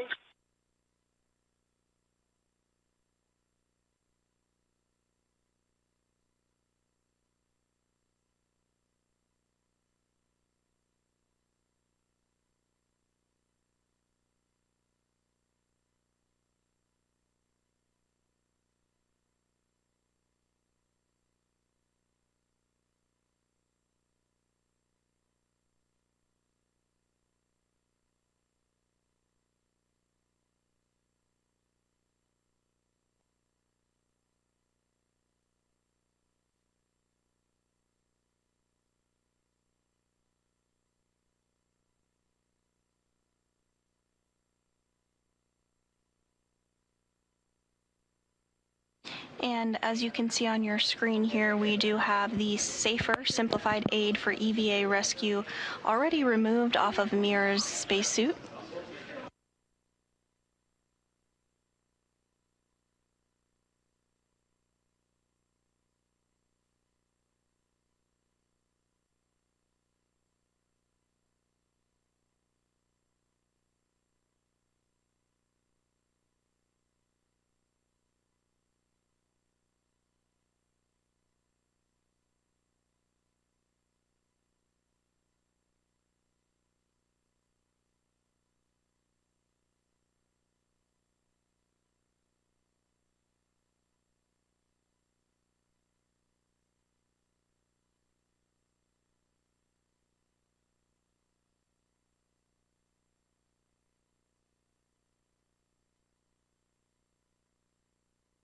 And while Adeno goes to store the simplified aid for EVA rescue, Hathaway is going to work to get Meir situated in order to continue the doffing or removal of the spacesuit process.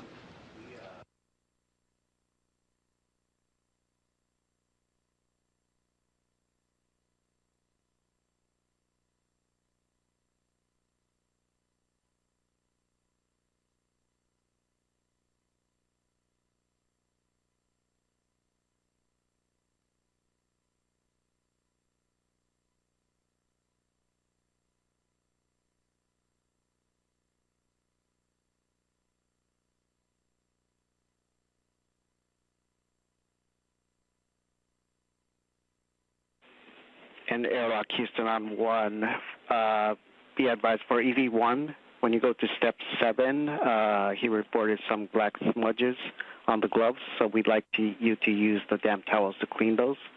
And then in step 8, he had the helmet light disconnected, so that may float off, but it will still be connected by the cables.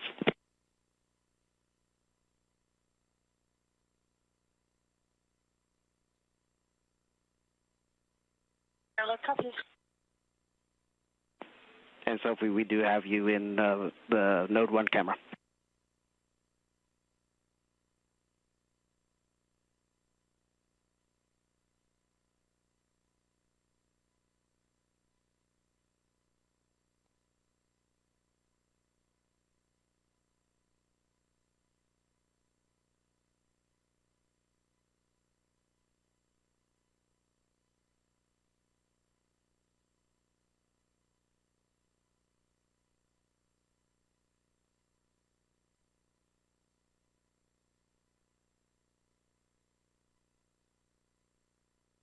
And coming into view now is NASA astronaut Chris Williams, who just wrapped up his second spacewalk of his career. He now has a total of 14 hours, 22 minutes of spacewalking time.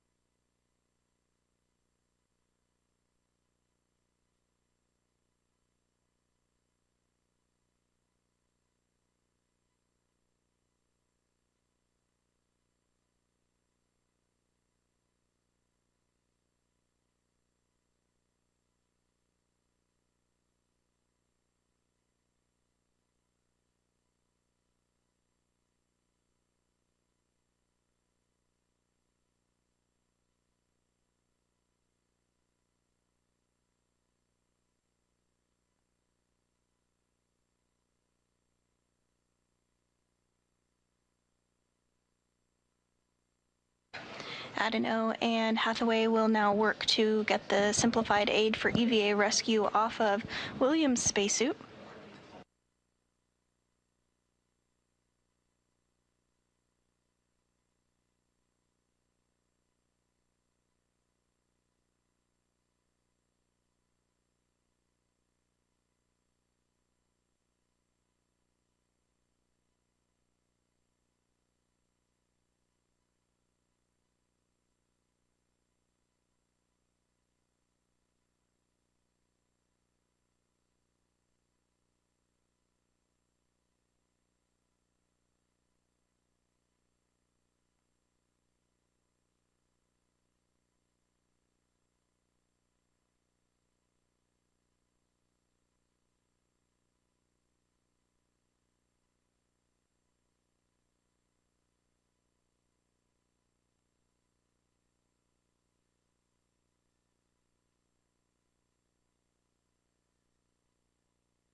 And the simplified aid for EVA rescue is now off of Williams' suit as well.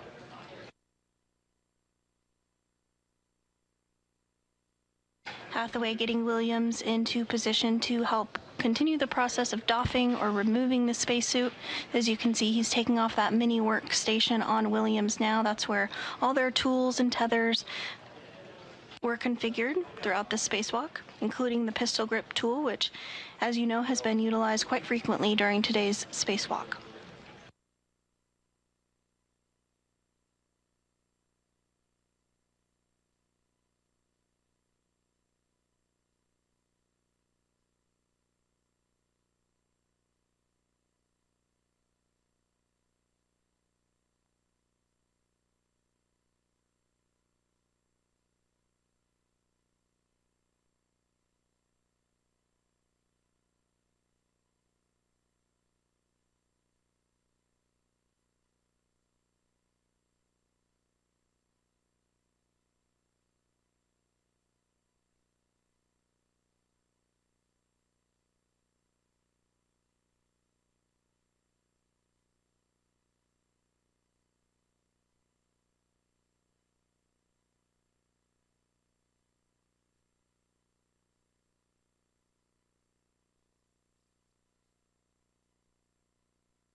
And Jessica Mears' mini workstation has also been removed.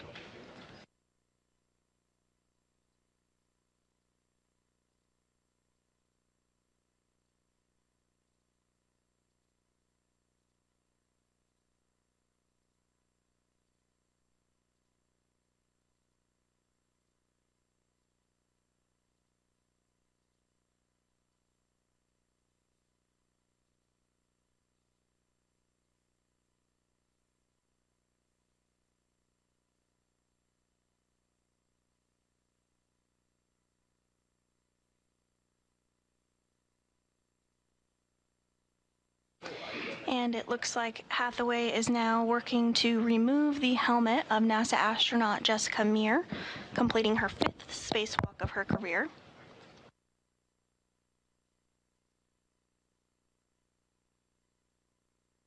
Might first take off the HECAs or helmet cameras.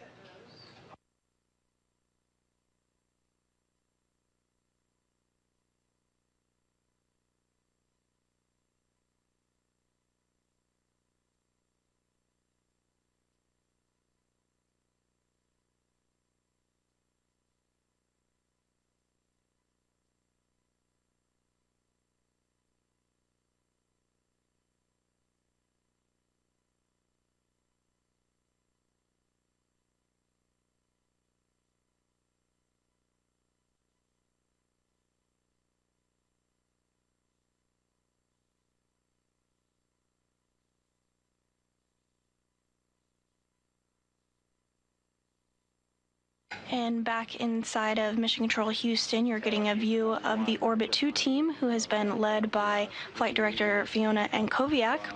18-minute LOS. The team is beginning handover to the Orbit 3 Flight Control team, who will be led by Flight Director Ronak Dave.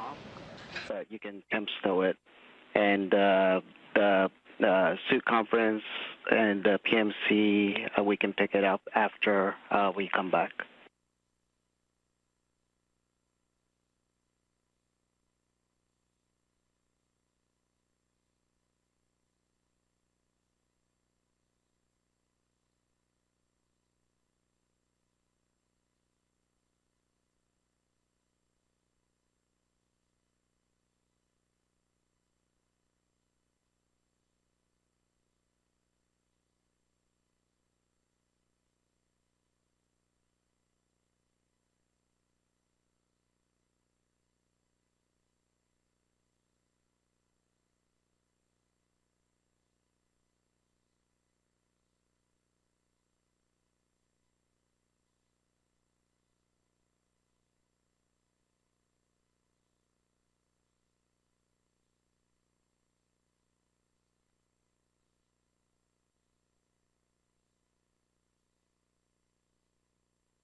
And as the Orbit 2 and Orbit 3 flight control teams here in Mission Control begin their handover period, and with the successful completion of today's 7-hour and 20-minute spacewalk, where NASA astronauts Chris Williams and Jessica Meir successfully swapped out a failed joint on the Canadarm2, which successfully restored power to the arm to provide additional science capability, future spacewalk capability, and the continued capture and berthing of visiting spacecraft to the International Space Station.